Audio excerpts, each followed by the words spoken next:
Hot heat. You're tuning in to the Vulcan Soapbox.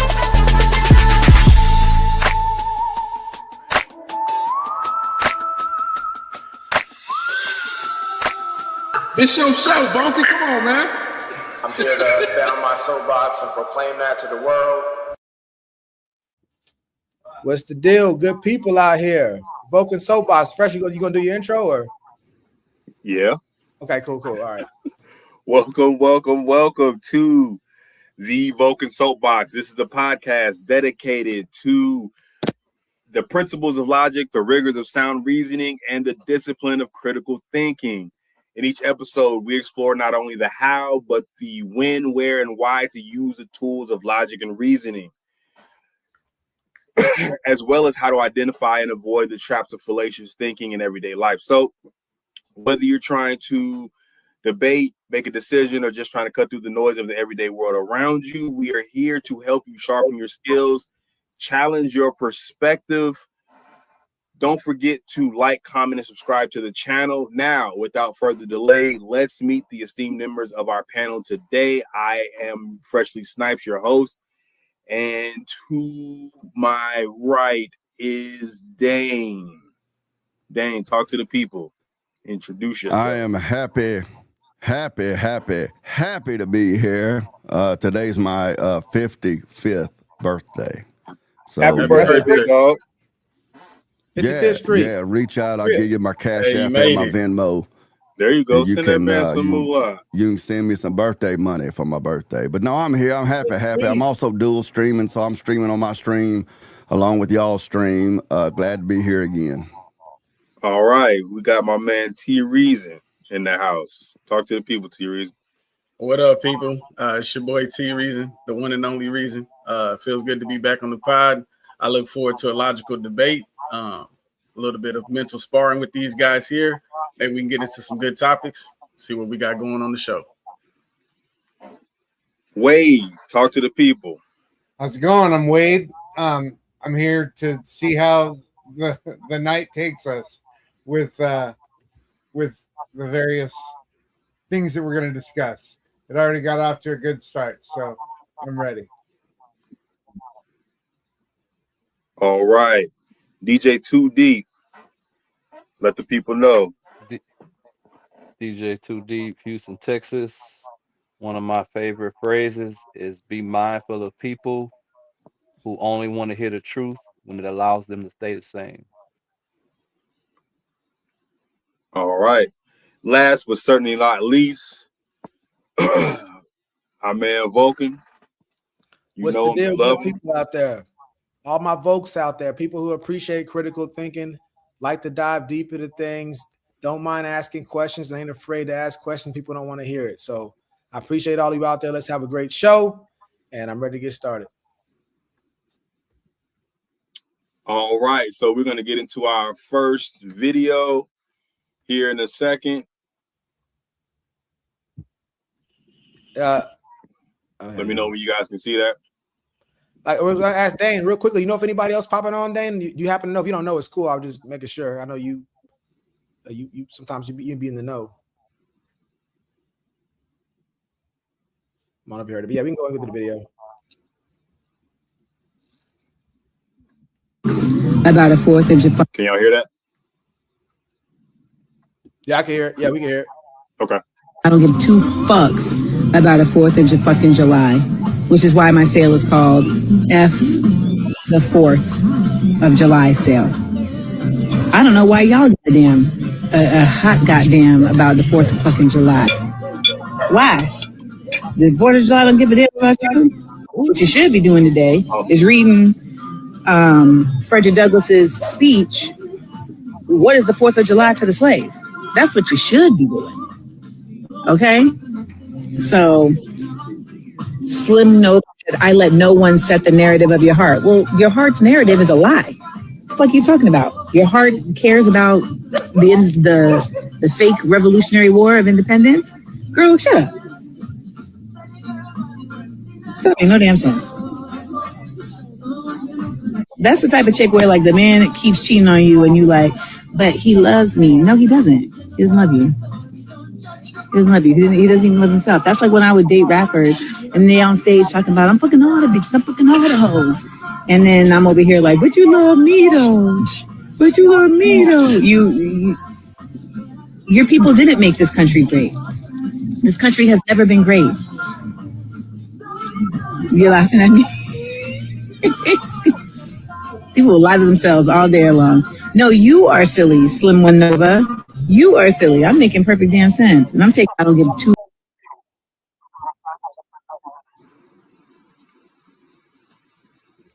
Yes, sir. So we got a good one right here. You know, you heard that was Amanda Seales. I think she was what, a Disney or Nickelodeon star? Is that anybody know? But she I was don't on know. that. She's been angry the whole time I've known her. Yeah. She was on that Jubilee show. That's when I first caught her. You know, saw her and saw how passionate she was about some of these topics. So it should be an exciting conversation. So we'll start off with, do you agree with her saying this? We know how we do. We're gonna first go around, and then we'll get into the conversation. So T Reason, we'll start with you. You agree, disagree? Yes and no. Primarily no on that one. Okay, Wade. I think you're on mute, Wade. He said no. I saw, but yeah, I saw that no from a mile away. You on mute, Hell Wade? no. Okay. He had an H to that one. Yeah, capital. Hey, Deep, what about yourself? You agree, disagree? Agree. All right, Dane, what about for you? You agree, disagree? Man, the audio was cutting in and out on my end from the video so much. I'm not even really completely sure of what she was saying, but was she basically saying that black people shouldn't celebrate the 4th? Is that what she was saying? Does anybody feel like giving like a 15, 20 second at the most breakdown of the video? Anybody feel comfortable doing that? If not, I'm gonna do it. If nobody feels comfortable doing it. Okay, I'm gonna do it. So basically, what my understanding of what she was saying in the video was, you know, what is there to be happy or excited about with the 4th of July? She basically said that you need to be reading Frederick Douglass's book about the 4th of July and the slave. And so she's like, I don't see no reason for people to be celebrating, black people to be celebrating 4th of July, basically. Or I don't know if she said black or not black, but basically people shouldn't be celebrating 4th of July. What is there to celebrate? So that's in a nutshell what she was saying. So based off that, then I would not agree, disagree? No, man. I know you know without even asking that question, man. But for the purposes of the stream, no, I don't agree. I'm glad she cited Frederick Douglass because it's on like a chicken bone now. All right, CJ, what about for yourself? I mean, Freshly. We don't got the names up right now. But yeah, Freshly. I disagree. Okay, and then for myself, I'm definitely going to be in the disagree camp on that one as well. So I think we only have one agree on this one. So I'm slightly agreeing. I'm slightly. Yeah, but you lean mostly no. I got a so slight. That. I got a slight agreement. Yeah, so Deep, you got 2 minutes to do your thing. Because you only went with that that side. I want to give you a chance to really kind of lay out what you think about that. So you got 2 minutes, man, to do your thug thizzle. It's brief. Holiday means holy day. The only holy days are the biblical feast days. All these other days, for the most part, originate from paganism. When you find out the source of where they really came from. I don't do any of the calendar holidays except Passover. So it's pretty brief. I don't really have to elaborate very much, but that's why I agree with her with that, because I agreed with that with Christmas, Easter, New Year's, Valentine's, Halloween, St. Patrick's Day, President's Day, and definitely Juneteenth. So. Got you. So just real quickly, make sure I'm understanding, like, is it anything she said specifically that you're disagreeing with? That you're agreeing with, or you're just saying that anybody who says you shouldn't celebrate a holiday, you're going to agree with them, regardless of their why, but just the fact that they're saying you shouldn't celebrate it, you're like, I'm on board with that. I tend to try to focus on the most important facts, and the most important fact is that if you believe in the Bible and thoroughly understand the Bible, then none of these days are supposed to be things you celebrate. Okay. So just to clear up, so it's not the why that she said that you're agreeing with. Yeah, I'm not really focused on the why. Got you. Okay, well, if that's the case, and Freshly, anybody want to can contend with me on this, that I'm not really hearing any disagree, and everybody's kind of gonna agree. Nobody's gonna advance her point. everybody's saying, okay, what she said is crazy. But the only thing we left on the table right now is No, just I'm not saying what she says is crazy because the less aware me would have exactly agreed with her. My nickname in high school was Malcolm X. oh, that You was have up. to Yeah, you have to understand that even before I knew the word, like I knew the word, I was always the type of person that would stand up when other people sat down. When I was in the 10th grade, they brought for Black History Month, they brought first off, all my schooling was done in primarily black schools. And when I say black schools, I mean more black students than any other culture or ethnicity. And we did in the schools I attended, we did everything evenly, whether it was President's Day, Christmas, Cinco de Mayo, St. Patrick's Day. We made a big fuss out of all of them.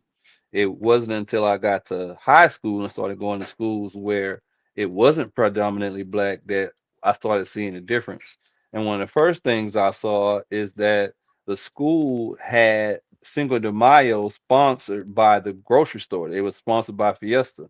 Meanwhile, for Black History Month, they brought 6 convicts to come talk to us like scared straight.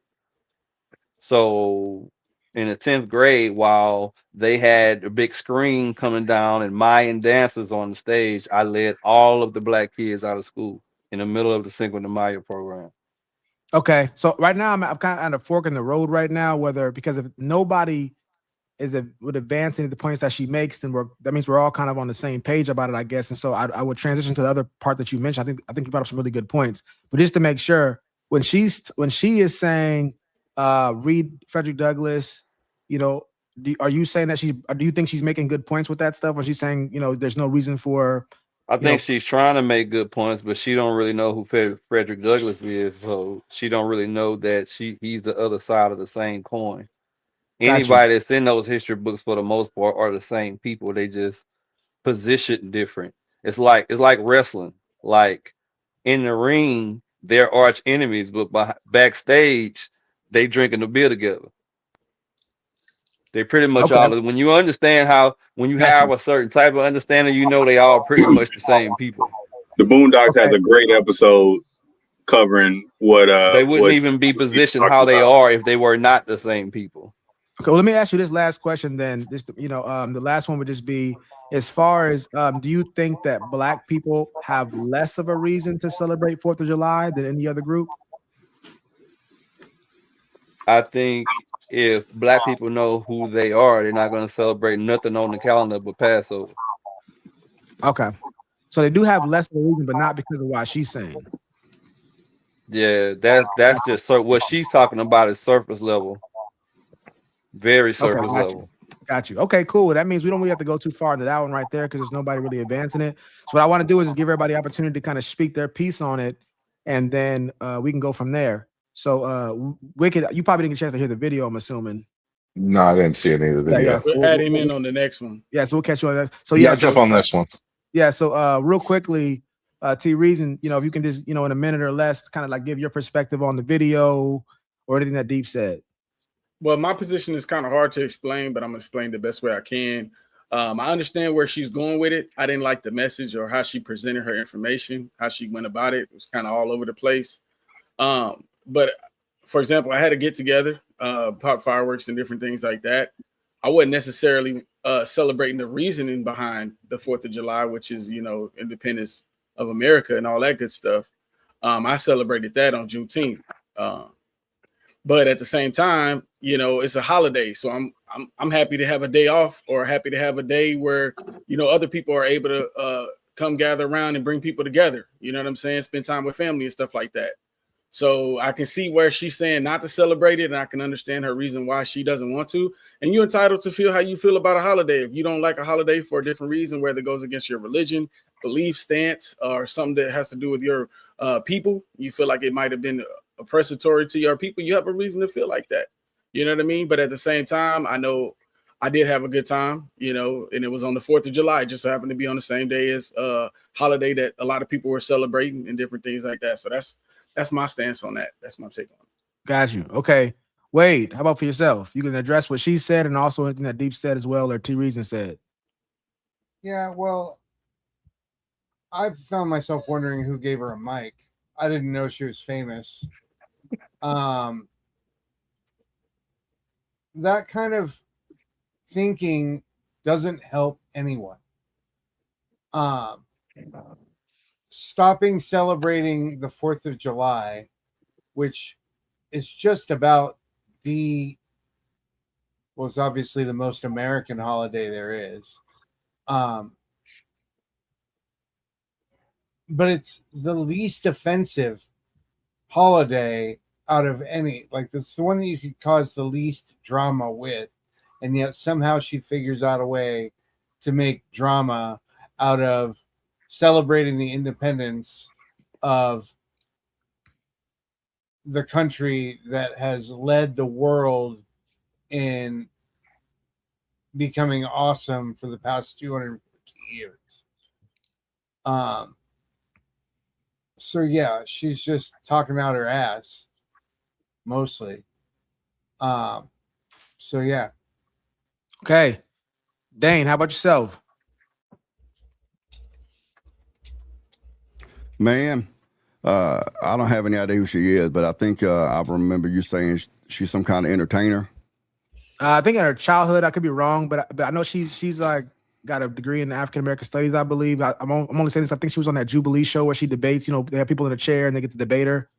So she was a part of that. I know she was on that show. So she's famous enough to be on the Jubilee show and debate people. Yeah, I don't know how famous that you have to get to do that. I mean, Parker ain't been on Jubilee before. But at any rate, yeah, she quotes Frederick Douglass saying, you know, what is the 4th of July, Independence Day, to the black man. But Frederick Douglass also gave a speech over here, What the Black Man Wants. And he gave this speech to a group of feminists, believe it or not. And he posed the question. He said, y'all are asking, what should we do with the Negro? Because that was a big argument that the pro-slavers had. If we free all these slaves, then what are we going to do with them? You know, and he said, you asked, what will we do with the Negro? I say to you, have nothing to do with us because it's your doings that's played the mischief with us. And then he went on to say, not only do you not do anything with us, but if the fruit falls from the tree and it's worm eaten to its core, then let it rot. Frederick Douglass was a lot about self-sustenance and self-governance and taking care of yourselves. And so I noticed that she didn't cite any of that. So as far as the 4th of July goes, and should black people be supporting it? Of course they should.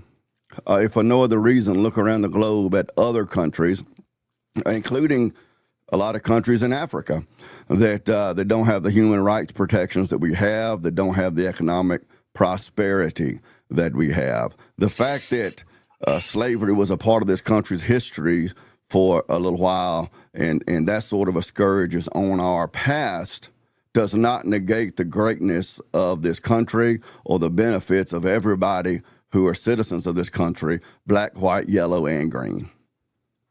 Got you. Okay, cool. Appreciate that. Now, Freshly, man himself. I'm gonna keep mine short and concise. If you consider yourself an American, I think you should celebrate American independence, 4th of July. That's the day we celebrate that. If you don't consider yourself American, then maybe don't celebrate it. I think it's a personal choice up to everyone. I don't think there's any cultural or societal reasons across the board why one entire race shouldn't celebrate. So I think everyone can make their own decision. I've never seen Amanda Seales not angry. Okay, and is anybody on any Therese and Wade, Deep, or Dane's point you want to address? No, I think everyone had solid points. I want to address everybody's point. Yeah. So for me, I think like I said, I think everybody brought up some really good points. Unfortunately, if it's a little bit too far from the prompt, I'm probably not going to address it, which leaves off some things that I really am passionate about talking about. But for me, I have a question.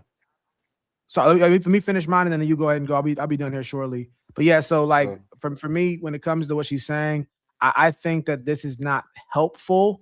When she's talking about Frederick Douglass, I think we have to understand that was a different time period. You know, it could, and I wouldn't fault the slave at that time for having reservations or not wanting to celebrate Independence Day. You know, I wouldn't fault somebody for that. You know, just like, you know, if I just got done beating on my wife and my birthday's the next day and she wants to celebrate my birthday with me, I'm not going to be, not that I condone domestic violence at all, but just as a hypothetical, you know, I wouldn't be surprised, or vice versa. She beating on me and her birthday's next. I've actually counseled couples in the past that were situations like that where it was a wife's birthday, but she had been treating her husband horribly. And this guy was such an amazing husband that he still managed to say happy birthday, but it was kind of like he was walking off. She's like mistreating him. He was like, happy birthday. And so when I'm talking to this couple, she was like counseling them, and it was like they would counsel, you know, as well. I counsel them. It was vice versa. But in this situation, I'm counseling them. She's like, yeah, he said my birthday like this. I'm like, what? That don't even sound like him. I'm thinking, but if I'm hearing the story, I'm like, so you treat this man like crap for a week, and then he still finds the strength to say happy birthday to you.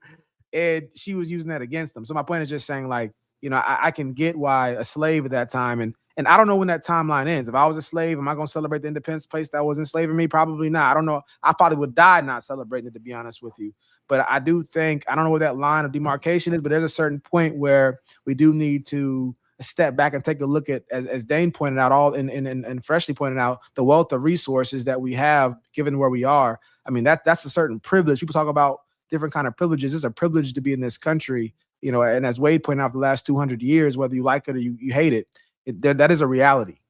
And so we'd be a fool not to acknowledge that, you know? So that's the point that I would make on that topic. Now, so I know you had a question, D. Go ahead. So sorry, real quick, before you ask the question, do you have any comments, Freshly? None at this time. We don't have any at this time. Yeah, I'll probably get some after I say what I got to say. Huh? Yeah, we don't have any at this time. Yeah, I just leave it to you if we do end up having a question. But yeah, so I know you had a question, Deep. Go ahead and cook, my guy. I asked my apologies. I want to make sure I say his name correctly. But I asked a question. T-Reason, yes. I asked a question in the chat, and I want to ask a question to you guys because it's a question I've been asking for years, and the answers have not made sense to me yet. So I'm thinking maybe if you guys agree with him, maybe you guys can explain it to me. And my question is, how do you do all of the implements and activities and devices of a holiday on the holiday and at the same time say you're not celebrating the holiday? I don't really understand how that works. That's a really good question. Like to me, if you put up a Christmas tree and you put all the ornaments and you put gifts and it's December 25th and you say Merry Christmas and you receive and you take gifts, then when you say I don't celebrate Christmas, I don't understand. That's a really good question. So, so what I want to do is I was gonna not go into this. I was gonna save it for the end if we have time because we got a lot to cover. But if everybody could just kind of go, well, we're not gonna be able to have a back and forth on this one, but I do want to give everybody a chance to do a once over, minute or less answer to that question, and then if we have time, we can circle back to it. But at least to take a shot. It's a really good question, Deep. So, Wicked, we'll start with you because this right here is something somewhat separate. So, if you can just take a minute or less, and I got my timer out. I'm just answering that question.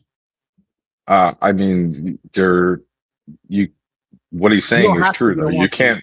No, I'm agreeing with what he's saying. I don't see how you can say I don't celebrate or participate in the thing while still doing the thing. It's just impossible to do. You can't be like, I don't celebrate Christmas but have Christmas decorations up.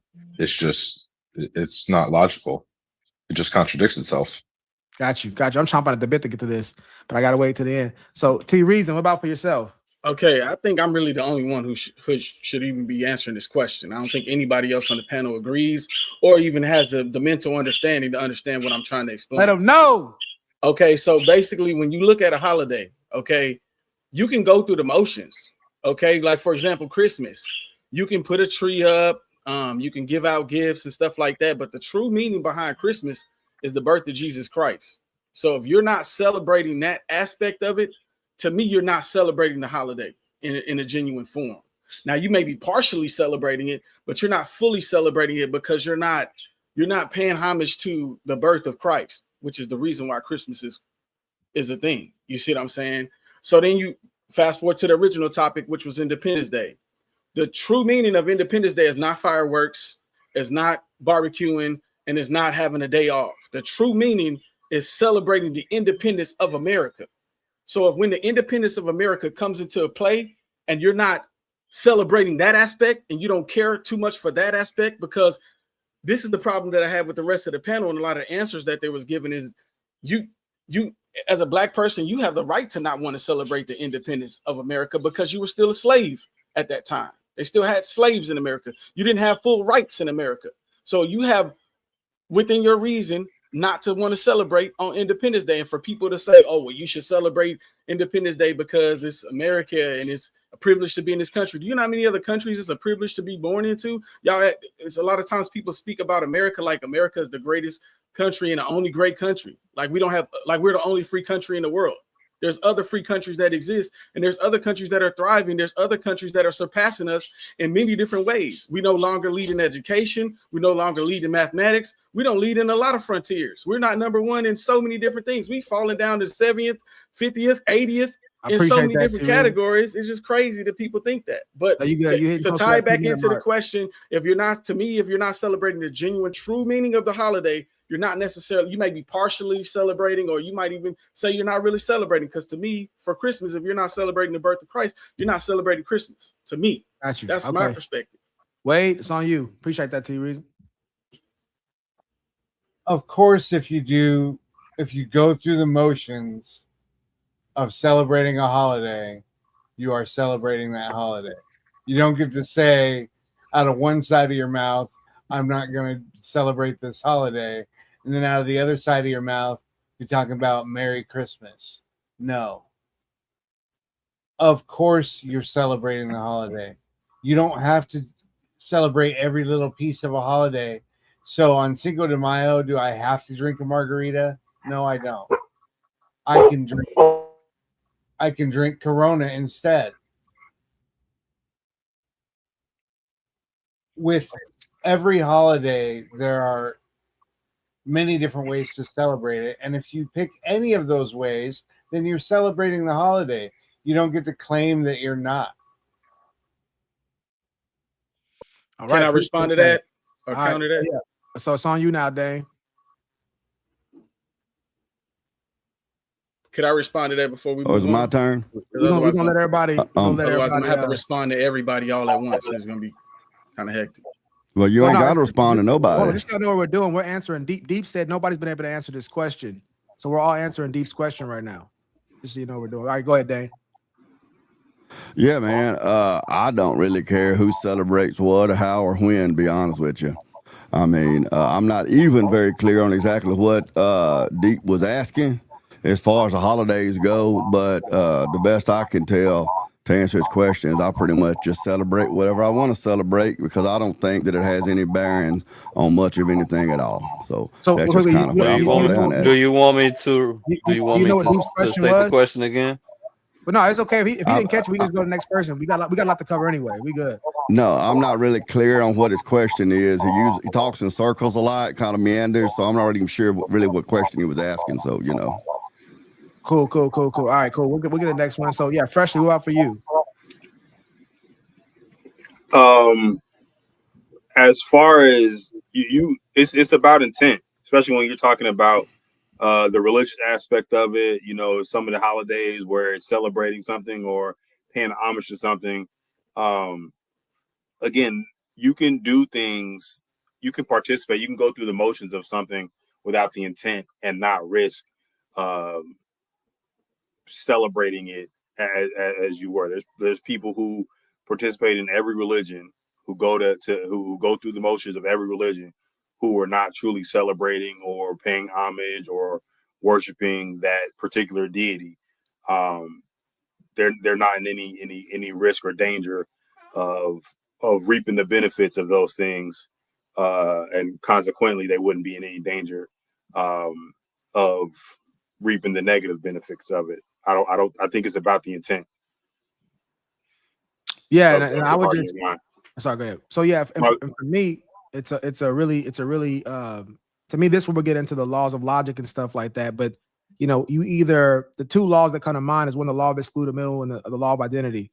Law of identity, either A is A and A is not B, right? So if somebody says you're celebrating the 4th of July, that's a certain thing. You're celebrating the 4th of July.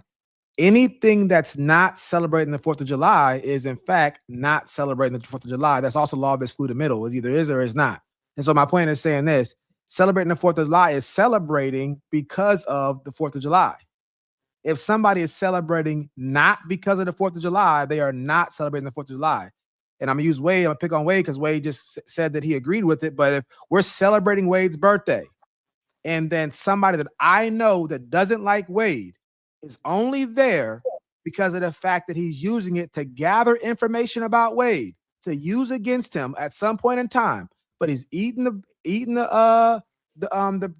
cake, he's singing the songs, he's doing all the things right there.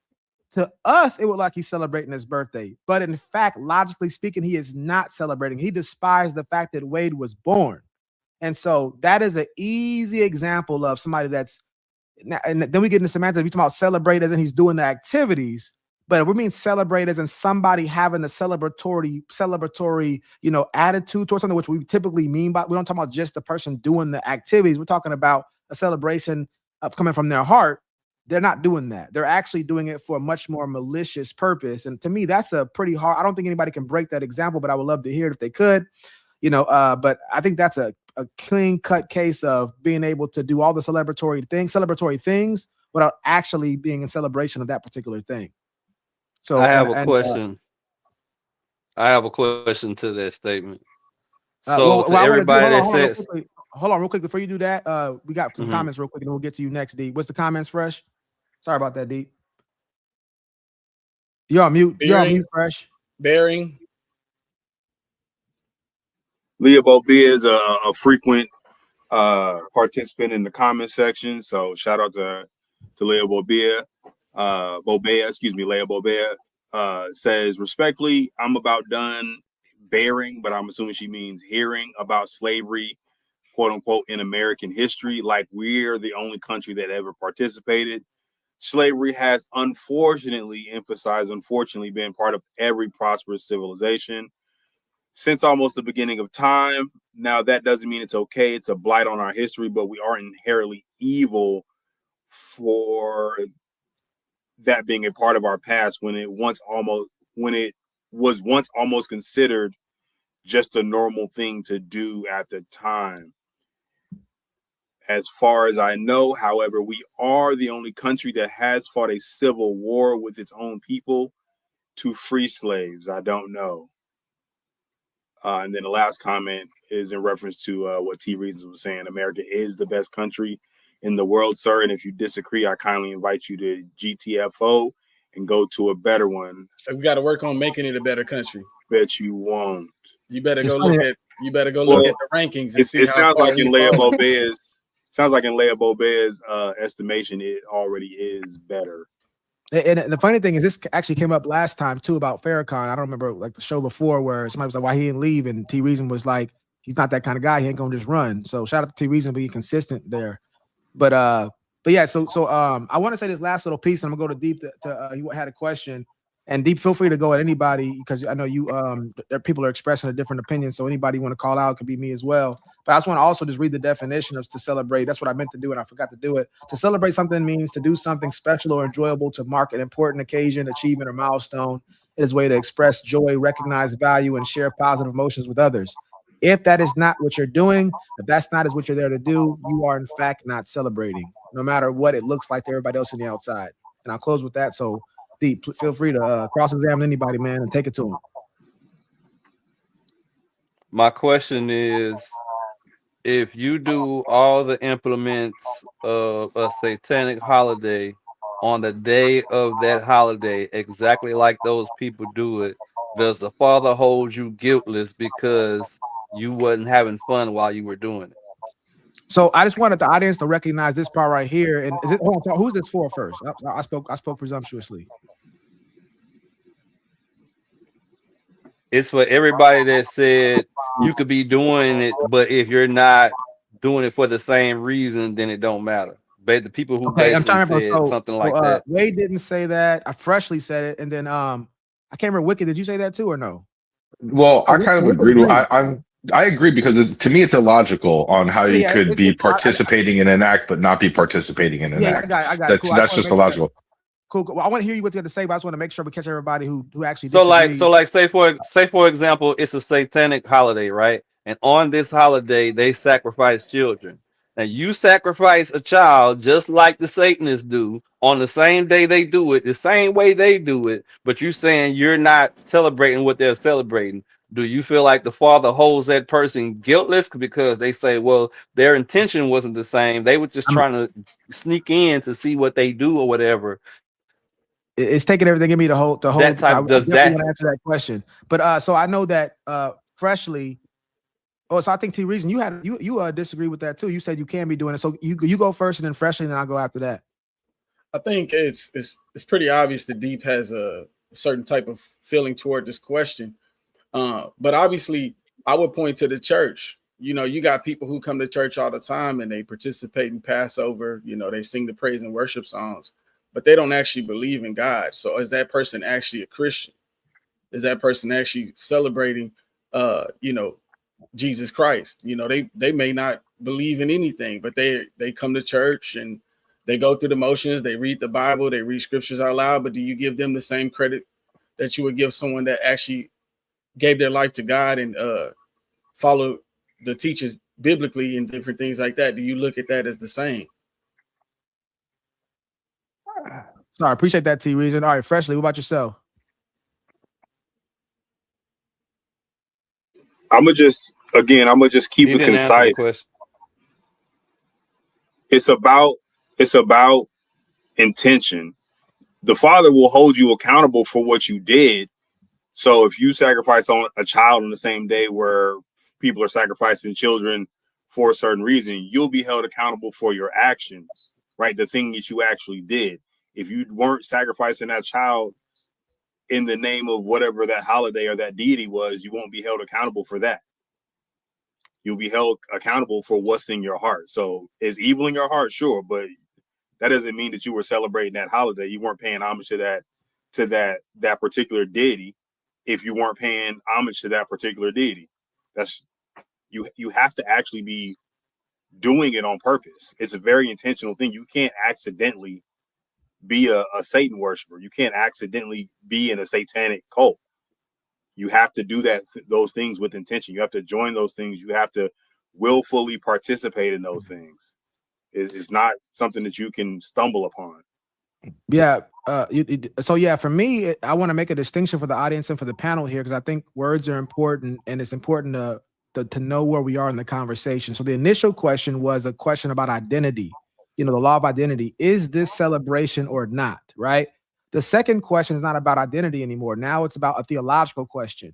It's a question of ontology. It's a question of religion about if somebody is, you know, doing a satanic thing on a satanic day, like satanic people are doing, are they in fact worshiping Satan? So I just want to make sure distinction that these are two completely separate questions that I'm going to pull from a different science to answer. You see what I'm saying? That's an important distinction to be made right there. Not the same thing. So now that I've said that part, I want to say this right here.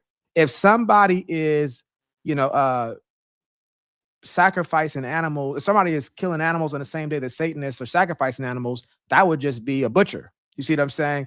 If they don't have that as a job, that's just a crazy person with a knife or whatever they're doing, right? If they're doing it to some type of idol or Satan or whatever the case may be, I will consider that satanic worship, to Deep's point, because they're actually doing it to worship Satan. If you're not doing it to worship Satan, you're not doing Satan worship. You know, if you're not doing something to the glory of God, you're not doing God worship. Period. It goes on both sides. So that's how I would answer that question. But I want to give a Deep a chance to respond to it. Oh, sorry. Before you do that, I haven't given Wade a chance. Wade has also had the same opinion of you as you, Deep, and so did Wicked. So I do want to give Wade a chance, and then I'm gonna come back to you, Wicked, too. I'll probably give this about 5-6 more minutes. Go ahead, Wade. No, I thought Deep pulled up a pretty good, strong argument against your your analogy that you used. Your birthday? Yeah. Because by doing the same things on the same day at the same time, there's got to be a limit to where you are doing the thing. And so what's in your heart doesn't matter. As he pointed out with, I think that's a very strong case with the devil worship stuff. Same thing. If you kill a deer on the day that Satanists kill deer, and you do it in a Satanist temple, and you do it and you say the Satanist words, it doesn't matter that in your mind you're mentally crossing your fingers and saying just kidding. You're doing the thing. You're celebrating the thing. Same thing with the birthday, and someone coming to my birthday to build up stuff against me. They celebrated my birthday in order to get that stuff, but make no mistake, they did. Oh, there's an echo. I don't know. There's an echo on somebody's. I don't know whose end it is. Sorry, wait. Go ahead. So, but they did celebrate the birthday. And so I believe I'm still, no one's convinced me otherwise, that if you're doing all the stuff, you're celebrating it, your internal mental finger crossing to say just kidding, that doesn't Gotcha. Okay, cool. Where is it supported that doesn't matter? Wait, is that just your opinion, or is that something that you've read or studied? Like where is it supported? That's just my opinion. Oh, okay. Okay, and then Wicked, you also had a point you want to make on that same side with Deep and Wade. I mean, there's a couple of things, after listening to everybody. So let's go with the intent part first, right? So let's say you are with your lady and she's like, hey, and you guys are fighting, right? And you're mad at her, pissed off, you want nothing to do with her. And she's like, hey, I'm sorry, come and please me. Right. But you're like, you know what? I'm not going to do it the way she likes it. I'm going to do it half-assed. So only, I get pleased and not her. But in the process of that, she gets pleased. Did you not please her? Should bring me right back. Even though you didn't intend to? Is that a question for somebody on the panel, or that would be the question for the intent part for everybody who said it was intent? Like, do you think you could still be doing something even though you didn't intend to do it? See, I think this is a category error, but I don't want to dominate the conversation. I just don't, because like to me, it's like I feel like you're able to still participate in doing a thing even though you didn't intend to do a thing. I think some things, if we're talking about a particular action or way you move your body or something like that, then yeah, if you're moving your body in the way, like if somebody says raise your arms, if everybody Right. raises their arms and I raise my arms for a completely different reason, I'm still raising my arm. That's a thing that I'm doing. But if somebody says raise your arms in celebration and I'm stretching, I'm not raising my arms in celebration. I'm actually just stretching. You see what I'm saying? Just because I happen to be doing it, everybody else is doing it, that violates the law of identity. I'm not actually doing it. It's not identical. It's something different, even though we're doing the same action. So I think we got to make a distinction between things are just actions like pleasing somebody, whatever the case may be, versus me somebody raising their hand, like raise your hand to celebrate. And I raise my hand to stretch.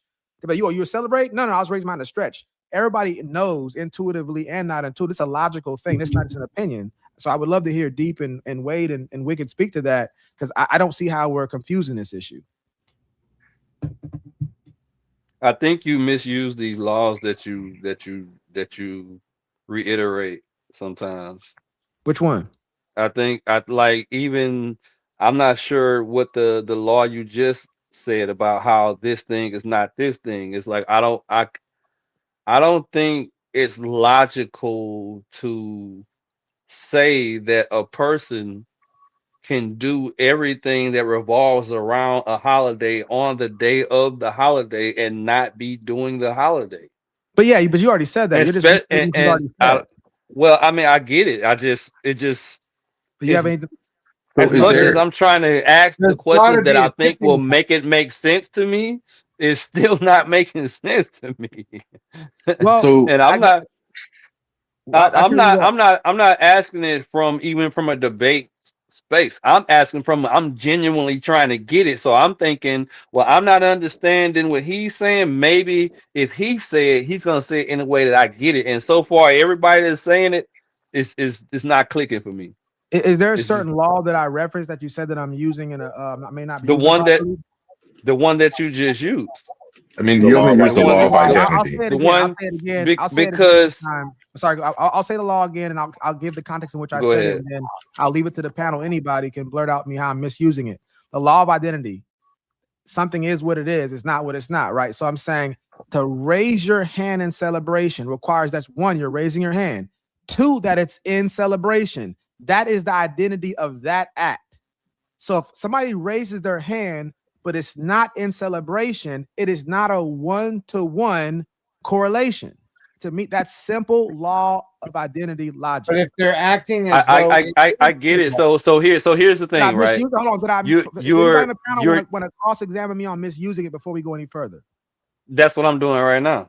I appreciate it, sir. So you are doing the thing on the day, and are you not enjoying yourself? Don't you don't know enjoy themselves when they celebrate? Isn't that what you're a assuming? You're assuming. Okay. So you're telling me that you were barbecuing, popping fireworks. You had summer clothes on, I'm guessing. Your kids were around, if you have kids, I'm guessing, or family. You were doing all of these things, and you were not enjoying yourself at all. Hold on, I didn't realize enjoyment was. It doesn't have. Isn't that what happens at a celebration? That's why I'm saying that. Real quick, because There you go, one of them phrases, boy. I was told I was using the law improperly, so I used the law and then gave the example of the law. My example was hand raising. So what I'm saying is anybody can disprove or show a misuse in the law of identity with the example that I actually gave. That's what I just did. No, you didn't use the hand raising example. You said enjoyable and stuff like that about the other stuff. You were talking about the hand raising thing the whole time. My point in saying all of that is you're saying that he can be doing all of these things, but if he's not doing it for this reason, but that's the definition of a celebration is not the matter of are you doing it for this thing. The definition of a celebration is you're having fun and you're doing all the stuff. Real quick, can you read again? Point out that we actually, because if I'm wrong, I want to know I'm wrong. Well, so again, first I want to point out before we move on. You... Hold on, T-Reason. I want to explain something because, again, words are important. We just read the definition of celebrate, and what you said about enjoying and everything, it wasn't in there. That's why I just asked, can you read it again? Because maybe I'm wrong. Lack thereof. I think I might have figured out where the problem is. Well, that's why I'm asking you to read it again, because maybe I'm wrong. If I'm wrong, I'm cool. I just want you to read it again. My hand raising example. Anybody want to take on the challenge of the hand raising example before we go to the celebration definition with enjoyable part? Which I see Freshly and Deep want to get into that, and I want them to. But I also want to say, like, does anybody think they can into the killing the lamb and the fireworks? Those are the two that I wanted to debate. Those are the two that I want to counter. But I think I might have figured out the problem. The hand raised, law of identity thing. Nobody's taking me up. I just want to make sure nobody's taking me up on that. Okay, I guess my explanation to what I just said was in the point of saying that's why the law of identity thing doesn't work in this case, because it's not to say that your raising hand example doesn't work. It's to say that doesn't apply when we're talking about, I'm doing everything on 4th of July that everybody do on 4th of July, and I'm having fun, but I'm not celebrating 4th of July. Okay, I think the problem is I don't think anybody, most logical people anyway, are not going to do all those things and not be enjoying it. Okay, that's celebrate. I just want to make sure. What is 4th of July I want to make sure I clear this up with Deep real quick. So you're saying it's not that my example didn't fit the law of identity. I didn't misuse the term. It's just not analogous to the original topic. Exactly.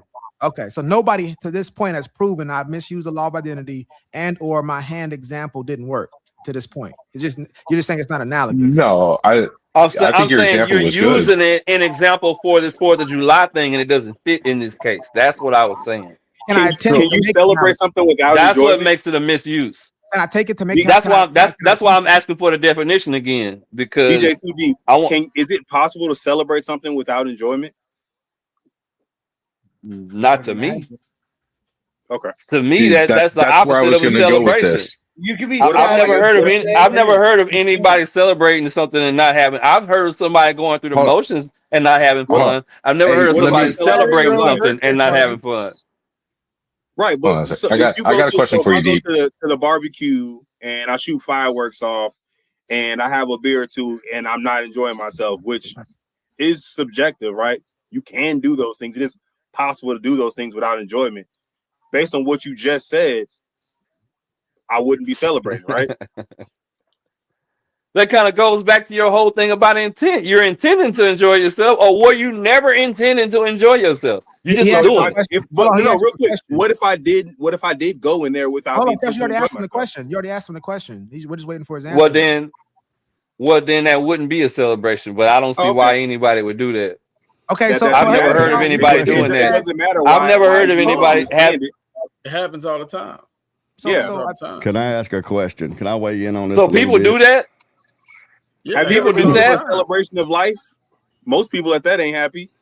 Well, I'd rather just go ahead and move on to the next subject. I guess Dane, I know you go ahead and close us out, Dane. I mean, it seemed like we had well, what I was going to ask, I've been listening to this and talking to my chat as well.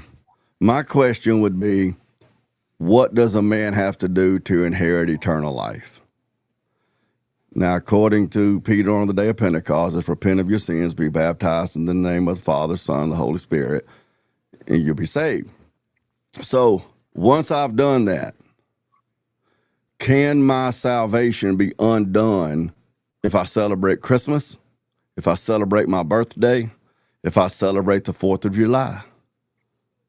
I don't believe it can be, but I'm interested to hear people explain to me how it can be.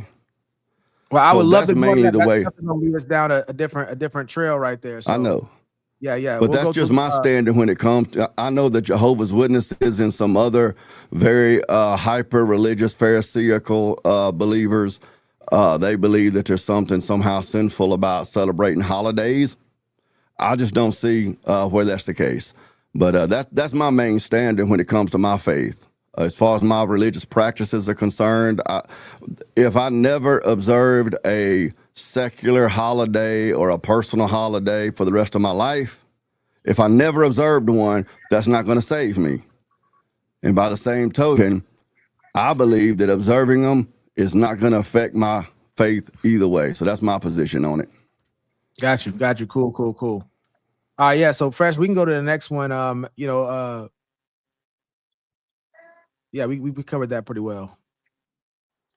When we pre-label people with a difference in opinion, we already taint the conversation. But I haven't seen is it.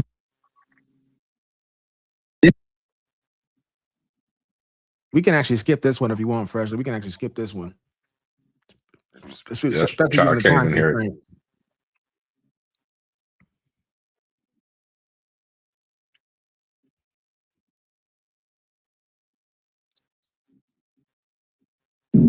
Who told you that you can't say it? Will you give me permission now to say the N-word? No, why not? Why can I not now say the N-word? Joseph. Because I want to. We're not religious. Because I want to. Joseph, listen. We're not religious. I really want to. Joseph, okay. Listen. We're not religious. If you came to attack us, we would not watch you and turn the other cheek. We would deal with you accordingly. Why can I not say the N-word? Who told you that you can't say it? Will you give me permission now? It's repeating itself. I think it's Luke. Why can I not now say the N-word? Joseph. Because I want to. We're not religious. Because I want to. Joseph, listen. We're not religious. I really want to. Joseph, okay. Listen. We're not religious. If you came to attack us, we would not watch you and turn the other cheek. We would deal with you accordingly. Why?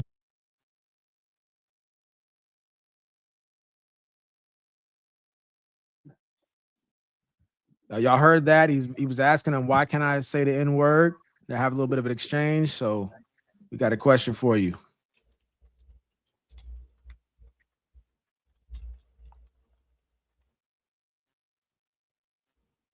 Didn't we do this? Well, I'm sure we've done some similar ones to that. No, we didn't do this one. All right. So the question is, do we agree or disagree with him? Oh no, that was for the Stephen A one, right? Oh yeah, there we go. It's okay. So cool. So yeah, should white guys be allowed to say the N word? We'll start off. Wicked, yes or no? Sure. Okay, Wade, yes or no? They already are. They already are allowed. Yeah. Okay. T Reason. And they invented. Nah. Okay. Deep, yes or no? Yes. Dang. I want to make sure I understand the wording of the question. I hate to be a problem, but can you repeat the question to me, Vulcan? I don't know that you do hate to be a problem, big dog. He got wax in his ears. He got something in them ears because he ain't heard a single question clearly today. So Dane, it's his birthday, man. Get that man a break. Yeah. So Dane, should white guys be allowed to say the N word? Okay, that's what I thought the question was. I want to make sure I was answering it correctly. I don't think anybody allows or disallows anybody to say anything. So I guess that would mean yes, but I don't see any allowance going on. But yeah, people can say whatever they want to say. Okay, and then Freshly, how about you for yourself? I agree with pretty much everybody else. What do you mean by allow? You can say whatever you want. Okay, so that's you saying like you're saying that you say they should they're allowed because who you're basically saying what does it mean by allowed? There's no technically the question is should white guys be allowed to say the N word? I'm also going to say again, yeah. Okay, and for me, I would definitely say yes as well. So we'll start off with the nose first. I'm by myself, man. I'm the only no. Yeah. So T Reason, go ahead and you got a little. Go ahead and cook. Yeah, like I said, words have meaning. Be careful what you say, and what you say can have consequences. So when you say, "Are you allowed?" or "They're already real quickly, allowed," there's an echo. I don't know who it is, but there is an echo happening right now. I'm not saying it's you. Let's see. Go ahead and go T Reason. Yeah, I just think it's pretty obvious. Yeah, the echo's gone now. Yeah, that everyone doesn't say the N word. You know what I mean? And then for that guy to keep asking over and over and over again, knowing that he's gonna offend the people in the room that he's trying to ask to say the word, it's just kind of obvious. I mean, he knows the consequence of what he's gonna happen if he says the word. That's why he didn't say the word. And I think it's an identifier. We've been using this word for a long time as an identifier. Clearly, if you have no problem saying the word, you can clearly be identified as a racist. And I think a lot of times people try to say, "Oh no, I didn't mean it that way," and this and no, I just want to, relate to my brothers, or I want to be cool, or it's played in rap, and all the rappers are saying it, so I want to say it too. I just think it's just a gross overstatement to try to say, "Well, it's a word, anybody can say it." I wouldn't allow another man to call me a bitch. There's a lot of things I wouldn't allow another man to call me in my face. I wouldn't allow another man to make a threat. So my question to you guys is, should people be allowed to make threats? Should people be allowed to say things like "I'll kill you" or "I'll take your life," or make all these accusations? Because when you use that word to the wrong group of people, they're going to perceive that word as a threat. So I mean, it's just kind of a song and dance that we go through right now. I think it's just like a trend where there's a lot of people in society that are pushing for the First Amendment to cover this word when it has not for a very, very long time. But everybody just so happened to want to say it. And it's like we see what happened with Chud. You know what I'm saying? He went around, he overused the word, and now look at what he's dealing with. So I mean, proceed with caution if you decide you want to use the word. All right, so we'll go with Deep on this one. Deep, what you got? You can address T Reason. You can also make your own point about the question too. I know who I am, and I know an N word is not one of them. And the other part to that is I want you to do what you want to do, so I know who you are, and I know how to deal with you. And that's with anybody and everybody in all situations. A lot of laws that are in place, to me, position people where you don't get to see who people really are. So if you're the type that want to use that, I want to know that you're that type. And I want to know in what way you use it. And I want to see every time you use it. I want to see if you use it when you're talking to your dad. I want to see if you use it when you're talking to your brother. I want to see if you use it when you're talking to your sister. I want to see if you use it at school. I want to see if you use it when we in trouble together. I want to see how you use it. But even beyond that, again, I'm not that. I just want to know who you are. And that's one of the fastest ways for me to find out who you are. Appreciate you, D. Okay, Wade, it's on you, big dog. Yeah, I mean, That's an echo, freshly. We've covered this before. There is no allowed. You can say whatever the hell you want. It's the repercussions that come from you saying whatever the hell you want. And some people want to be able to say that word and have no consequences come to them. And those people are just silly. When you use a word that has that much history, that much animosity behind it over the years, then you deserve whatever comes back at you, short of physical violence, that comes to you for saying that. That's not a reason for someone. If I call someone an N-word, that isn't a reason for them to hit me. That isn't a reason for them to shoot me or stab me or do anything like that.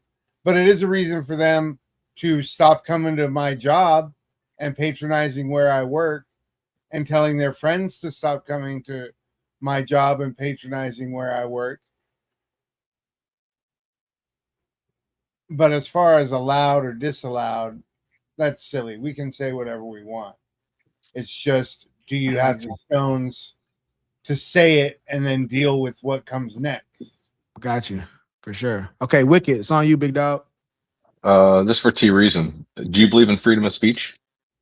So you want to have an exchange with him? You gonna go back and forth with him? Mm-hmm. Okay, go ahead. Y'all do y'all thing then. I don't believe in freedom of consequence. If that's what you're That's asking. not my. Okay, see, this is why your 2 cents is the reason they're getting rid of the penny. I need you to answer my question. Do you believe in freedom of speech? I just said in my when I was speaking, I said that people are trying to use freedom of speech as an excuse to say a word they've been excluded from saying for a long time. Can you answer? Go, yeah, sorry. That doesn't answer my question. He's waiting for the answer to his question, though. I appreciate you. Yeah, I believe in freedom of speech. Okay. So how can you believe in freedom of speech, but you believe that somebody can't say this? I think it would be unwise. I think it would be unwise. That literally contradicts each other. I actually agree with what Wade said. You are allowed to say the word. So if you want to say the word, go for it. But don't expect for you to say the word and then for there not to be other things that transpire after you say that word. But that wasn't the question.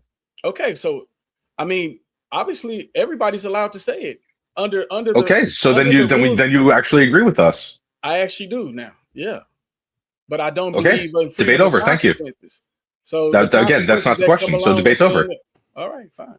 We all agree that there's consequences for actions, whether it's good consequences or bad consequences. There's always a consequence for action. But the question is should people be allowed to say that? Whether they get punched in the face or not does not negate the fact of whether they should or should not be able to do it. But I think when he was asking, I think that's what he was asking permission for. When he kept asking them, "Can I say the word? I want to say it so bad." And then they went into say, what did they say? They were not Christians, or what did they say? They were not. They're not religious. They're not religious. Yeah, I think that was a good exchange. The Wicked wanted to use this time to have an exchange with your T reason, but I want to let Dane cook real quick. Well, I'm just interested to know, Vulcan. You know, I hear this. Well, yeah, they can say what they want, but they're not free from consequences. I hear this a lot from people who are offended by the N-word. But I'm always curious as to what consequences are we talking about here, because it always seems to be this ominous sort of a looming threat. I suppose that it's sort of encased in an idea that people who would use the N-word or somehow or another would be intimidated or afraid of whoever would be offended by it. But there's always that's response. I hear that from a lot of people, not just T-Reason up there. Oh, but there's not freedom from consequences. You can say what you want, but there'll be consequences, which sounds kind of ominous. So I'm just curious, what are those consequences? Is that you saying are you saying is that directed at anybody in particular, Dane, or? Well, anybody, well, T-Reason was saying that, but anybody else who has that, but what about the consequences, kind of a retort. I'm just curious as to what are those consequences? I think you're asking a very disingenuous question. I find it hard to believe that I don't care what your opinion of you're my interrupting question me. is. You asked me a question. I don't care what your opinion of it is.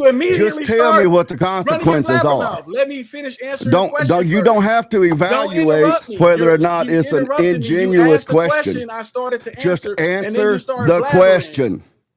Just answer the question. And I'm letting you know that you're being very disingenuous because I find it hard to believe that you made answer the question.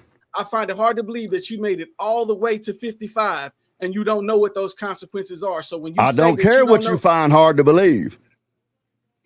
So you don't have an answer. Obviously not. So you don't have an answer. I do have an answer. Okay, what's the answer? I mean, it's pretty obvious that there would be certain things. I don't know how many examples. What things? I don't know how many things you would need to see. It's no specific thing. It could be many things. It could be one thing. Well, give me an example of one of them. It could be everything. Give me an example of one of them. You're the one that made this ominous threat. Give me an example of one of them. I mean, why don't you say it and find out then? Go around your town and say it and find out. In other words, you're too chicken shit to actually make the threat, but you're veiling it. You're veiling it in the, but there'll be consequences. Look out for the consequences. What are the consequences? You didn't get the answer that you wanted to hear. What's the consequences? Are you gonna answer my question? Hold on real quick, y'all. You just didn't like the answer. No, you didn't. You ran like a little child. I didn't run. Hold on, T-Reason. So Dane, I think you know what the you asked. Yes, you didn't answer my question. Well, why don't you just use it? One of the consequences? Use it a few times and find out for yourself. Give me a consequences. Well, I need to know what the consequence is so I can make a reasonable decision on whether or not I want to use it. What's the consequences, Mr. B? So real quickly, Dane asked a really good question. He asked T-Reason. Now I want to give Wade a chance to answer your question too, because I think he had the same opinion, Dane, if I'm correct. So yeah, go ahead and Wade. You want to take a shot at Dane's question? Yeah. I agree that it is often this vaguely ominous thing that people bring up about what the consequences are going to be. And it's obvious that what is usually being referred to is at the very least being punched or somehow other physically assaulted. But nobody wants to ever say that. Almost as much as no one wants to hear the N-word, they don't want to say what the consequences are, which is what Dane was saying. And what T-Reason was kind of proving is that when you ask for what the consequences are, people are rarely able to elucidate what those are. But we all know what they are. It's some form of physical violence. So real quickly, I want to throw it back. I don't want to, because this Dane is your turn. I want to speak. I want to speak to that. I want to give Dane a chance. Like, they both gave an answer. Do you want to say anything to that before we go to Freshly? Because Freshly still got to give his response too. Just start blabbing it off like you blab everything else off. Can y'all get him to shut up? Look, see, you mad. Well, let him go. What do you think about what Dane and T-Reason said? I don't know if they answered the question or not. What is noteworthy is that Wade at least answered the question, because Wade seems to have testicular fortitude. But T Reason up there still has not told what consequences it is that he's alluding to. But if what he's saying that he's too cowardly to actually articulate, that Wade said about physical violence, okay, so what? You What the only then? coward. Why don't you say the What words then? and find out? What then? Since I you ain't answer a coward, questions why I'm don't you asked. say it? What then? What You T can find Reason? out. If what you're saying, Wade said physical violence. Is he freezing, or what is then? that me, or is that he freezing? He's freezing. Okay, you're freezing, Dane. He's spazzing out and going off on. I'm not sure why, but that's why. we can have more of an exchange, Dane. So, because I definitely want them to address your question or get more close to it. But Freshly and I still have to go to our first positive case about it. So, Freshly, you mind going real quick? Yeah, I actually agree with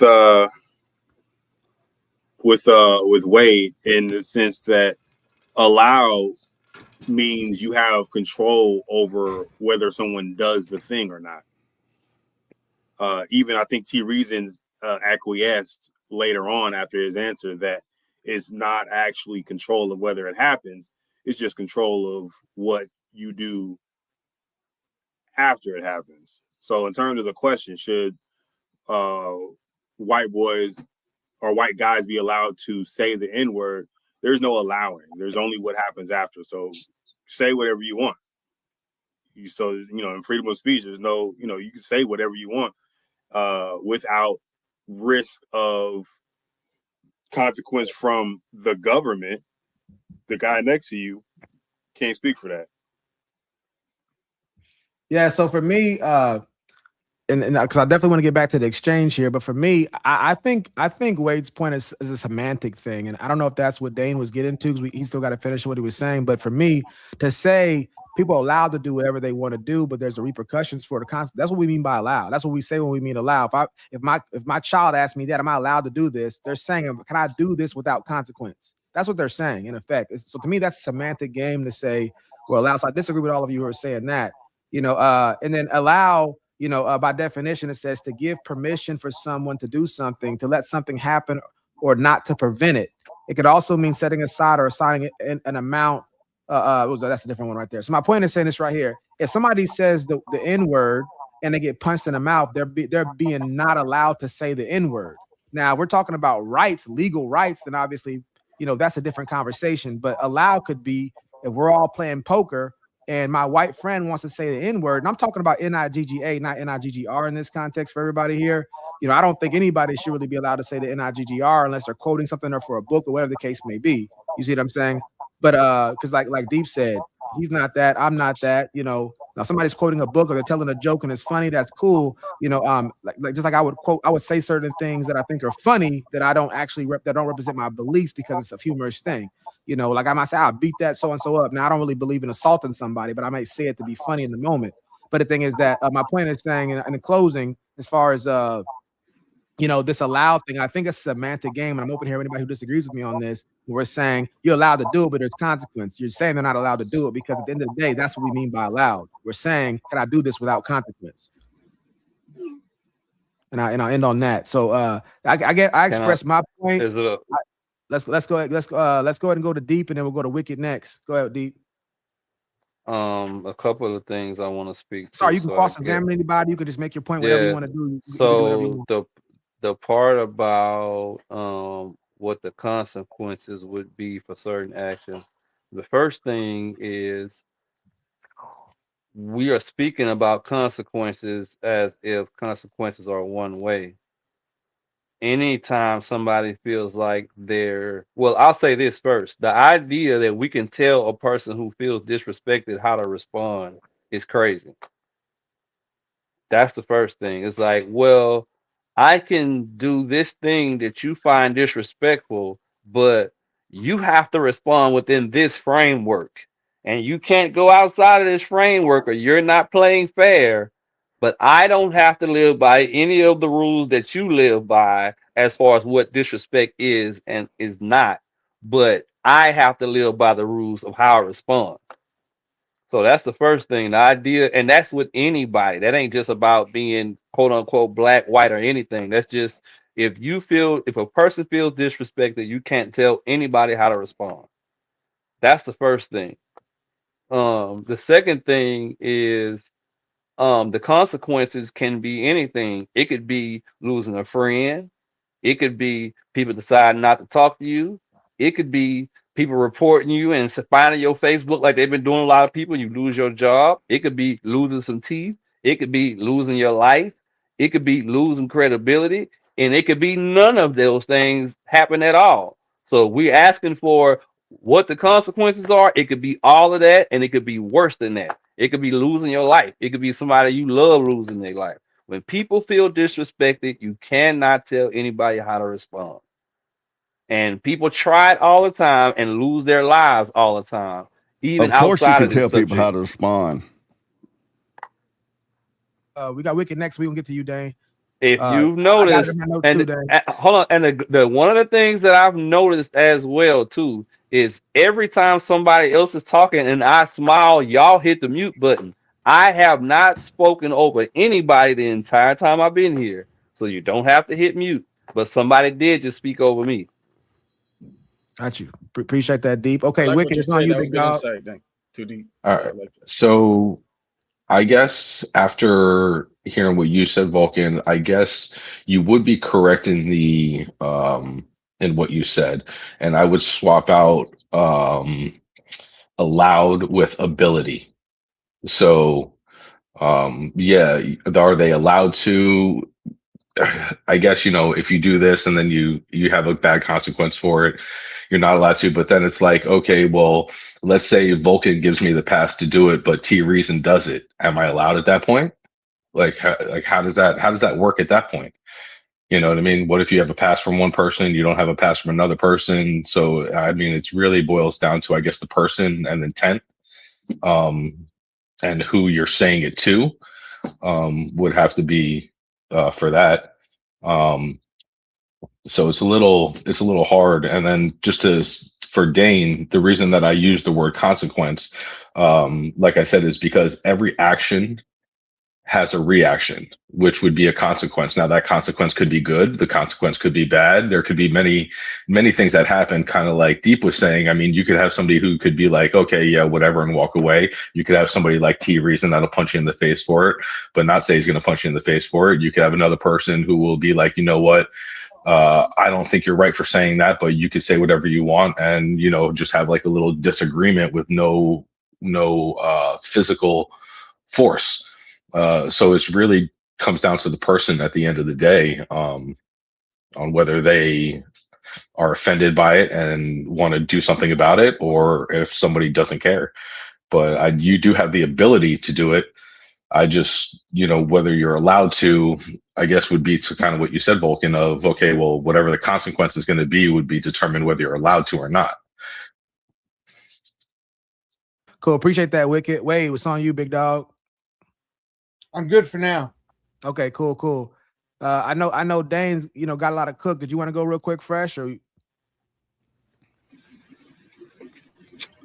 No, I did want to acknowledge the where we button down on the definition of allowed.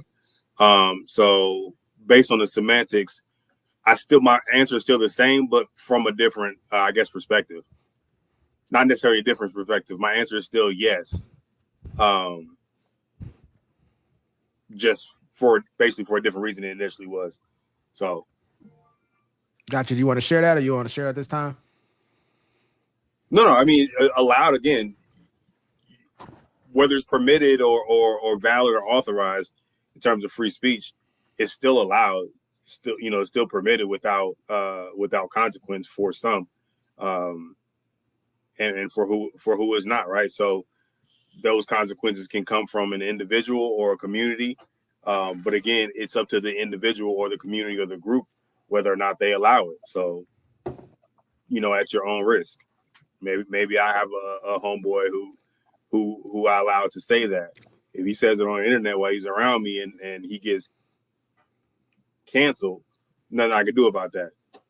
Yeah, his validation that came from me doesn't cover him in that aspect.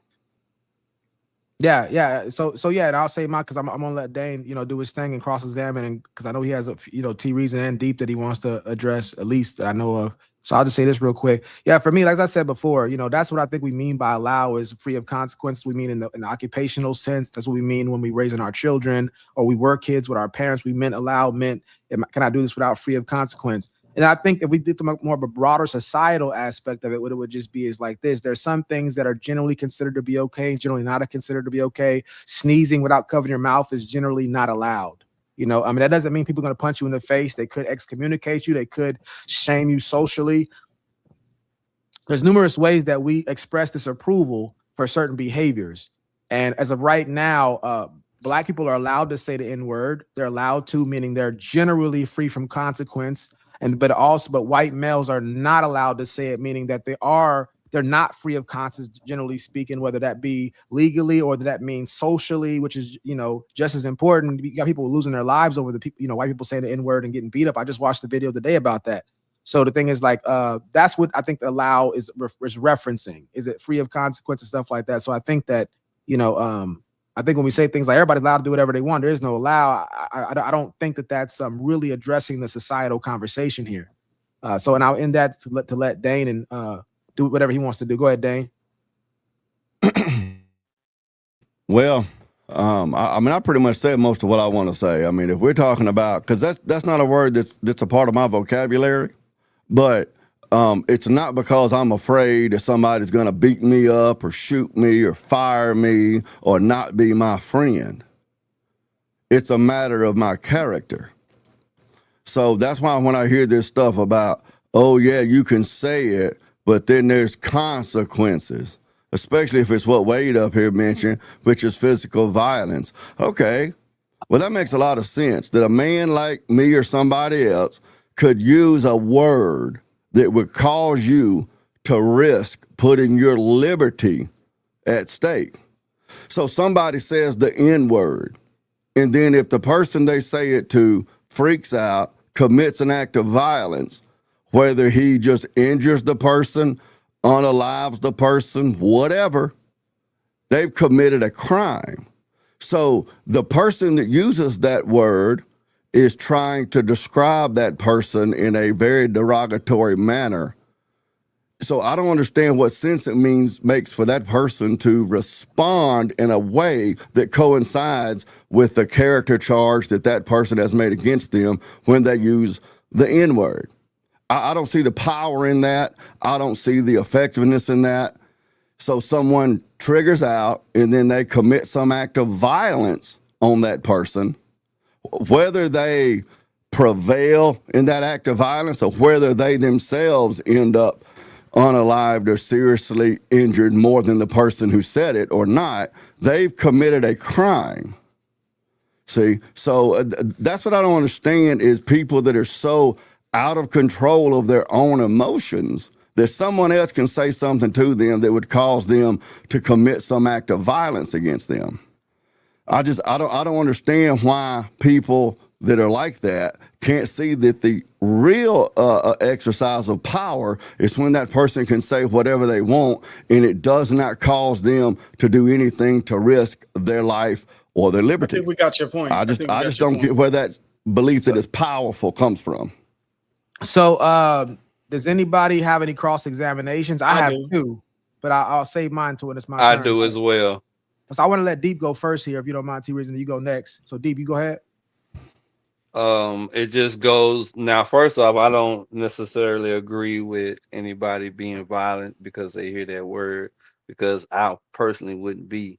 But the overall idea, even outside of this word, it could be a different word that spoken to a whole different group of people. My whole point is the idea that we can tell anybody how to respond to when they feel disrespected is crazy to me. Period.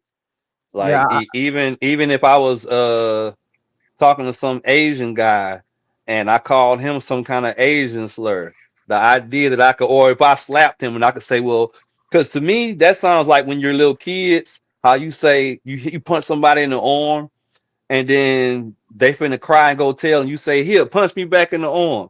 You can't tell a person, well, I hit you in the arm, so you got to hit me in the arm. Once you hit somebody in the arm, you got to be okay with everything that come with that. Now, there could be a person like me. That could be a person like me. That's very true, because you don't know if I'm that kind of person or not. I could be the kind of person that be like, you know what, I don't really care. Or I could be the kind of person that say, wow, you don't know until you do it. But Deep, can I address that real quick? And if I yeah, exactly. That's what I just said. But though it goes back to my point is we cannot tell anybody who feels disrespected how to respond. That's what the law does. But that's what the law does. It does. Well, it's a lot of people in prison. It's a lot of people in prison that disagree with that. So if you want to go to prison, if you want to go to prison, you want to go on the box. You want to act. Yeah, Deep. You want to go in the box, act however you want to act. You assume that somebody and brave people die. So hold on real quick, because I want Dane and Deep to finish that. But I just want to ask T Reason, do you have a different point, or are you on the point that they're on right now? Yeah, I have a slightly different point. Okay, so let's finish this one first, and we'll get to yours next, T Reason, if that's okay. All right, so Dane and Deep, go ahead. Brave people die all the time. I wanted to cross-examine it too, Dane, but you go first. I do too. What does that even mean? It means exactly what I said. What does that even mean that actually moves the conversation forward? Brave people die all the time. What does that even mean? What that means is you don't have to fear a consequence from anybody for that consequence to be realized. So you can. Well, we're talking about these because I'm speaking to the point of you saying where we're talking about these consequences like as if people are afraid, and people don't have to be afraid. Brave people get beat up, brave people lose jobs, brave people die, stupid people and do also yeah, they do. Stupid people. Yeah, they do. You're right. Stupid people. I'm not here to disagree. You're right. I agree with that part. Very much so. Stupid people who can't control their emotions go to prison all the time. So a man can make a choice what he wants to do. You're right. And men who can't control their tongue also go in the box all the time. And lose their jobs all the time. People who can't lose their control women their all the emotions time. also go in the box all the time as well. Yeah, you're right. You're right. So what is it that makes you? So real quickly, Dane and Deep, this is the cross-examination period. I just want to say, who can succinctly share to clear the audience and the panel what the disagreement between the two of y'all is? Either one of y'all can volunteer for it, Dane or Deep. Dane probably can't do it. Because right now I've heard y'all agree like 4 or 5 times in a row. Yeah, we're not in 100% disagreement. We're not in 100% disagreement. That's the thing. We're not 100. He's just a different side of the same coin, really. It's very true that he can use whatever word that he wants to use, and a logical thinking person should not take that as a reason to be physically violent towards anybody. But I also say that you can't tell anybody to be that way. You can only say I'm that way. Just like I can say I'm that way. But you could run into one of these other people who are not that way. And then whatever it is you're talking about can start taking place. And you're going to go next on the disparity, but this is what I mean. Does anybody not understand what I just said except him? Hold on real quick, Deep. I just want to make sure it's clear because I don't know if everybody's understanding what I'm saying real quick. And I want to get to what you're saying. So just for the audience and the panel, just moving forward, what I'm saying on the Vulcan Soapbox, can anybody express what the disagreement is? This I'm going to give an example of what I mean. Okay, so this is the disagreement. Wicked is saying XYZ. I disagree with Wicked on XYZ for this reason right here. This is the disagreement. You see what I'm saying? Now it's clear for the audience and the panel and everybody else what the disagreement is. With the technical term, if you want to look it up, it's something called clash. You should be using the same words they're using and showing how they're diametrically opposed. That means that it's clear for everybody what the disagreement is, just to help everybody understand it if you're in conversation so you don't miss each other and you don't confuse people who are listening or even yourself. That's how you would express clear to everybody what the disagreement is, and then you begin the conversation because it makes it easy for everybody else. So I want to give Dane, go ahead, Dane. I know you have something you want to say.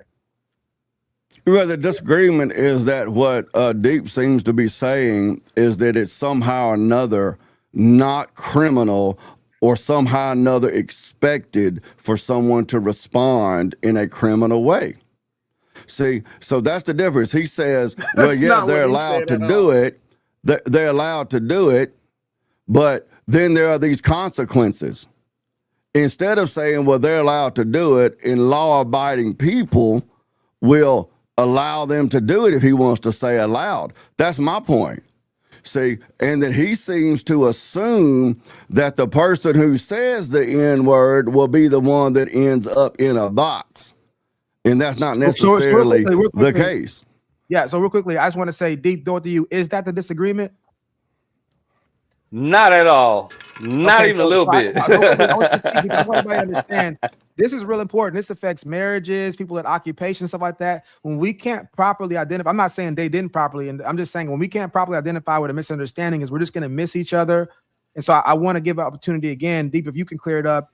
You know, if you think that Dane wasn't expressing what the disagreement is, you mind doing so? You wasn't going to be able to do it. And I'm saying before you get into your actual argument, can you shut your mouth, T-Reason? Can you not? Can you get T-Reason to stay out of the limelight? Learn how to be polite. T-Reason can't seem to live without being in the spotlight. Blabbing and blabbing on. You spurging out. Like, you hear that? You hear that? So yeah, real quickly. So yeah, Deep, if you don't mind, just kind of expressing what the disagreement is from your perspective. The only, if there's any disagreement, because for the most part, we on the same page as far as you can't tell anybody what to do after you do something. That's the main thing. He's saying from the side of, well, if you take a certain action, the consequence is you could go to jail or you could lose your life. Yes, that's true. And it could also happen the other way. Yes, that's true. But what I do reckon, but what I do recognize is the one way that we typically stop it from happening either way is don't offend. Okay, so that's the one way that I know for certain that I don't go to jail for killing you, and you don't go to jail for defending yourself for stopping me from trying to kill you. That way, I know neither one is going to happen. So real quickly, just by vote, and, if you can just do yes or no, T-Reason, do you know the disagreement between these two gentlemen? Just yes or no, if you don't mind. I believe so. Based off what they've said. Based off what they said, yes. Wade, what about for you? Yeah. Okay. Wicked? Kind of. Freshly? Yep. Okay, cool. Okay, so the audience out there, see the panel was able to say, I get the disagreement because they were able to express it in a way that we can all figure it out now. So I guess I'll give it a little bit more time. Dane, did you want to respond to what Deep said there? I got a response too. I know we coming to you, Wicked. Do I get to finish first before they respond? Oh, well, you weren't finished? Okay, sorry, Dane. Let him finish. Okay, go ahead, Deep. Thought you were done. My fault. Yeah, so my entire point with all of this is not to say that anybody should fear quote unquote black people or anything like that, or that a black person, a quote unquote black person that responds a certain way can't have violence happen to them. It's not to say any of that. It's to only say that you can't tell anybody how to respond. Yes, laws are in place and people break those laws all the time in different subjects that ain't got nothing to do with this particular subject we're talking about.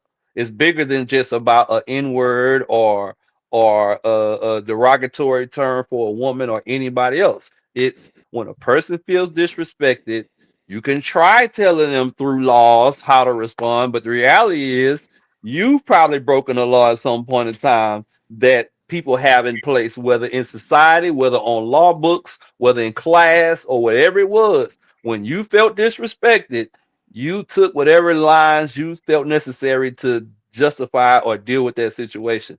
And all I'm saying is, yes, I can call you a word.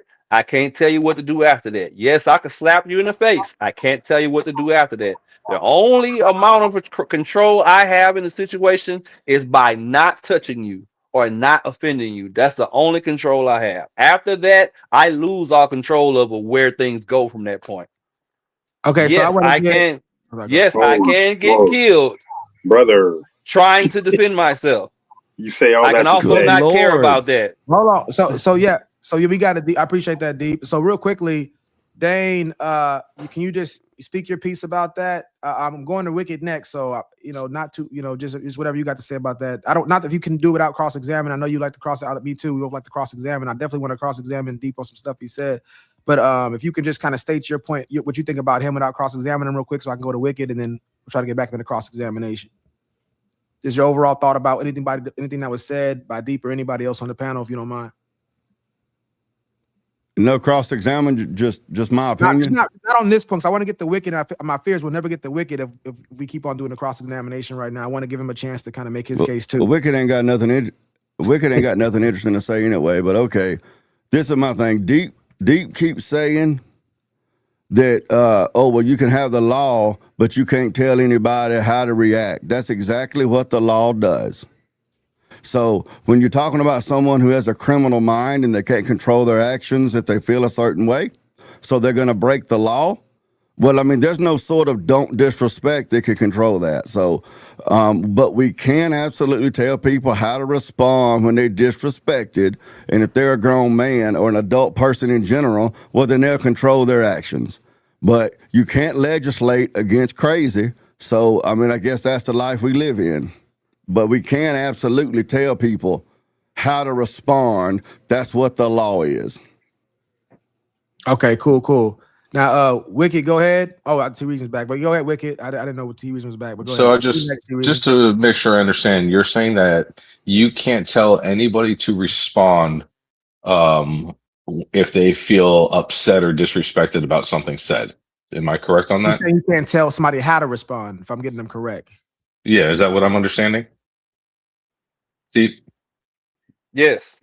Yeah. Okay. If somebody feels disrespected, you can't tell them how to respond. So if I follow that logic, are you going to have a different point than Dane? Or are you going to reiterate what his response? Well, I would just kind of want to ask him a question real quick about that. So if I apply that logic and raising my 3-year-old child right now, if he feels upset about something said, should I just let him react how he wants to and do whatever he wants? Or do I teach him how to control his feelings and actually respond in a productive way? That's a unique interaction. Well, let me say this. Actually, what happens is who's that talking to? Part of you. This is too deep responding to your question. So if I know that's why I was asking. If you're trying to teach your child to be a productive adult in society, I would say you teach your child to take the right action. But what I am saying is that doesn't mean they're going to do that. So that doesn't apply to adults? Yeah, it applies. I'm saying that don't mean people go out script all the time. It's not a problem. I'm just saying people don't have to follow the script. So you should tell people how to control their actions and how to react. I'm saying you can. The Heavenly Father tried. You see how that works? Well, you can do whatever you want. You can do whatever you want.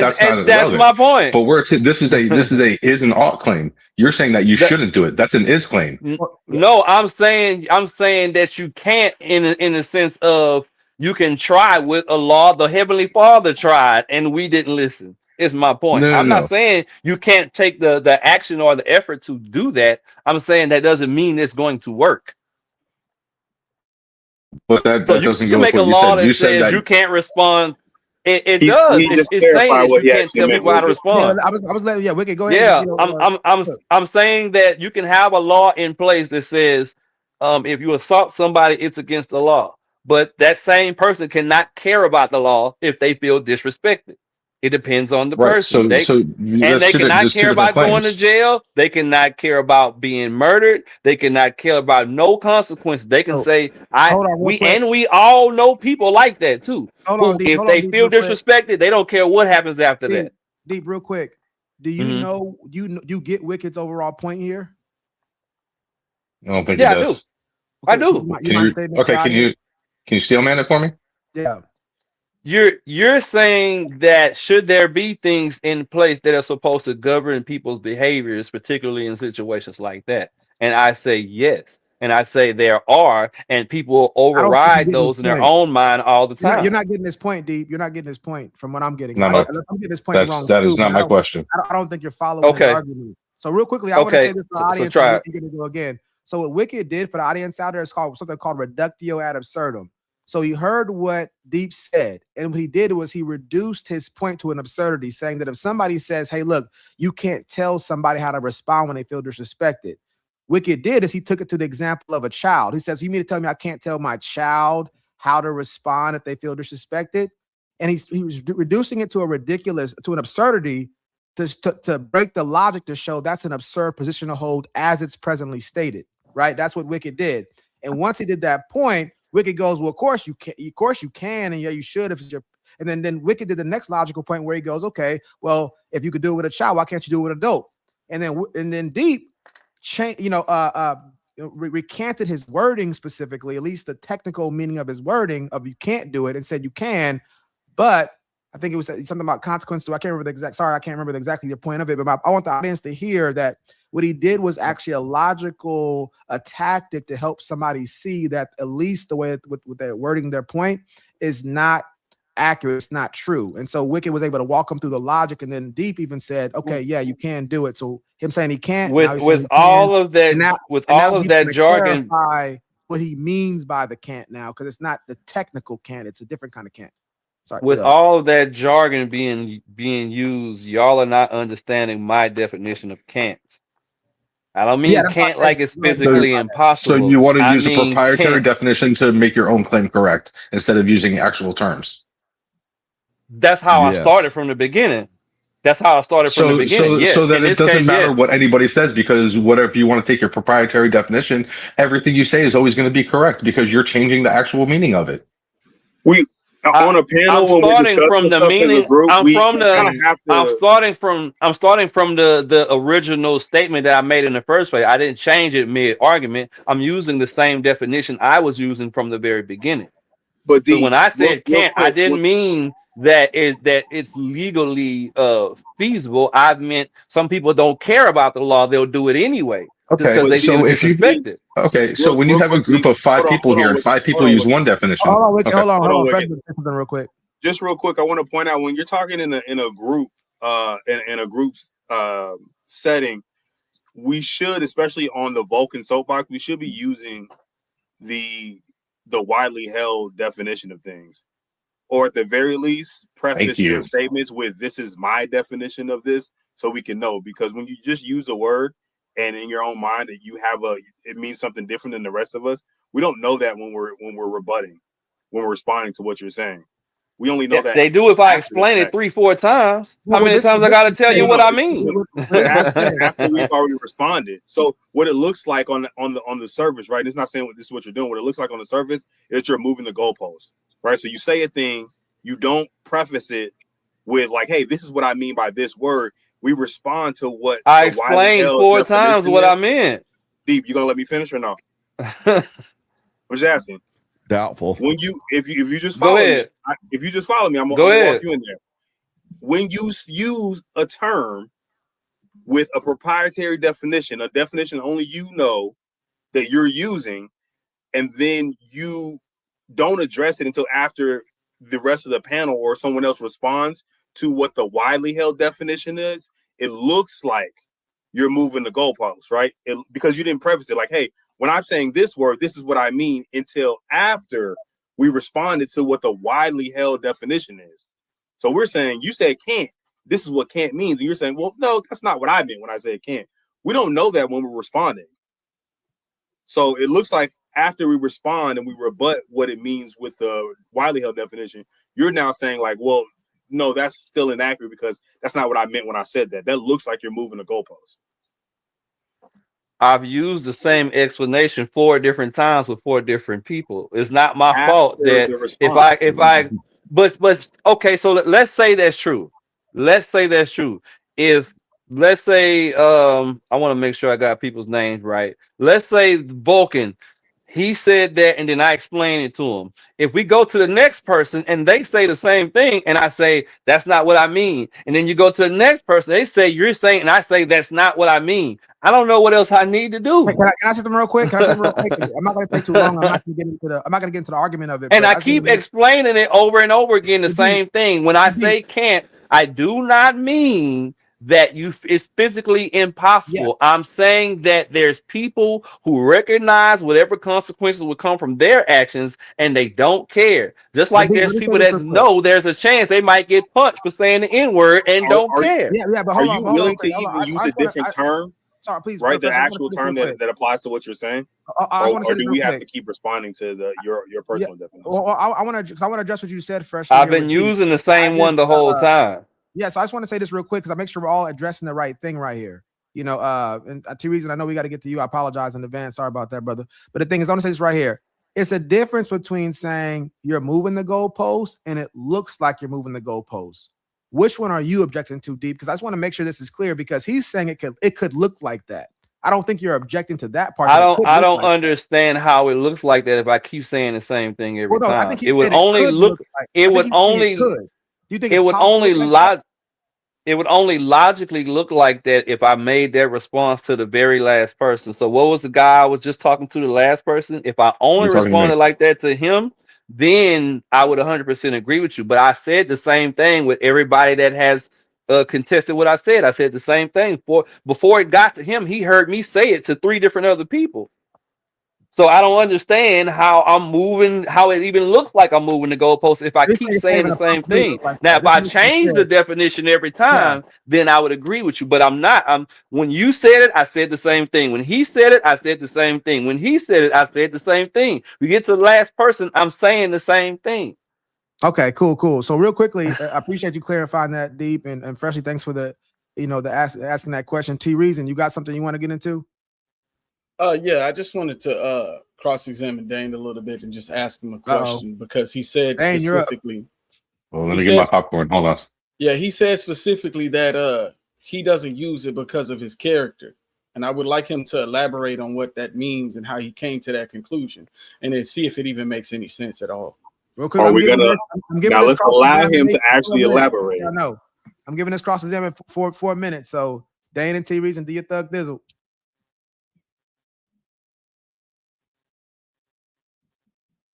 Or maybe not. Dane, you there? Dane turned 55 and still doesn't know how to work the mute button. No, I was actually Enos had asked me earlier to invite Lutch over from the Indian Jesus podcast. So I was actually typing to him to see if he was going to be able to come on stream because he's streaming right now. He said he would. I talked to him the other day. Yeah, smart guy, real smart guy. I think that he would have a lot to add to this conversation right here, considering that he's not black or white. He's half Japanese and half Indian, and not Wade's kind of Indian. He says dot, not feather. That's what he says. So he's talking about East Indian. So Indonesian. that's actually what I was doing. But I don't know what else I would have to offer to this discussion as far as the N-word. It seems like we've been talking about it forever and a day. Real quickly, Dane, I don't know if you're sure, like T Reason's cross-examining you right now. I don't know if you're aware of that. See, with T Reason, though, when he starts talking, I stop listening, especially now that he's developed the habit of when he goes to talking, he's doing these middle school kind of jabs on and on and on. And like when I'm trying to talk to someone else, it's like he's just lobbing turds over the fence. So when he starts talking, I stop listening. So I actually wasn't paying attention to him at all. We got dogs in the background there. So I know. Yeah, we know who that is. T Reason barking. I know it's tough for T Reason. Yeah, he wants to get in there, but I know the dogs is barking. Appreciate you. And listen, if he can't interrupt, the dogs are going to do it. So right, exactly. So yeah, hey, Dane, I got a question for you. Have you ever tried crying about it? Would you like? I'm not crying about it. I'm just describing it. Crying would be what you do, but what I do is when I have a. It's when I have a child that I'm talking to, and all they have is stupid stuff to say. I treat them like a child and stop listening to them, and that's what I did. I'm not crying. I'm just saying that. You haven't had anything valuable to say, so I stopped listening to it. I asked a simple question. The question is, you said earlier, you don't say the word for your character. So I want to know what aspect of your character and what reasoning, your logic, or whatever you came to profound in your character that made you come to that determination. You're going to have to tell me what a determinization is, because I don't think that's an actual word, but it does sound very photosynthesis. Determination. Okay, well, that's a different word. I didn't come to a determination. Okay, well, what is it about your character? You said you don't do it because of your character. Well, because I wasn't raised with that kind of verbiage. It's never been a part of my verbiage. There was no, it's a very common misconception against some people that white people are raised a certain way with a certain verbiage. And then when they get to a certain age, they make a decision whether or not to continue with those beliefs and that vocabulary or to rise above that and be better people. But that's not the case. I was never raised to use that kind of language. So, you know, it's so, you know, when I got, you know, older or even when I was younger and I come across people using certain words, and that's one of them, it just was not a part of my ethos. I hope that helps. The reason you good on that? Yeah, I had a feeling he was going to have that type of response, but it didn't necessarily really. What type of response is that? You're asking me a question that is essentially, it's like if you were to ask me, Dane, are you still beating your wife? Or Dane, have you stopped beating your wife? For me to answer that question, I would implicitly be admitting that I have at some time in the past beaten my wife, when the only time I've ever beaten my wife is when she asked me to. So you're asking me, when did I stop using that word? When did I reach some sort of epiphany and decide that my character meant that I didn't need to use that word? That didn't happen. So I'm answering your question directly. It did not happen because that has never, look, I'm gonna let you know something, man. I could pull my phone up here and put it up here if you wanted me to the screen, and I can show you a message that I got just about an hour ago from a young lady I dated back in high school, and she is blacker than you are. Now, I'm not saying I'm down with the brothers because I had a black girlfriend, but I'm just telling you this is part of Big Daddy. So, what does that even mean? Well, what it means is what you're asking me is as stupid as you are, because you assume that at one time the N-word was a part of my vocabulary, and somehow or another in my character development, I stopped using it. I have not stopped using it. I have not stopped using it. I simply never had it as a part of my vocabulary. And when I answered that question then you said some old dumb shit about, well, he answered that question as I thought he would. I answered the question truthfully. I was under the language, gentlemen. Yeah, I was under the impression Indian. I mean, he just put a lot of words in my mouth. Half of the things he said, I never said. So I asked a simple question. This comment thing real quick we got here. I was already under the impression that the Indian G's already had an invitation. I guess I didn't send him the link. I was gonna send him the link when you called on me, and I jumped back over in the y'all's panel. Okay, I thought Enos said get it together, Dane. Yeah, I apologize to Indian G's. I thought you already had the link. Send him an invite, man. What you doing? Come on, man. Freshly or Dane, if one of y'all don't mind, send him the link so he can. I thought he was already invited. Yeah, I can send him a link. I can send him a link, or thank you. You guys always trying to hold down colored people, not sending them the link, not letting them join. Trying to hold the brother. Well, he streams at the same time, and when I reached out to him, he said that he'd be streaming to let him know, and then I didn't think about it, so I hopped over on his stream, and then, Vulcan had great timing. Yeah, but I thought Enos also reached out to him too, so I guess I was mistaken in that. But no, Enos reached out to me to then reach out to him. Yeah. That's how I think it happened. I don't know. So y'all having these behind the scenes conversations. Keep that BTS for the outtakes, man. We still need a blooper reel. Yeah, we still need a blooper reel. Okay, yeah. So freshly, we can go ahead and somebody give him that link. Yeah. Dane's gonna send we him bring the in link. the next topic. We probably should bring him in first, if we can. I mean, does he have the link yet, or if he can? I'm thinking to give it to him. Okay, yeah. So we can do that, and then we'll bring him in for the next topic. You wanna? I told him what the topic was. He may have something to say about this one. Sorry, what'd you say? We done been on this one long enough, man. This is like the third time we talked about this. Can of worms to open up, but I'm trying to get us into these other topics. But I definitely had 2 more points that I wanted to make. Well, while we're bringing that's because you don't clean your house. Yeah, I want to address this point. Sorry, real quickly. I do want to address this point that Dane mentioned while waiting on Indian Jesus come in. When people get out of control emotionally and start. So they basically lose control or black out, whatever they would call it, and act, in ways that they know they shouldn't because of the N-word. That definitely is a problem, like Dane said. But I will say, to me, a more menacing figure that doesn't get talked about as much is somebody who's very much in control of their actions and hurts somebody because of the N-word. They're not like losing control of their cognitive functions for a brief moment of blacking out. It's a part of their principle that if somebody says this word, I am going to assault them or worse. To me, that's the more menacing figure than even the one that Dane brought up, even though the one Dana brought up is an important figure to focus on. So that's what I would say about that. I've met people that are like that. Like if they use I would say the most menacing figure is the person using the word. That's what I would say. I would say the most menacing. So hold on, I'm gonna make sure I'm understanding you real quick. You're saying so you got somebody who assaults somebody for using the word, but because they lost control. You got somebody who assaults the person, not because they lost control, but in principle, if you use that word, I'm gonna assault you. Then you got the person using the word. You're saying of the three, the most menacing figure is the one who used the word. Absolutely. That is interesting right there, folks. Yeah. Clip it and ship it, boys. And I think a lot of people feel that way. I think that's the reason why there's consequences that come along with that word. Is anybody willing to agree with T Reason on this topic? Hell no.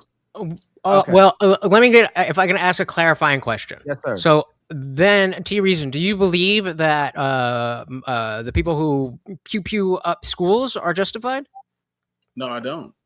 So what would be the difference? I mean, you just shooting up a school full of random people, innocent people. Well, I mean, no, typically. But they were offended. Let's take Columbine specifically. That was very clearly an example of them being bullied and then going for revenge. Were they? So you're saying, how were they bullied? I don't know hold anything about the bullying. Hold on. So they were just made fun of. People made fun of them. People hit them, and they got very angry. This is well documented. And so they decided, oh, we're gonna get back, and they went and they did Columbine. And so, what is the difference between them getting called names and responding with violence versus somebody hearing just this specific word? That's a ridiculous comparison. That comparison. Fair enough. Why? Because you got a small group of people. You got like. All right, hold on. Sorry. Hopefully, y'all understand my interruption here. I want y'all to continue this. But when we say the word, are we talking about N-I-G-G-A, N-I-G-G-R, or it doesn't matter for this conversation? For what I'm saying, doesn't matter. I think. Okay. So when I'm saying it's not when it's within the parameters that are already established. Now, if you don't know what those parameters are, if you need me to outline that, I can outline the parameters. But so you have the ER and then you have the A. But the N word is the N word, and when it's coming from someone that is not in, obviously, I guess the easiest way to say it is not in the in group, people are going to feel assaulted or attacked by hearing that word. Okay.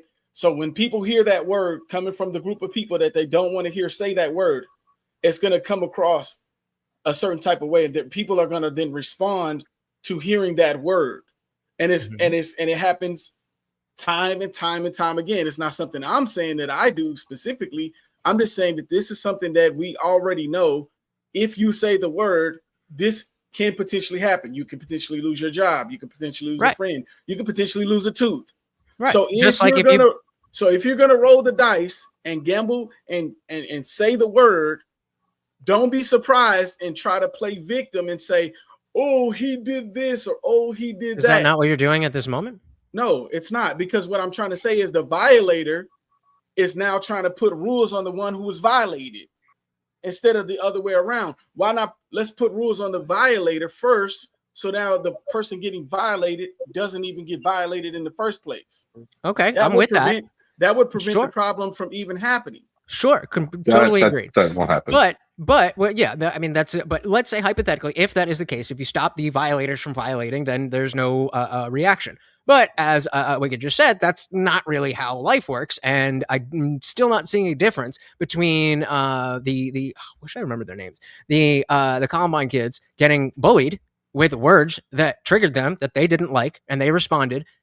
Why should those bullies not be expected to hold that L because they used the words that triggered people, and now they're getting what they got coming to them? So that goes. So that's what I believe. So there's two things. Number one, the consequences are still going to be there, even for the people who don't want to be called the N-word. If they react a certain type of way, police can get called, and those people who responded to how the N-word made them want to respond are still going to have to deal with whatever consequences, if any, that are involved with that.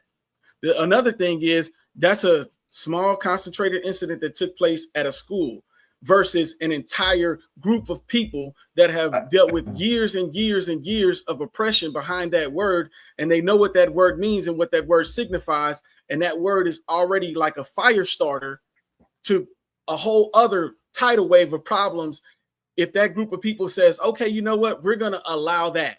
And now what comes along with allowing that? Okay, now there's other, it's like a domino. It's like pillars. Okay, so once this pillar falls, then the next pillar, then the next pillar. Okay, so just to make sure I'm understanding you correctly, you're saying that the history is what justifies the use of a word being met with the response of violence. Is that fair? That's a ridiculous way to say it, but that is what I'm saying. I mean, agreed. Okay. It is a ridiculous way to say it because it is a ridiculous statement, and those are one-to-one exactly the same. No, they're not one-to-one. So glad to know that you are in favor of school pew-pewers. You're trying to make it fit your narrative so that way you can feel. I don't have a narrative. I asked you a basic question. You have the narrative that this N-word is different than other words. That's a fine narrative to have. It's just like challenging that narrative based on the principle. Let me ask you a question. Does the word Nazi have a different meaning to you? Does it have a specific connotation that comes around? When you hear the word Nazi, does it make you think about a specific event that took place? Yes. Okay. Do you associate good imagery or do you associate bad imagery with a person under that title? Bad. Okay, exactly. So that's the same thing that happens when this word is being used. So the same reason why. That's the worst example. So hold on a second. Not done. But I want to say this real quick. I know, Wiki, you're going to get in right here, but maybe I shouldn't do this. But Indian Jesus attempted to still man you. You said you didn't like the wording of it, but it was what you thought. Like, can you use his wording, but add or take away whatever you would add or take away to make it fit what you're actually saying, or was that in fact what you were saying? But still using his words, like, and I don't know if you mind saying it again, Indian Jesus, if you just so we can keep the clash there, the wording right. Yeah, so I just wanted to be clear. I thought that T Reason was saying that it's not just that, a word was spoken, somebody got offended, and that's license for them to be violent. He's saying that it's a specific word because of the history behind it. Right? That justifies the that would justify the violence. Yeah. Okay. Yeah. Cool. Now, T Reason, you said that was a ridiculous way of wording it, and so I'm saying, like, well, that's not what he said, but that is. I mean, I like what he said just now way better than what he said. Okay. So you do like that. Okay. So yes. Yeah. So clear it up for me. That's fine. I'm not.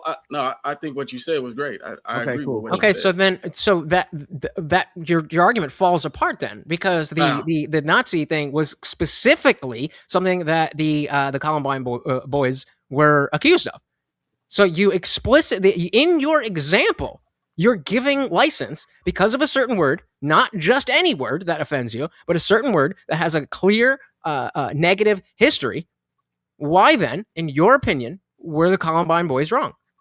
Oh, they were still going to deal. They were. So they're still wrong. And the reason why they're wrong is because they're still going to go to jail.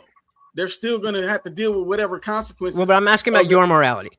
So are you saying that you think you are, but you're not, because my morality is not even. I mean, you think it's in question, but it's still the same. I'm saying that the same as what? That's what I'm trying to determine what it is in the first place. So let me explain it to you. If you violate somebody, you don't get to decide how they're going to respond to being violated. That's the whole premise of my argument. Is the violator doesn't get to respond. Right. So if you bully if you bully some white kids, then you don't get to choose how they come back at you. I'm not understanding what you're disagreeing with. The law would decide. It's illegal. Murdering somebody is illegal regardless of the color of your skin. Exactly. Did we pass a new law that only black people can murder? Or what are we talking about? So we're not arguing anything. You're not arguing anything. I think I'm making a pretty strong argument. But you're not, though. Okay. What's wrong with my argument? You're saying that they're justified in shooting up a school. Nope. I'm saying based on your logic, they would be justified, which means that you're engaging in special pleading. So it's all right for force to be met with the N-word, but a different N-word or any other word, it doesn't count. Only the N-word is allowed to be responded to with violence. No, you can be met with force for a lot of words. So hold on, I mean, just for the audience. It's a lot of words you can say that you can be met with force with. Now, Indian Jesus, I just want to say this real quick for the audience, so the audience can track this. So what happened again? We just saw it earlier with Wicked. Now Indian Jesus did it where he did a reductio ad absurdum, where he says, "Okay, I'm gonna take your logic and I'm gonna take it to its absurdity." And what happens is T Reason goes, "Well, yeah, but that's not that doesn't apply. That's not, it doesn't apply in this situation in your absurdity. And so that's when Indian Jesus says, okay, that's special pleading then. If you're saying it doesn't apply here in the absurdity, then you're saying there's a special case in which the rules, the same exact rules don't apply here. And that's what the audience to be tracking these kind of things. Unfortunately, there is. I mean, that's unfortunate, but it's true. With these things in the show. That's why I'm doing this today, which I haven't really been doing in the past. But shout out to Dane. But the thing is, real quickly, Wade, did you have anything you wanted to say? No, I was just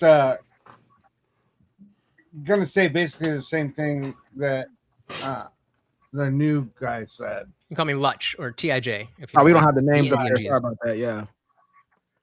And Indian Jesus. Yeah. Yeah, when TJ or T Reason. Wade, real quick, Wade. You and Lutch are both Indians, but two different kinds. Right. I'm Casino. He's 7-11. Yeah. He's oh my God, look at my dot Indian, and you're Indian. Daddy is not coming on anything. Daddy is not coming on anything. Don't.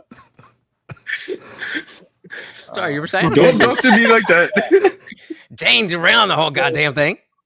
So I was just incredulous at how T Reason was missing the point that in the analogy, the kids who did the shooting were the ones who heard the word, or the equivalent of someone being exposed to the N-word. Mm-hmm.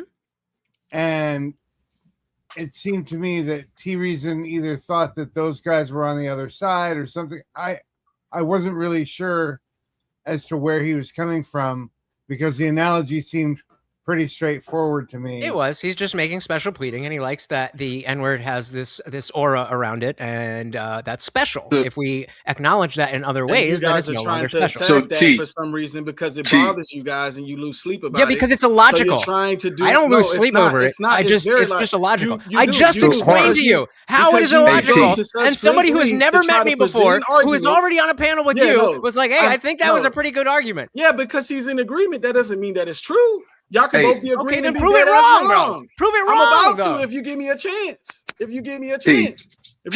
I just make sure I understand what?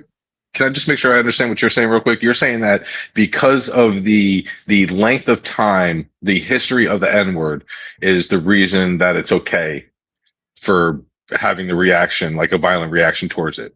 I think it's a number of factors. It's not because of the long history, but because of the long history of it, right? I think the problem that we have is a lot of times we try to reduce it to one factor, and that's where the Indian Jesus is struggling with it, because he's trying to frame it in such a small box. He's trying to put it in one parameter and say, this parameter applies to this situation.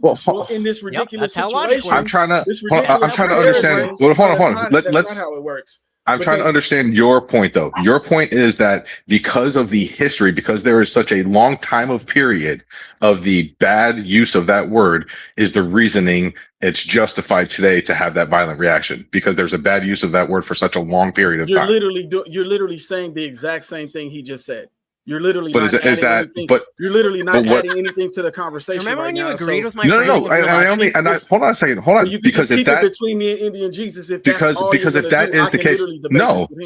Because if that is the case, you would have to justify a trans shooter. Let's get rid of the Columbine. You would have to justify a trans or a gay shooter because of the long history of them being oppressed because they're gay and they can't come out and all this and that. It's the same thing. So any trans shooter violence, you would have to say, you know what, it's okay. Yep.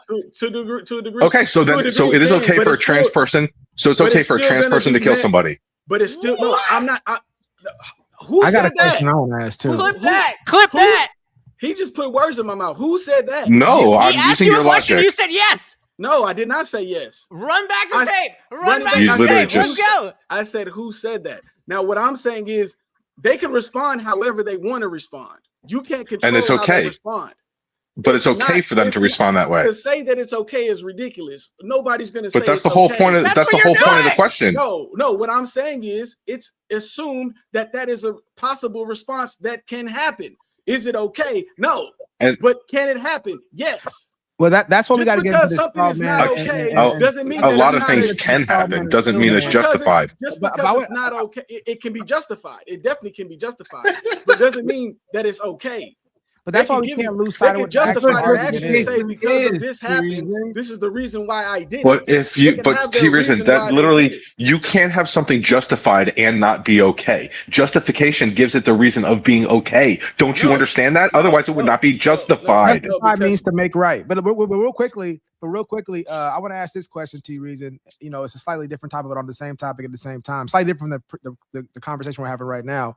But like last show, when Deep and Dane got into it, when they were talking about like, you know, your I forgot the cartoon, you know, and then Deep's response to Dane was your mom, you know, something like that, you know, I said your mama's a cartoon. Yeah.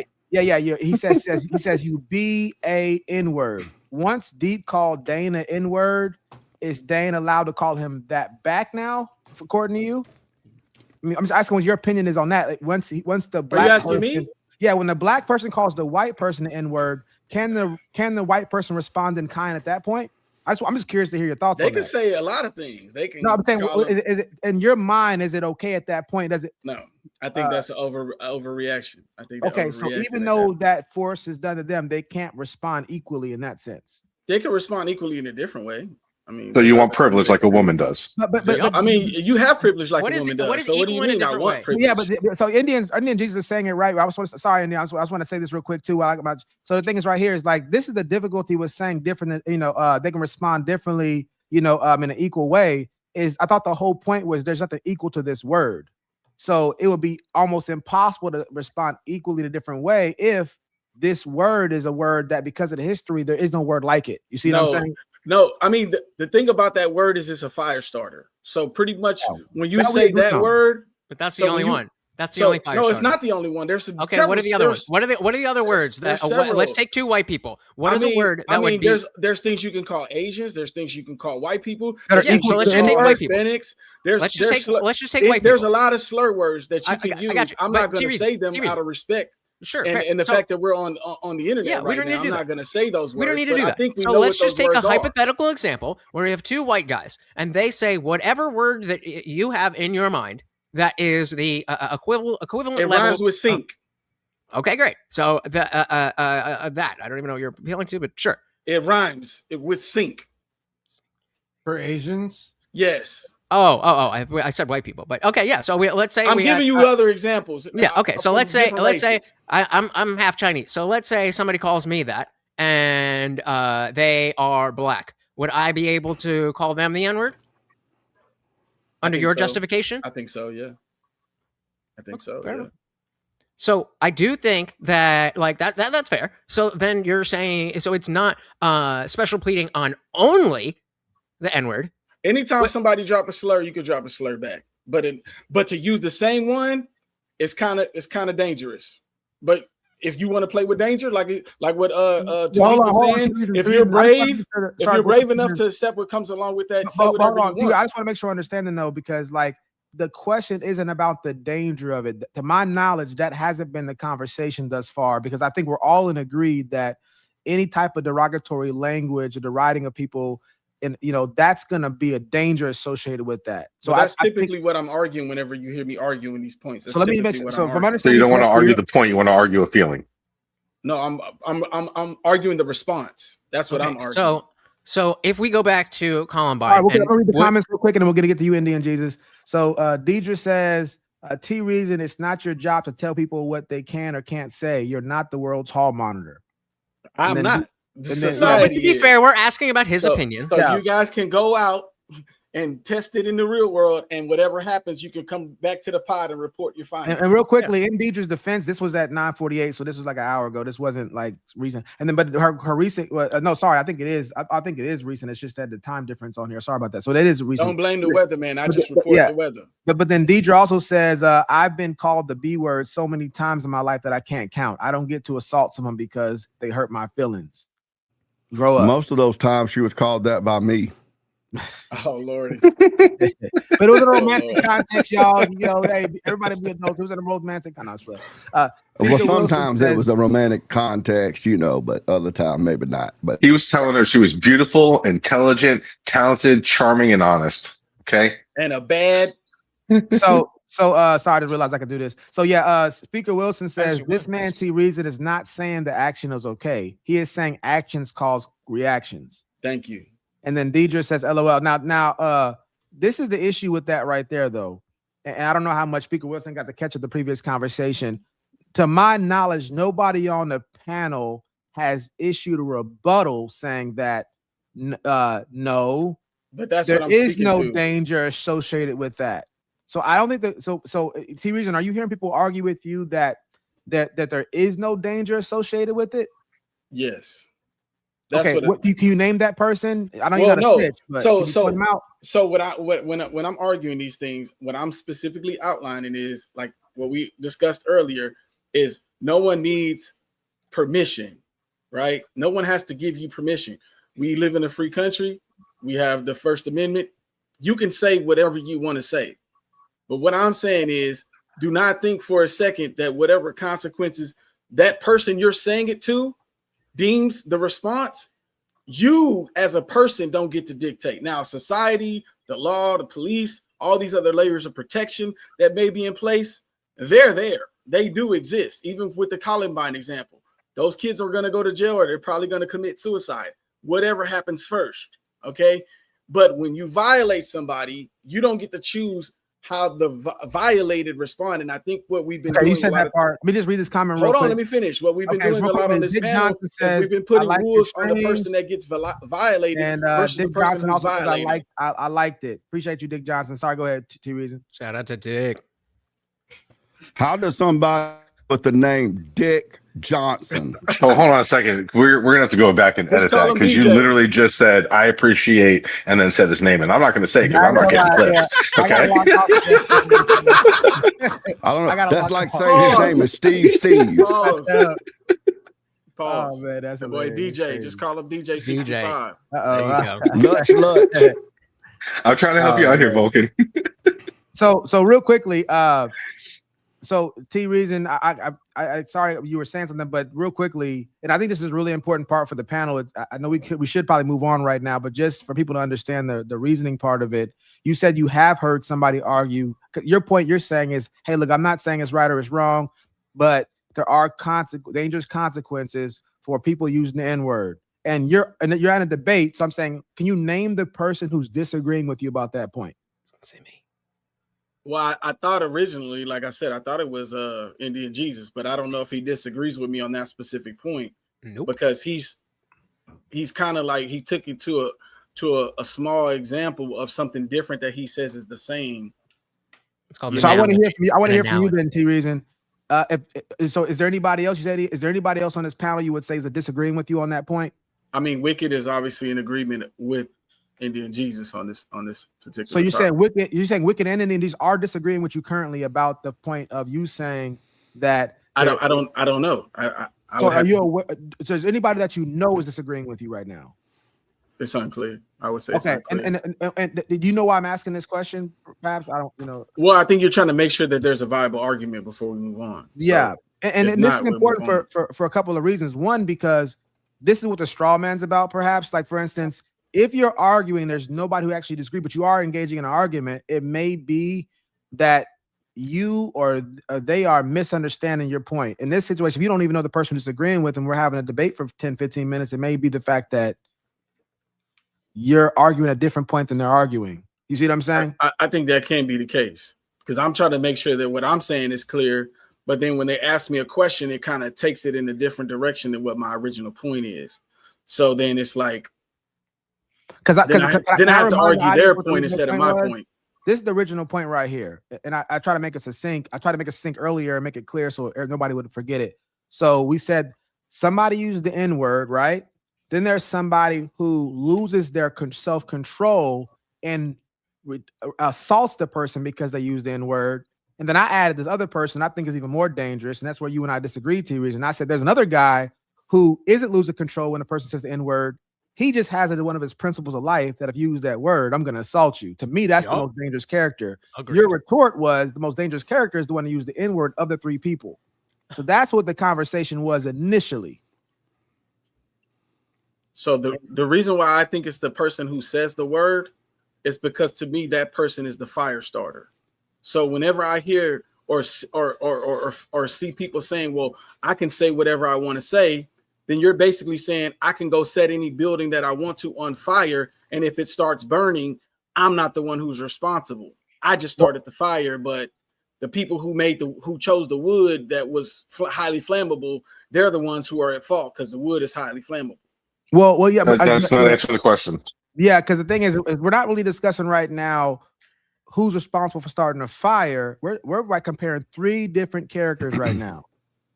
One used the N-word, and we're saying, I guess no matter the context, I'm assuming we're saying no matter the context. I'm using that analogy to say that fire is the person that responds the way that your friend says he responds anytime he hears the word said. That's where the fire comes out. So now you said the word, now the fire started, and now the fire's happening, and you're saying, "Oh, I don't like the fire, so let's blame the fire that I started for becoming the fire that I knew was gonna start." If I but sorry, real quickly. I know energies want to get in, but I just think again we're getting kind of off the but we're getting off it because right now I thought we're comparing three different people. So we're not asking who's responsible for starting it. Now, what I thought your point was, T-Reason, is whoever starts it, no matter what everybody else does, the person who starts it is by definition the worst person in that situation. No matter what. It's the same as when someone responds in self-defense, you don't get to decide how the person responding in self-defense responds to the attack. Oh, you're saying what Deep was saying earlier. Okay, cool. Go ahead, Indian DJs. So I mean the problem with the analogy is that starting a fire and saying words starting a fire is way more analogous to the violence that you're talking about than speaking words. And so if you want to use that example, would you say that if I went to your house and burned it down because you said you called me the whatever slur, then that would be okay because or that would be not morally okay, but that would be what you should expect because you started the fire, so now you're gonna get your house burned down. That's how that works in your logic. But you don't actually believe that if you said something mean to me and I found your house and burned it down, that you would be the worst person in that scenario, right? We agree that I would be the bad guy if I burned down your house because you said mean words to me, correct? Well, like I said, the person who violates doesn't get to choose the response. Agreed. Now, so, I'm not saying that if you burn my house down, that I'm not going to respond or the police aren't going to respond. That's not what I'm asking. But all you're saying all you're saying is that actions have consequences. Yes, we all agree that actions have consequences. The more interesting discussion is what consequences should come from what actions. And so we're specifically talking about the action of using a slur, specifically the N-word. And so the question there is, what is a reasonable response to that? In the same way that it's not that you started it by calling me. Hold on, let me finish. Hold on. As the same way that you started it by calling me a bad word, I burned your house down, but and then it's over, and you call the cops, and I get arrested. But you're the worst person in that scenario because you started the fire, even though I literally set your house on fire. And so when you apply that, that's the logic that you're using to the N-word as well. And so if you don't agree that you are the bad guy when I burn your house down because you called mean words, then you also don't agree that the person who uses violence when hearing the N-word, it's the same thing. It's exactly the same. It's 1-to-1. So you can't have one without the other. That's being illogical. And if you want to be illogical and use your special pleading and say, I don't care that it's different, I just feel this way about the N-word, you're allowed to have that opinion. I think let's be clear that is what your opinion. In that situation, you're asking for people to respond logically to something that shouldn't logically happen in the first place without a logical understanding of this is what could potentially transpire. So correct. I'm asking you to respond to how I would burn your house down. And that is not a thing that should ever happen in reality. That shouldn't prevent you from being able to think about. There's a lot of things that shouldn't happen. That doesn't mean it won't happen. just because something shouldn't happen. So are you saying that because it shouldn't happen, that you're saying that it won't? Is that what you're saying? Can I interject here? Can I? Can I interject real quick here? Because this, I'm going to do a quick attempt, and if it doesn't work, then I'll let everybody else go back to having it again. And I'm going to try to do is just kind of going back to the reductio absurdum thing we were talking about earlier. But it's like I'm going to try to use an assertive example because I'm trying to break this principle. If I'm getting you correct, T-Reason, correct me if I'm wrong. Your principle is if somebody starts to fire, the person who does whatever they do next in response to it, the revenge, whatever you want to call it, they are not they're not more guilty, or we can't say that they've overdone it. We can't say that whatever they do, I have lost for words. Whatever they do in response to it, we can't say that was too much. We can't. I think there's still a such thing as an overreaction. Okay, so you can still what would that look like? You can still overreact, but it's hard to say that's an overreaction and this is not. Obviously, some things like burning somebody's house down, that can be considered a blatant overreaction. Sure. So then, but to sit here and try to sit and list and tear off, okay, this is an overreaction, this is the exact reaction. That's kind of how else do you know? Up in the air. It's up in the air. It's kind of like we don't know until we know the exact situation, both sides of the story, everything going on. Okay. Obviously, it's going to sound extreme when you say, burning this house down. You know what I mean? This is why masculinity was able to build civilization. This is why masculinity was able to build civilization and femininity wasn't. This is why there's never been a building on the planet ever built exclusively by women, because women want this tier system and all these sort of nuances and these razor thin ideas, and men just say, let that person behave how they want to behave. I'm going to behave how I want to behave. I'm responsible for my own behavior. That's what grown adults do, especially men, say, I'm responsible for my own behavior. I can't blame my behavior on someone else that hurt my little fee-fees. And that's how we built civilization, instead of going around licking our wounds and wanting to cat fight because somebody hurt our feelings. And that's how we built civilization. So that's the question when a man says, well, you can say what you want to say, but there are going to be consequences, and you can't control my reaction. Those are the reasoning skills and self-control skills of a middle school child who says, well, they started it. They started it. They the ones who did something, and then I'm gonna burn their house down. I'm gonna go off. I'm gonna have my say. They put their hands on me. They put their hands on me, and then they blame that. And when they end up in jail, well, then they blame it on the person who said something. Well, they said that. That's why I'm in jail, or that's why whatever the case may be. Adults control their behavior. That's when you become an adult. When you stop blaming others for your own behavior. So you're telling me that adults are not capable of violence. You're telling me that two adults are not capable of having a disagreement. Respect the house, brother. Yeah, I just want to say this part real quick, and part of my issue, and we were having this conversation earlier with Deep, the words, I couldn't come up with the words until just now, simple basic words. But when people are saying you can't tell somebody how to respond, I have this sneaking suspicion what they're really saying is you can't shame or judge somebody for how they respond. Yes. Which is what people are disagreeing with. We can judge and shame you for certain responses, which I'm assuming you're agreeing with now. Because it's like, hold on, because we want to say an eye for an eye or whatever it is. The whole idea of that was, hey, look, if this person, slaps your sister on the butt, I'm saying, you can't destroy their whole bloodline. You know what I'm saying? That's if y'all seen the movie Hatfields and the McCoys, great movie. But this is where it plays out. So T-Reason, would you agree with that principle that there is this, and I think you have earlier just a moment ago, but it's like we don't have an exact number. It's not math, it's not logic specifically, but there's an approximation. We're looking at somebody's revenge and we're going, okay, did that too far exceed what was called for? Yes. Or was okay. Yes. But what I'm saying is, and that's real quickly. So they're just saying. So this is what I think you guys are not understanding. I want to connect back to the topic real quick, T-Reason, for the audience and for everybody. So the thing is, the question is somebody calls somebody the N-word, is assaulting them exceeding what we think is justifiable or allowable or understandable in a situation?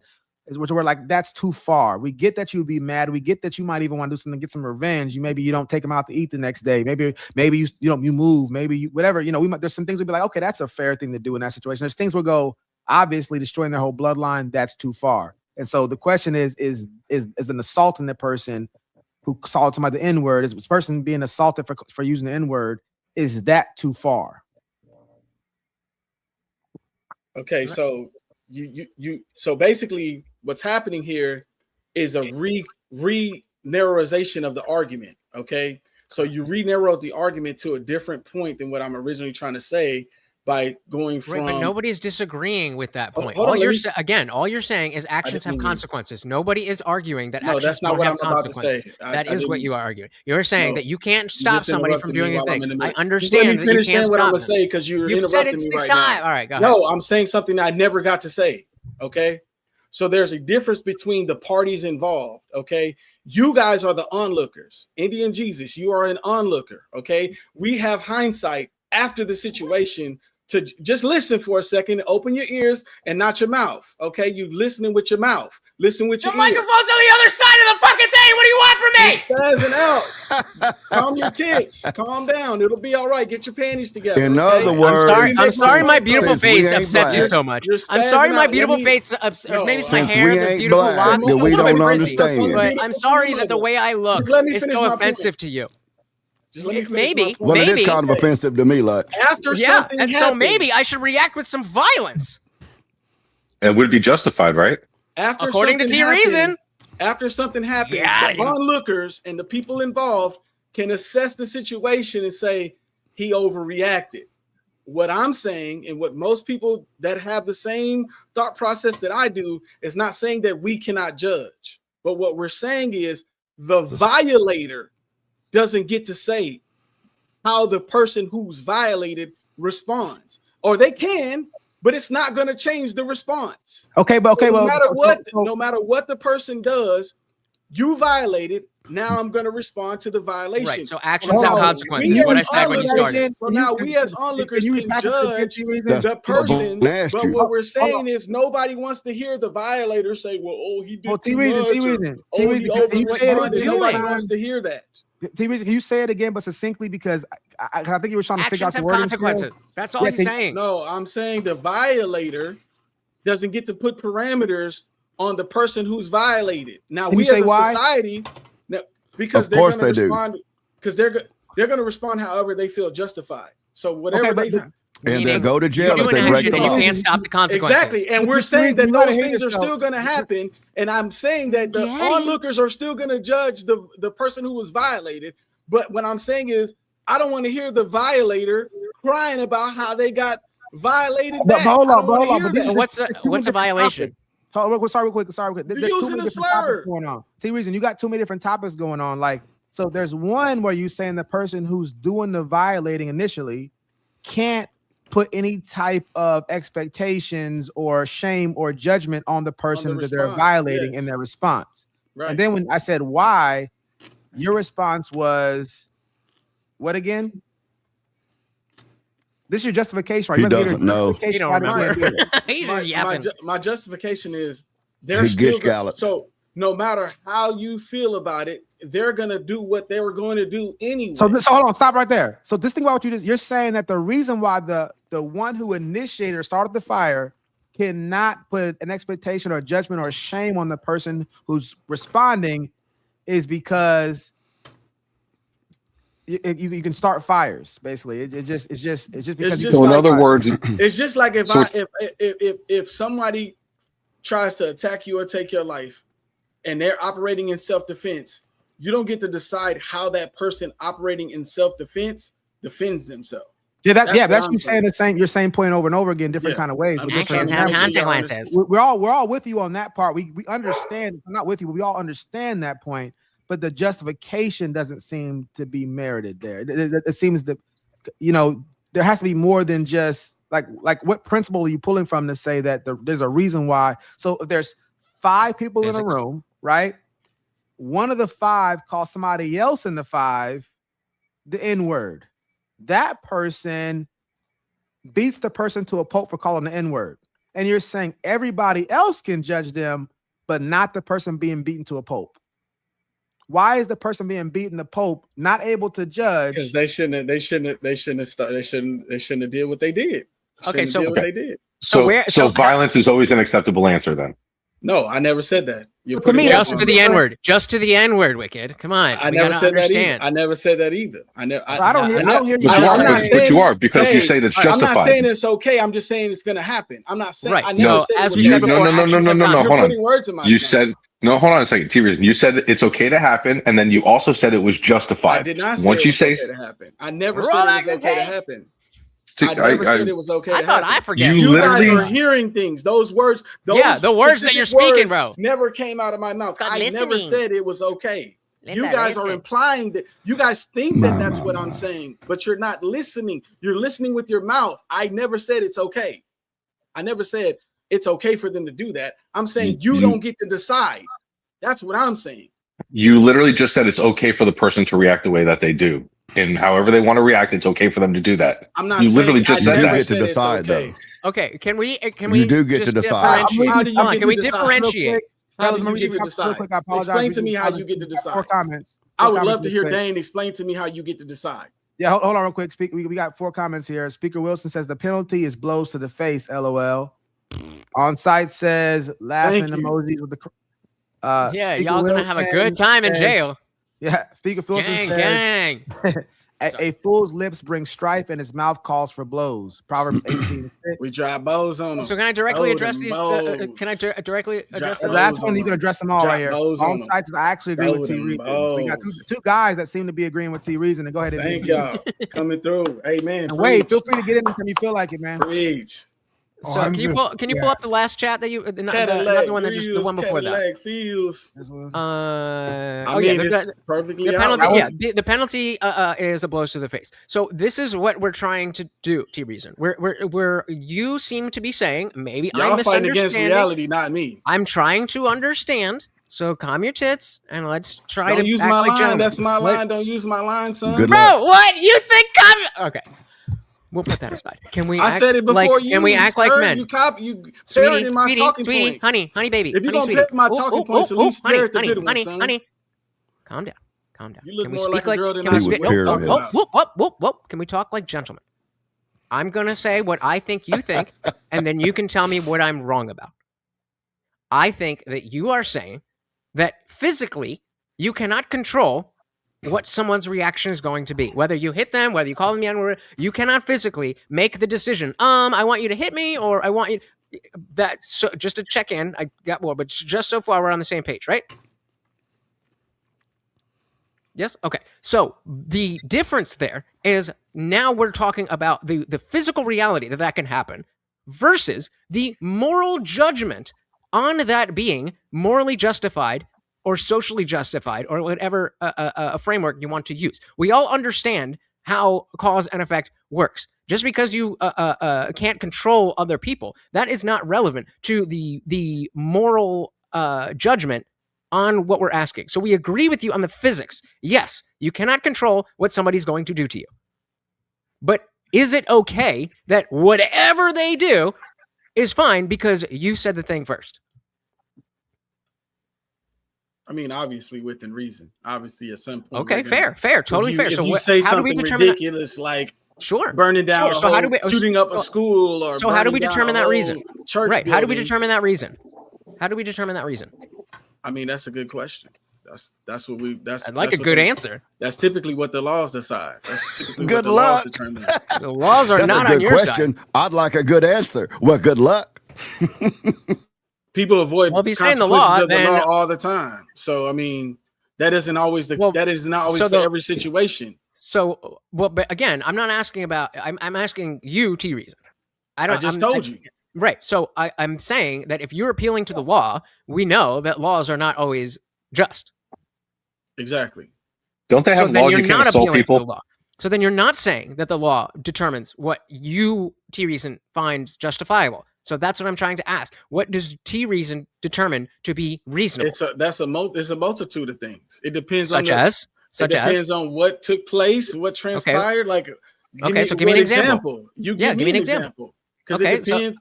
It depends on what's happening. And Okay, like I here's said, I can only speak for what I would do. I can't Okay, say what the next person would do. Okay, so you a lot want an of example? I'll times- give you an example. let me finish. A lot of times people are saying, well, you don't get to decide, and they say to reason, you don't get to decide if we use the N-word. It's not me deciding. I'm just reporting the weather, and they're getting mad at me because it rains outside tomorrow.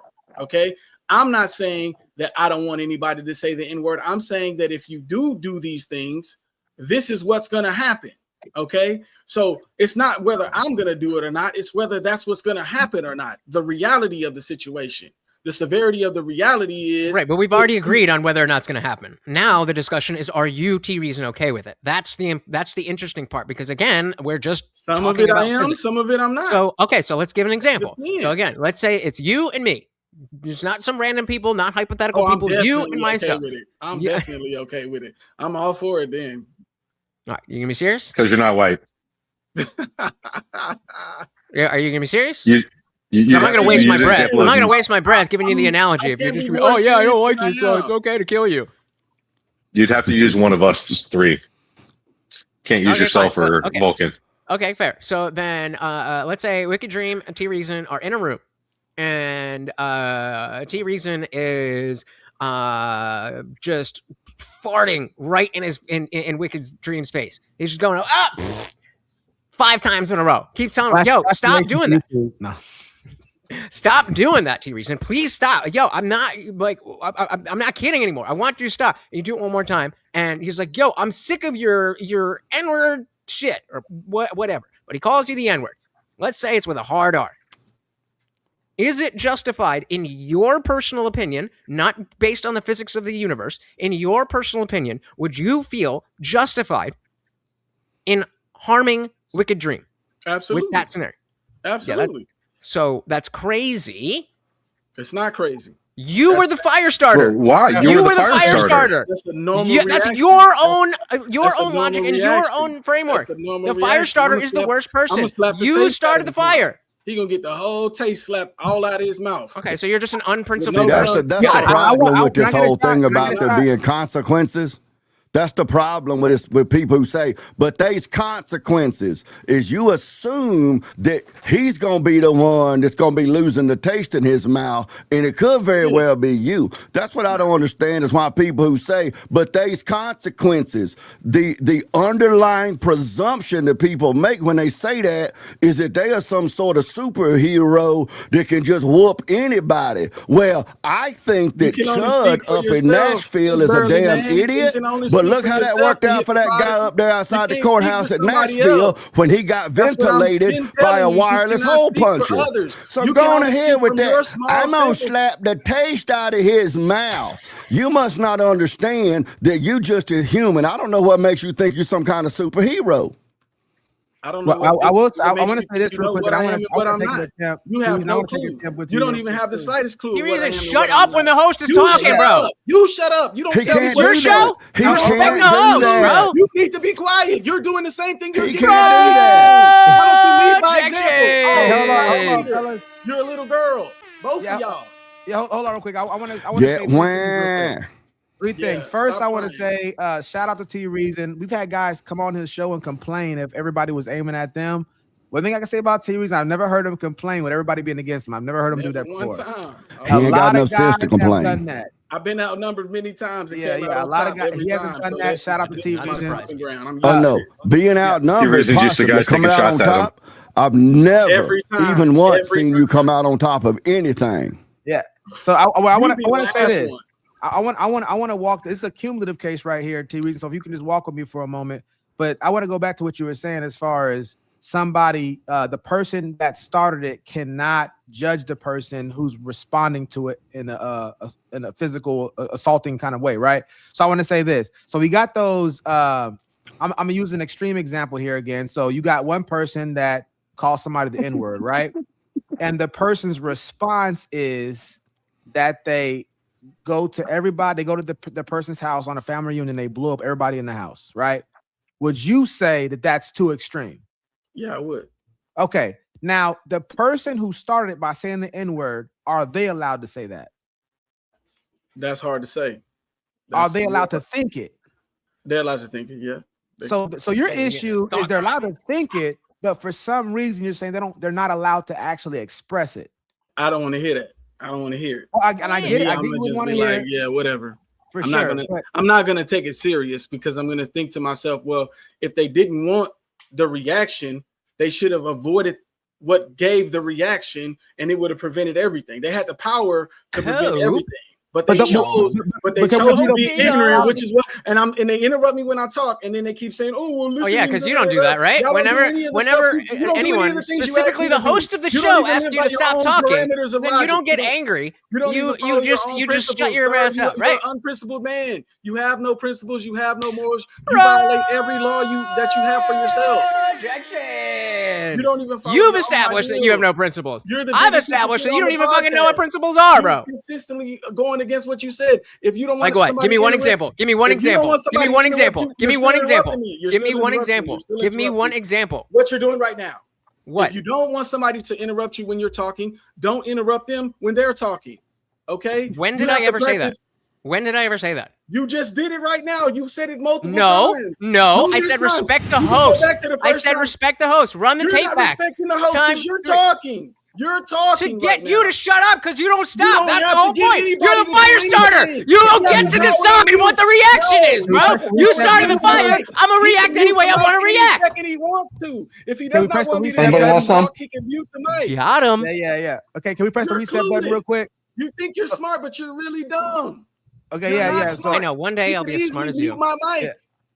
Yeah. So like just to press the reset button real quick. So I mean, I think what I'm hearing now is T Reason is giving room for the fact that he wouldn't want to hear the person judge the person who revenge on them, but he was saying he couldn't say that they're wrong for doing so. If they were like, hey, look, somebody calls them the N-word, the person like, yeah, I'm gonna blow up your whole family at your family reunion now. You're saying that you would even say that that's too much.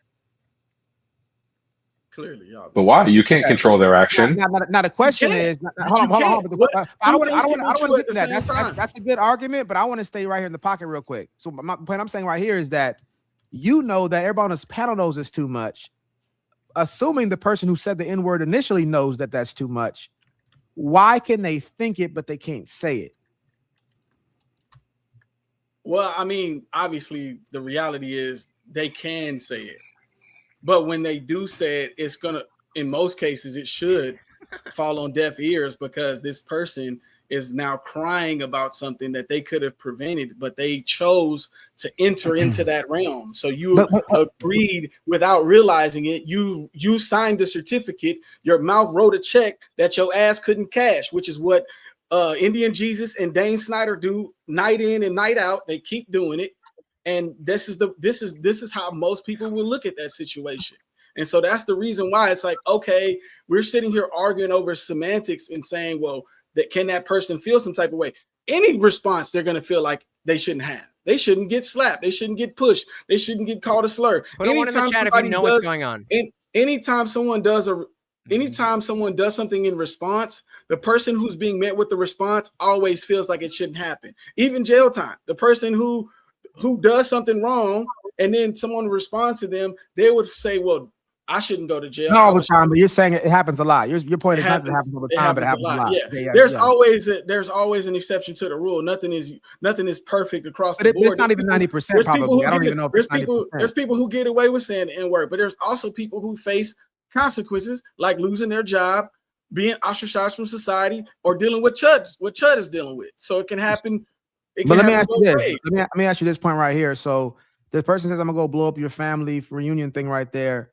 If there's nobody there and it's just them two, the person who said the N-word, wouldn't we want them to at least say, hey, bruh, I know I called you the N-word, but you don't want to do that. That's gonna ruin your whole life.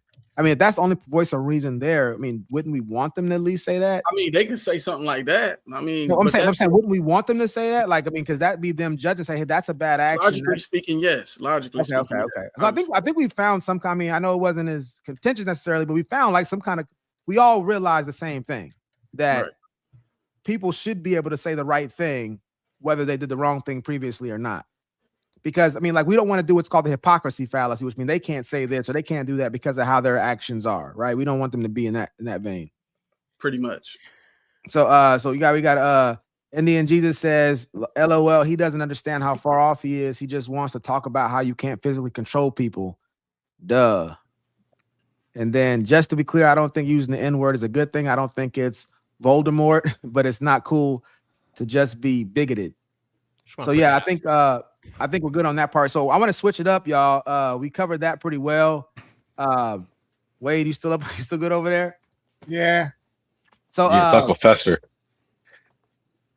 So I'm gonna put this one up right here, and it's kind of in the same vein. It's kind of what we're talking about here. This one right here is, how do you avoid being in your feelings during a debate? Now, this you is the hypothetical you. It's like more of giving advice to somebody you, not necessarily you personally. You can answer however you want, but just so you know, that's the context of the question here, and it kind of fits what we're talking about to some extent. So I want to give everybody, Wade, you know, if you could take a minute or less and just kind of explain. I think we could ask everyone on the panel except for Dane this question. Oh my God, can't help himself. Go ahead, Dave. Go ahead, Wade. So what question am I being asked? Is, how do you avoid being in your feelings? Okay. You know, if you don't think you should avoid it, then you can also say that too. You know, I'm gonna love this one. But it's I know, because you can't answer. The you is not Wade. The you is the hypothetical you of how can somebody do it. If you think they should do it, if you don't think they should do it, then they shouldn't do it. I think that you should avoid being in your feelings during a debate as much as possible. That being said, hot button topics are, you know, hot buttons for a reason, and it's hard to regain or retain your air of difference. Insofar as how do you avoid being in your feelings during a debate? You don't personalize what the other people are saying. If you don't take it as a personal hit to yourself, whatever they're saying, even if what they're saying is exactly, Wade, you look like a bald redneck, blah, blah, blah, whatever, then, you know, it's still not personal. So you keep it from being personal, and then you avoid being in your feelings. Got you. Okay, cool. Wicked, it's on you, big dog. So I think the first step into doing that is you have to actually have in your head the possibility that you could be wrong. And be a little bit open-minded to what the other person is saying, that they could have some validity in what they're saying. I think if you do those two steps, that's the first thing to getting your feelings out. Then I would also agree with Wade when he said, don't take it personal.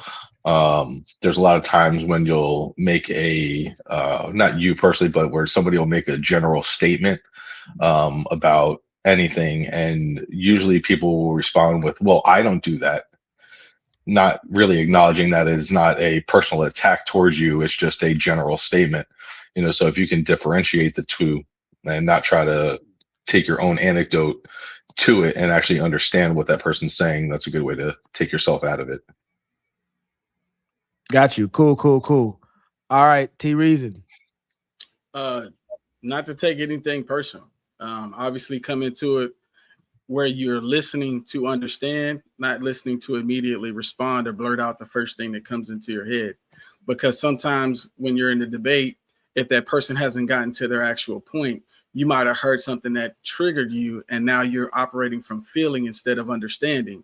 I think you should base it on facts, factual information, things that will hold ground. And I think you should test an argument from both sides, whether you're on the right side or the wrong side. You should look at it from all angles, and that will give you a deeper understanding of, am I being emotional about this or am I being logical about this? I think whenever you're in a debate, logic should come first and supersede feelings in most cases. I'm not saying ignore your feelings, because obviously we have those as human beings for a reason. But I think specifically in a debate, you have to push those to the side as much as humanly possible, so you could become more knowledgeable on the specific subject that's being debated. And you also don't lose control of your original argument because you're operating in feelings, which is what the person beneath me, Mr. Snyder, and also Indian Jesus, is showing a lot of this too. And I think this is a great question, because I would love to hear how they go about it. All right. So yeah, Indian Jesus on you, big dog. Logic. The ability to not get in your feelings comes from being able to understand, oh, that argument doesn't work here because of X, Y, and Z. And so being able to understand how logic works, even if you are personally connected to what you're talking about, like for me, it's going to be more arguing with Christians about why I'm still, one of them, even though I don't believe in things like that. That's very close to my heart. But the arguments that people make are either logical or illogical. Like I think Wicked said, was it Wicked? I apologize. Whoever said, being willing to accept that you're wrong. I think it's a big one too. But yeah, that is a big point. But yeah, just understanding this is what we're doing. Like if you are like take like MMA, if somebody randomly just punches you, you're probably gonna have an emotional reaction. But okay, this is what we're here for. Then your mindset is going to be different. And so understanding that you're coming to this not to do really anything, but put out the ideas in such a way that makes sense. If it doesn't make sense, you just make it make sense or admit that you're wrong. Appreciate that, Indian Jesus. Dane, it's on you. Yeah, how do you manage to stay out of your feelings when you're in a debate? Well, you just reach really deep down and you grab a hold of your testicles and you give it a squeeze, you give them a squeeze, and then the testosterone oozes out. And it helps you be in control of your behavior. Like if someone says something that might offend you, make you mad, irritate you, frustrate you, hurt your feelings, okay? I mean, that's a human response. But how you behave, that's where that testosterone kicks in and you say, you know what? Just because that bothered me, I'm still responsible for how I behave. And so you just shut that crap down and you focus on the goal at hand and you move forward. And that's how men have built the world. And that's how women and feminine men have run around talking about how their feelings got hurt and, oh, well, you shouldn't talk like that and that kind of bull crap. But that's basically it. Glad I could be of help. I don't think we can do that on stream, Dane. Yeah, so TOS. Yeah, so for me, sure you can. I squeeze mine periodically while I'm on stream. Until something comes out. You don't gotta. You can certain things, man. You can just keep to yourself. I'm gonna reach down. I'm gonna reach down here. If you do. Yeah, so I want to. I just squeezed them. There you go. Yeah, I want to take a shot at this question right here. I disagree with the way the question structure for the most part. And I took notes while everybody was talking, so I can try to address everything. And people, please cross-examine me when I get done if y'all disagree. But somebody mentioned. Well, let me start for the prompt. So I'm gonna say why I disagree. How do you avoid being in your feelings during a debate? I don't think you need to avoid being in your feelings during a debate. But first, I'm gonna define what being in your feelings is, because that's probably where a lot of the nuance is gonna come into play, and maybe the difference. When people are saying you're in your feelings, what they're referring to is typically as somebody is doing something that's violating what we consider to be reasonable or ethical, moral. They're violating some type of thing that we hold to be more than just arbitrary, some rubric that we judge things by, whether it's a moral thing or a logical thing. And I think when we're saying you're in your feelings, I think it's really just a haphazard way of saying it, or maybe a lazy way of saying, or even a fun or entertaining way of saying it. But I think let's say somebody's being in their emotions and they start saying they're not listening, they're sort of off topic. The real thing will be, hey, you're off topic. You know what I'm saying? Or if somebody's addressing a point that nobody's made, you'll be like, hey, look, you're not addressing what's being said, or you're doing a straw man, whatever the case may be. Because the thing is that when it comes to being in your feelings, the feelings should give us the fuel and even to want to have the conversation. If I was that apathetic, why would I even care to get involved? And if I'm too apathetic, I may not even dig deep as far as my true talent and skills and really do my best to try to understand what's going on, because I just really don't care.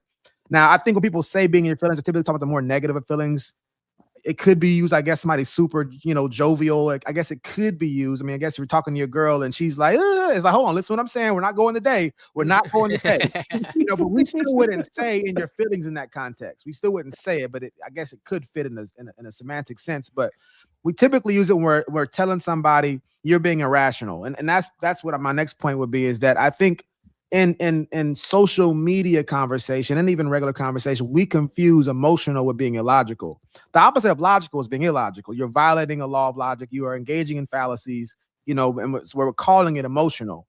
And I think that sometimes can mislead people into think that emotions are bad, or that the only true way is stoicism, or being stoic, I should say, maybe. But the thing is, I think that can lead to even more confusion in some ways. Now, emotions can make you do great things, or feelings, I should say, kind of use the same exact word, and can make you do good things, bad things, neutral things, whatever the case may be. But I think that it's not targeted enough in its rejoinder. I think that we can find better wording most of the time when it's happening, especially even a debate format, because I think it could be confusing. Let me see. So yeah, I think I covered everything I was going to say right there. But in closing, I'll just say, I wouldn't tell somebody to be emotionless, or somebody would say, somebody was even, it seemed like they were encouraging to just not even have emotion, or to not be offended by things. I don't see that as a healthy thing. I think that, like anything in life, there's good reasons to be offended, there's neutral reason to be offended, and there's bad reason to be offended. At least for myself, and Dane and I had somewhat of a conversation about this not too long ago. That's what I evaluate. When I'm offended, I can't control my emotions all the way. They're going to come, and I can't really control them coming. I have a little more control of them going, right? I have a little more control of them going. Say that, pause. But the thing is that, so I put it in one of those three categories: good, bad, and neutral. If it doesn't go in the good reason for being offended, then I immediately figure out why that's happening to me, and I discard it. I get rid of it. So my point is saying this. I think in closing, so everybody else can speak to the same issue, but just, I don't think we should avoid emotion. I don't think emotions are bad. Not that anybody said that. I don't think that we shouldn't get offended by things. You should be offended by things that are offensive. I think, if I saw somebody doing something bad to a puppy or something like that, I'm gonna be offended about that. And I think I should be offended about that.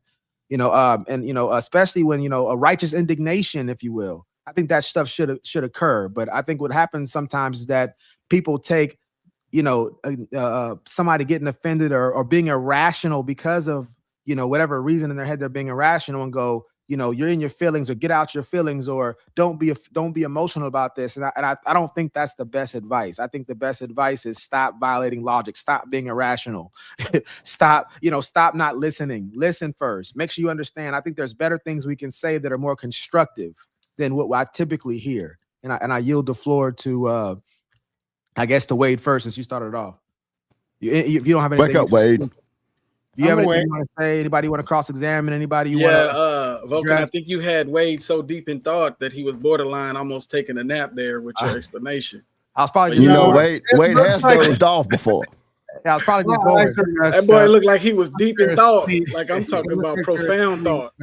No, you guys understand? He was looking at the inside of his eyelids to make sure they're okay. Oh yeah, Get it right. He's suffocating the bug with his eyelid. So I got that from Family Guy. Don't give me credit. I got that from Family Guy. But yeah. So Wade, he's just old. I didn't know he wasn't praying.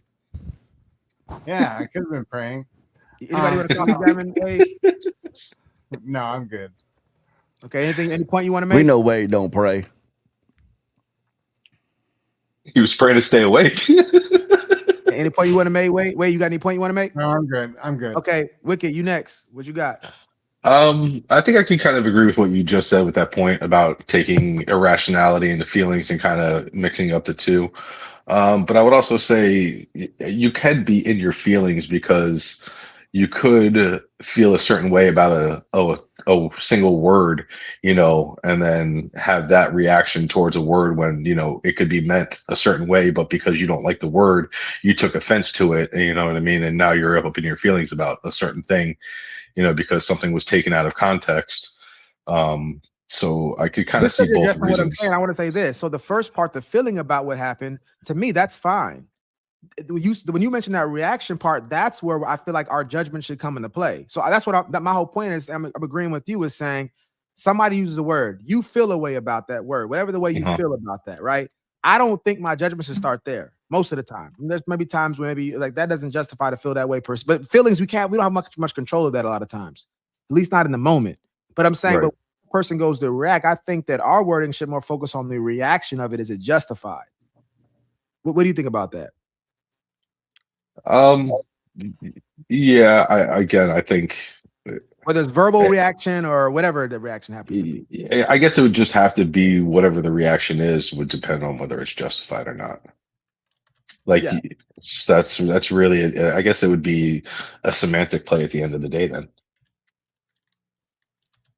Because it's like, you know, is it justified because of X reason or is it justified because of Y reason? You'd have to really get into the semantics of it to actually find out the truth if, you know, you are justified in what you said.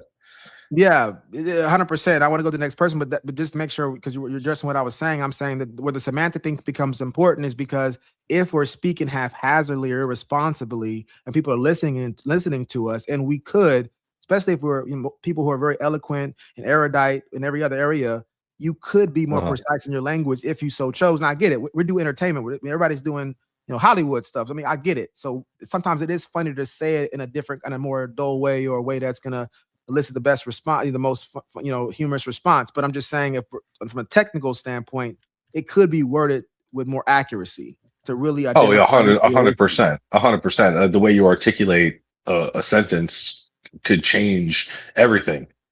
I mean, you can literally use the same words and how it's said could be interpreted so many different ways. So I would agree with that. Okay, and then so like T Reason, what about for yourself? I think that it's important to have feelings, whether it be a man or a woman. I think to have feelings is important. I think that's what separates us from being robots, is the fact that we're capable of having feelings and emotions and things like that. But I think to be in your feelings, I think when you're in the middle of a debate can cause you to lose an argument because your feelings can get you off your point. Someone can call you a name and then you react and then you start going off on a wild goose chase or a tangent where all you're focusing on is personally assaulting and attacking that person. Now you're in your feelings and now you can't even think logically or debate properly. And now it's bad form to everyone that's onlooking the debate to understand what's going on. Now they're looking at you differently because you just blabbing off at the mouth in your feelings, and now you're not actually debating logically. So now you could be at a losing angle of an argument because you got in your feelings.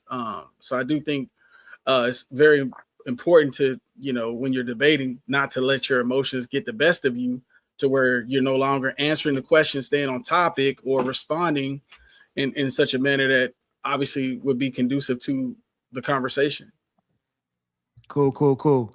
Indian Jesus, what you got, my guy? Yeah, I appreciate the clarity that you brought, because I definitely, as I'm thinking, like, I'd definitely be very emotional when I am discussing, arguing, debating, whatever. And I agree with.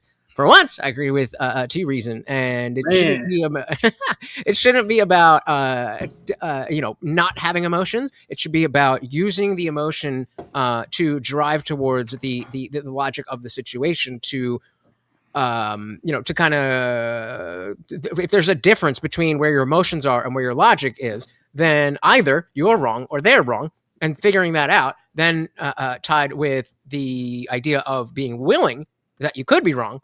I don't think it's a matter of not being emotional. It's a matter of controlling your emotions in such a way that helps you focus on what to say.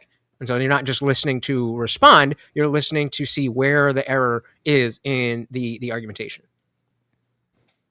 I'll be spraying it out sometimes. Yes, sir. Dane, it's on you, my guy. My.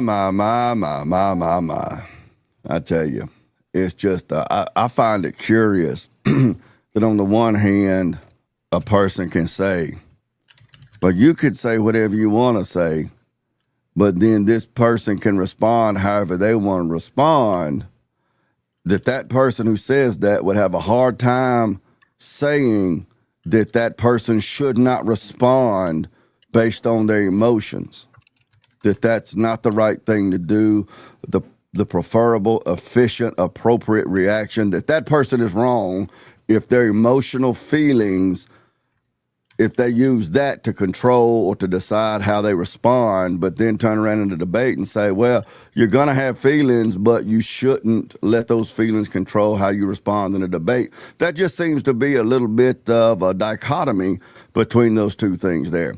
But for me, I say what I said earlier when it comes to that sort of thing. Sure, we can feel however we want to feel, but if we're adults, and especially if we're adult men, then we make decisions to behave in a way that's profitable, a way that is reasonable, and a way that will keep us out of jail. And that is how Western man built Western society to be the most prosperous, the cleanest civilization on the planet, where we enjoy the highest level of protection of human rights on the planet. It's because regardless of how we felt about something, that we chose to do what was right, and oftentimes the law reflects that. Sometimes the law does not reflect what is moral or right or ethical, but oftentimes it does, and we abide by that law regardless of how we feel, and that's how we built the civilization that we enjoy in the West. Muted, Vulcan. Muted, Vulcan. Is he talking? Get you a chance to. What in the world? You're good now. Yeah, I'm trying to get to your comment up there with the $10 on there. The what? What is it, like a $10 super chat? Got like a little super chat or something, man. I don't know. Well, shout out to my chat, my disciples. We hit the goal for the night. Oh shit! I still got to do push-ups for that. I didn't even remember that. But drop and give me 60. Well, it's what are we at? Jeez, it's $2 is one push-up, and I made you do 10 from the other day. Yep. We're at 125, so man, I might that's have a lot of push-ups. I don't know if I can do that many push-ups. Hey, listen, I'll do it with you. Yo, stream and donate, man, just to make you do more push-ups, man. That's the idea. With you. That's the idea. I might have to. Hey, let them hold $10. Y'all don't say y'all don't got it. So yeah, so we're on the topic of how to avoid being your feelings. I think everybody said some really good points right there. Nobody has any more cross-examine. They want to do anything else for this one? No, I think we're good. I think we're all kind of on the same page. So the next one right here is similar to the first one, but this is maybe getting more into the reason for it. What role does emotion play in a debate? So I want to go and now that we've kind of covered the first part, which is dealing with it, just so people's, at least what we hear on the debate circuit, was saying like, it's kind of like in a same way shamed. Now I think we're on the side of like, okay, what role does it play in the conversation? This is more of a teachable moment. Say what you want to say, but people out there listening that may be being told, because it is said in a lot of these debates, especially when men say it to women in a lot of these comments, but it's like, hey, get your emotion out of it or whatever the case may be. And I know what we mean. I know what we mean by usually, but if you can just kind of, you want to help somebody to be able to have a more balanced view of it, I guess, because a lot of times we already have the balanced view, but I heard this one pastor say it like this: whatever the parents do in moderation, the kids will do in excess. And so whenever, people are saying it, but they have the philosophical understanding of what the context really is and how to balance it. But the people on the internet, they may not be so fortunate. So Wade, what do you have on this right here? What role does emotion play in a debate? Wade got to go to bed. Oh, there we go. So yeah, Wicked, Awesome. it's on you, Wicked. What role does emotion play in a debate? Okay. So I would say that emotion will give you the drive to find the truth. Because if you weren't emotional about something and you're trying to debate a topic, are you really there to actually have the debate, or are you there just to argue and not actually find an understanding? 100%. Yeah, for sure. Okay. T Reason, what you got, big dog? What role does emotion play in the debate? Yeah, I agree with what he said. I think your emotions are going to drive the passion to have a deeper understanding of the topic. I think it helps you get the topic, will help you gain control of your emotions, but I think your emotions will drive you. And I think depending on the conversation, as long as you're channeling that and using your intellect as well, that emotion can help you to drive your point across. I mean, emotion can obviously be relatable and it can be conveyed to the listener, because obviously when you're having a debate, it's not just for you and the person you're debating, it's for everybody who has 2 ears. I mean, pretty much everyone who's human. So I think that gaining control of your emotions is very important. And I think it also helps you have the human dynamic to understand how humans are going to respond on top of logical principles. That emotional layer still exists, whether we want to acknowledge it or not.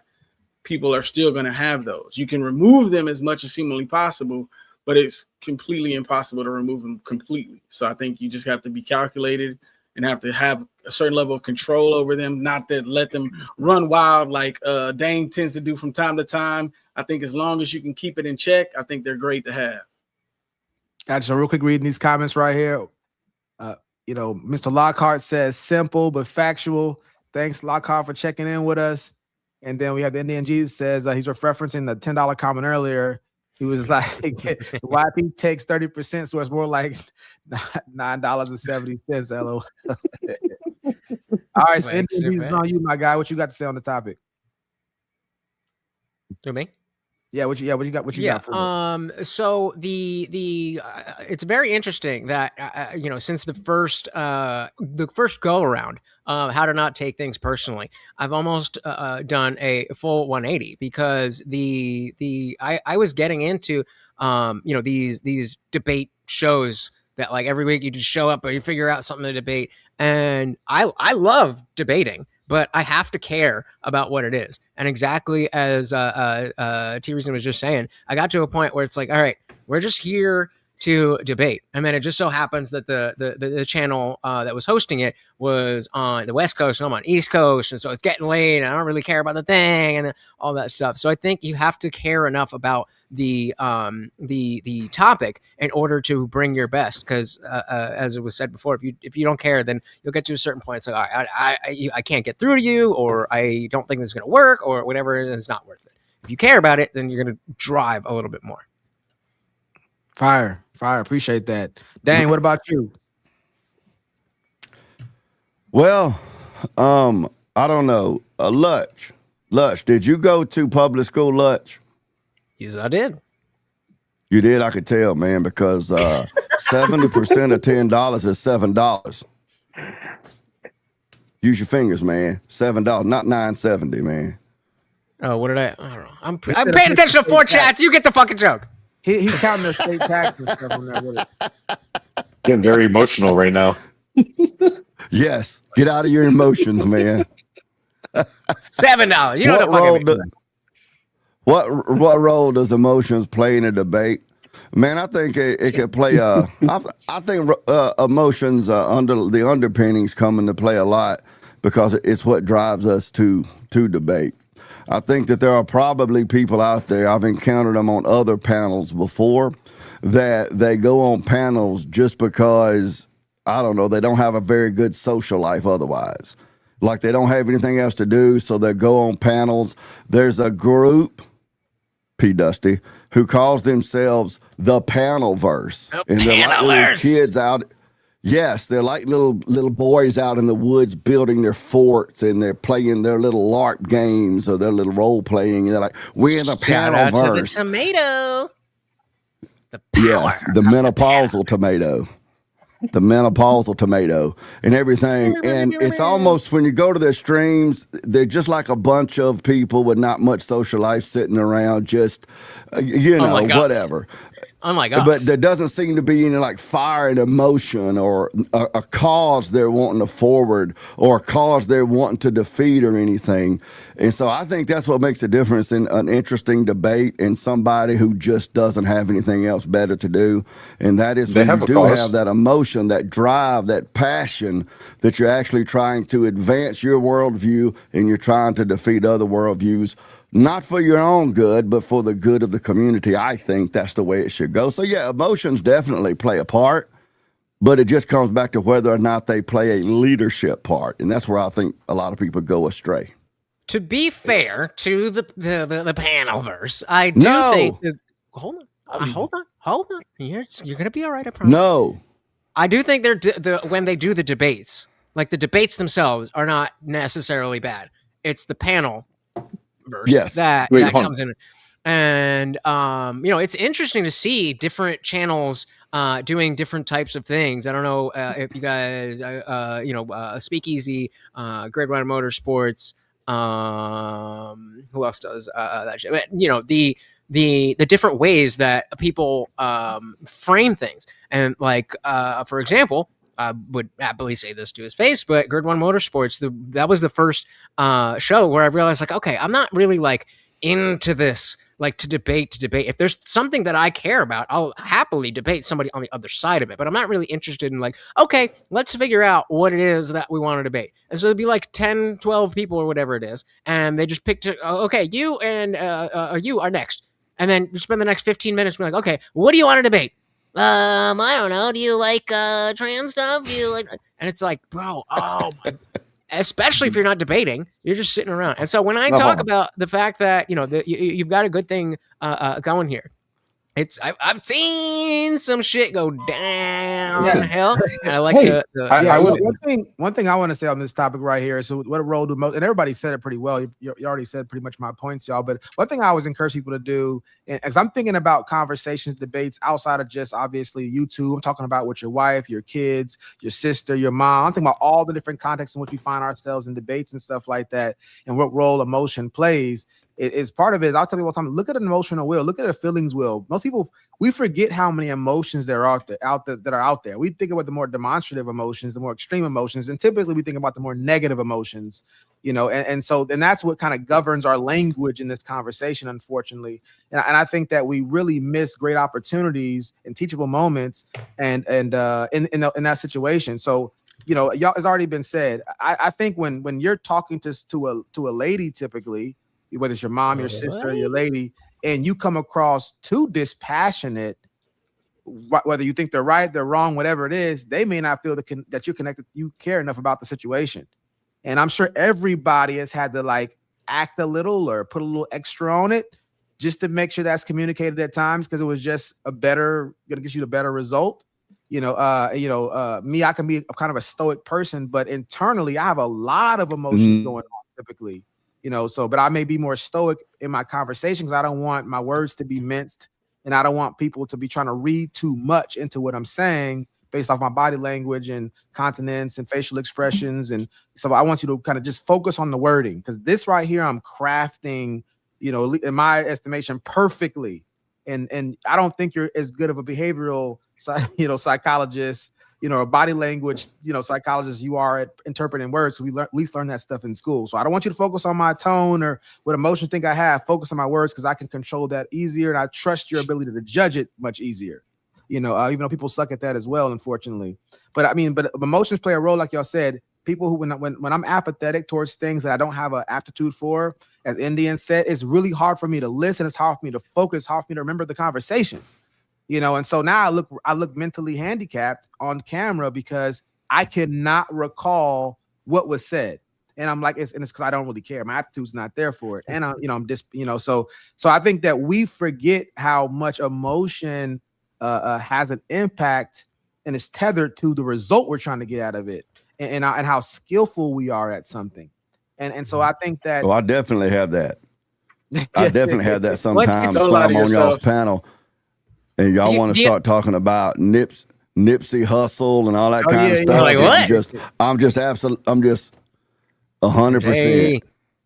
But I think there's also the aspect of, and I tell my chat about this all the time. Speaking of the role of emotion, that you want to start any type. I mean, again, as you said, this applies for anything, but specifically we're talking about debates and panels and stuff like that. Then you want to come in and you want to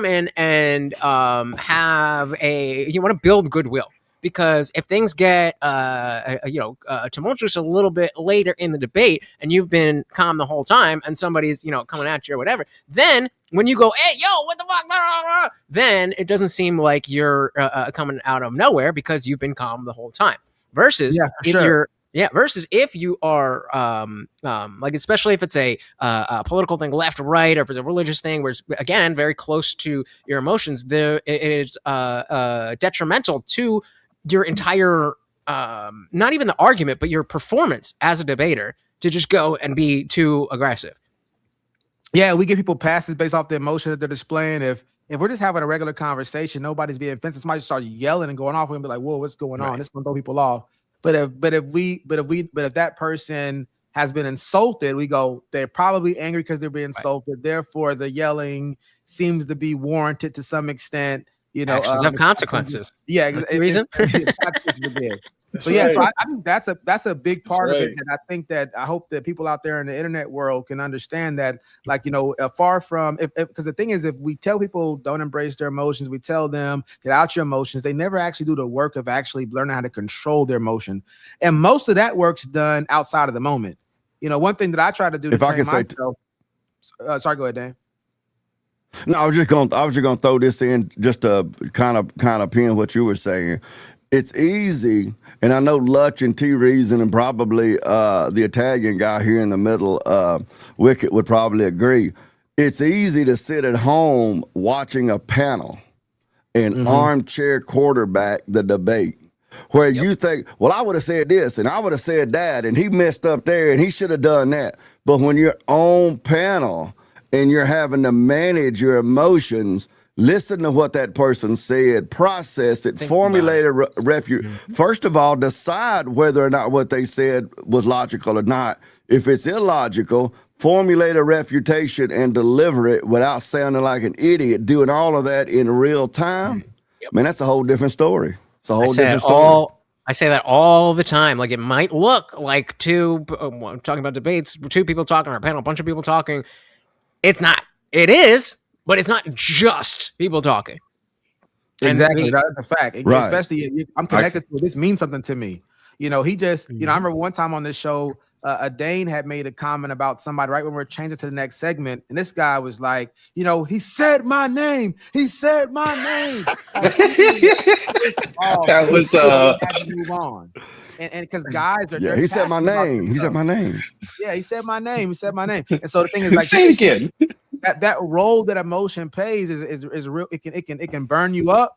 it can give you the energy you need to persist all type of tough situations.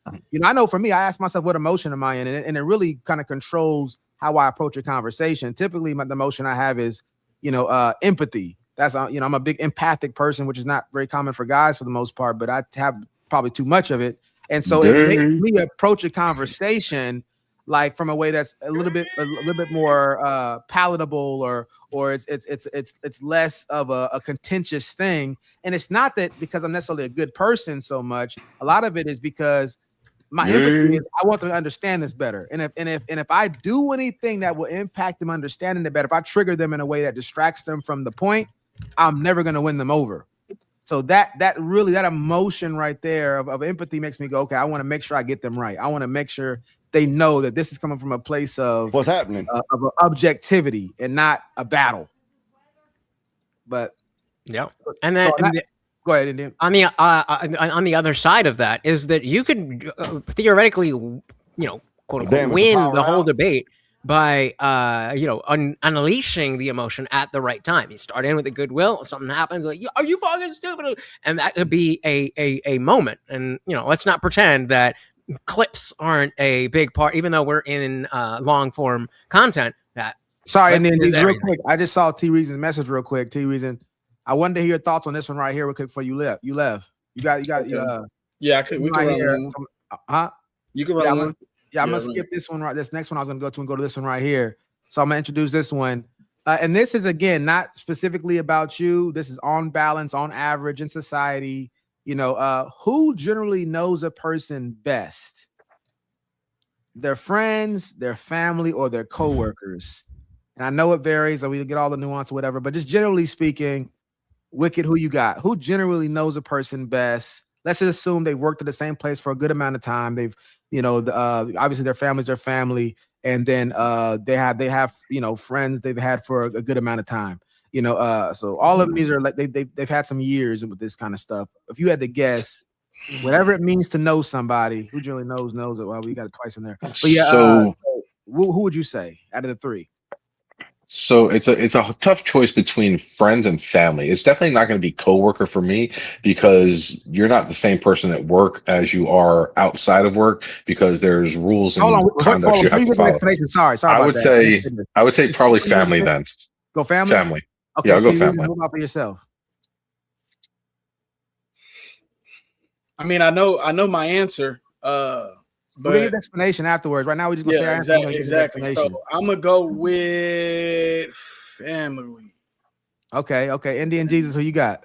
I'm gonna play spoiler and say with caveats. I'm gonna go with coworkers. Okay, Dane.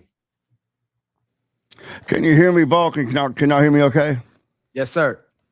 Okay, good. I just had a power outage here, but I've got y'all coming through a laptop, so I still have power. Good. Yes. Oh man, yeah. I was trying to. Damn. Yeah, if we can get him to shut up a minute. I had my mind on getting my software on my iMac cranked back up. Can you give me the question again? Man, I can't celebrate. On the screen. It's so on yeah. screen. The I was in question the act is. of celebrating. I thought you don't celebrate.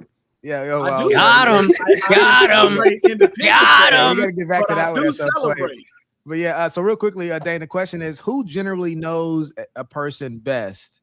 Generally in this world, not that you specifically, just anybody, but just in general, their friends, their family, or coworkers, assuming that all these people have had a good amount of time around the person, whatever that means. Just who generally would you say knows a person the best? Oh, I would say definitely their family, especially their immediate family. Okay. Especially So now their spouse. we got family, and I'm gonna go on this one. I'm gonna go friends. So we got a good split right here. Let's wrong. open it up. I want to open completely it up. wrong. I'm gonna open up for Indian Jesus to go first, just because me and him both had, the different perspective from the family one. You're both he wrong. said friends because he ain't got none. Yeah. Why do you go? He went coworkers. Yeah, so I mean, obviously, it's going to depend on who you are and what type. This man of ain't even got a job. Somebody, but I'm a dog trainer. Thank you very much, professional, high tier. Thank you very much. Can you put a muzzle on Dane for me, please? I'll put a muzzle on you, okay. So yeah, that's right. You could try. You get smacked now. Here come the consequences. So depending on who you are and depending on what kind of job you have. So like I spent a lot of time working in restaurants as a server. So I'm not very close with my family. For the longest time I was an addict. So all of my friends were just drug friends. And so the people who actually got to see me in a different context, you come in and you're chilling and whatever, then it gets busy, then something goes wrong, then the manager's coming up, and being able to see you in that many different contexts, at least for me, is going to be more than anything else. Yes, I do have friends, but there's a level, especially, we're all older now. There's an aspect of, how often are you spending time with your friends? And if you don't have a family, then you're gonna be spending a lot more time with your coworkers than your friends. Muted. Oh, so yeah, appreciate that. T Reason, what about you? Who do you have? So I say who family. and why? And there's a caveat. The caveat is, my honest opinion is, whoever you spend more time with. Okay. So if you spend most of your time, majority of your life at work, then I would say your coworkers. If you spend majority of your life around your friends, then I would say your friends. But if you spend a majority of your life around your family, I would say your family. And kind of a different segue is because you can be your true, authentic self in most cases around your family. You can express your biases. You can express your vulnerable moments, your trials and tribulations. Typically, your family is going to be more in tune and more adept to hear your true feelings about something. Now, you can have friends that are almost on the same tier, or if not, have become more than just friends. They almost feel like family. But I still think your mom, your dad, your brother, your sister, even your cousin, your uncle, those people are going to be the ones who really know who you are because they've seen you progress through life. They've seen you at your best. They've seen you at your worst. They've seen you when you shit on yourself, when you piss on yourself, all the things that Dane does on a daily basis. They've seen you at your most vulnerable. When you got snot coming out your nose or you got your tail kicked in that day at school, your family's typically the one to receive you on those on those days. Now, sometimes it could fall to your friends, and in very rare cases, it could fall to your coworkers. But for the most part, your family is going to have that deeper bond, that deeper relationship. And I feel for people, because there's always an exception to the rule. There's probably some people out there who are not that close with their family, in which case it would probably be their friends. Muted. Oh, you're muted. You muted, Vulcan. Got you, T Reason. Wicked, what about for yourself? All right, so I'll tell you why it can't be your friends first. So it can't be your friends because not all of your friends are the same. Most people have groups of friends where, you know, you can do and act a certain way with these people, but it really won't fly with these people. So you're not really being your true self all the time. Are you being authentic? Sure, but you're not really acting the same way. So they're not going to see you in every perspective of how you're truly going to act to a situation. As far as with what T Reason was saying, when you have your friends and you don't have family, but I say family because technically, if you have your friends who you're very close with and stuff like that, would you not consider them to be family? Blood doesn't, just because you're blood related doesn't mean that you're actual family. It just means you're related by blood. I think your actions that you and the relationship you have with a person would be considered family or not. Because there's many people, like he said, who don't have a family, who only have certain friends, but I can guarantee you they would be like, that's not my friend, that's my brother, that's my sister, that's my whatever it is, to kind of correlate it to family. Co-workers, I don't think they're really going to know you your best because you have to act a certain way at work, otherwise you're going to lose your job. So you might not react the way you really want to react or do things you really want to do because you have a livelihood that you have to protect. So that's why I boil it down to your family is going to know you best, because that's where you're able to be your authentic self. My first tattoo ever is a memorial to someone who is not blood related but is family. And because I'm not very close with most of my family, I think you're going to like this line. But, you know, they always say blood is thicker than water. But my first tattoo says family is thicker than blood. That's got his initials. So if we are then saying that a friend that reaches that level goes into family, then I would say family. Because yeah. I mean, he's dead, but I've got other friends like that. Listen, obviously I have a tattoo of my friend, same thing. Oh yeah. Well, hold on, Dane has I mean, yeah, sorry, T. Hold on, Dane, come in real quick. Go ahead, Dane. You muted, Dane. Fighting with the mute button and you're losing. You're losing real bad. He's probably talking to his own chat. He's talking to himself. It's on you, Dane. Okay, I thought my mic was unmuted, but I'm still trying to get my OBS to come back up, but at least I'm still on panel with y'all. I'm gonna say still family, because family, whether it's your mom, your dad, your spouse, even to some extent your siblings, they are the people who can really call you on your shit. Now, your coworkers, they can't call you on too much of your crap because you're going to end up in HR with them. See, so they're going to be trying to protect their job, and they're going to put it with a whole bunch of crap out of you because they don't want to end up in HR. Your manager, he's going to balance getting the job done versus how aggravating or whatever you are. Your parents, it's your parents' duty to call you on your crap, I think. My 5 kids would probably disagree with that. Your spouse is supposed to be able to call you on your junk. And so they're the ones that are going to see who the real you is. Like my mom always said, you never really know somebody till you live in the house with them. So, you know, that's where I stand by. I live alone. Yeah, for me, it's a tough one. Obviously, no, you got a dog back there, man. Is that a dog back there? What you yes, mean? sir, it is. My best fucking friend in the world. Yeah, that's my family. He knows me best. That's my family. You right. That's you right. the overlord. Yeah. The overlord. So yeah, that is the overlord. The overlord, right? Okay. I think for me, it's a tough one. As everybody said, it's a tough one. It can go either way, and everybody's situation is going to be different. You know, like Indian Jesus said, he's not particularly close with his family, so obviously that's going to X that one out. Some people have jobs like oil field people at the oil field all day for, you know, days on end, sometimes before they go home. They might be in oil for 2 weeks before they come home. That's going to be a different situation.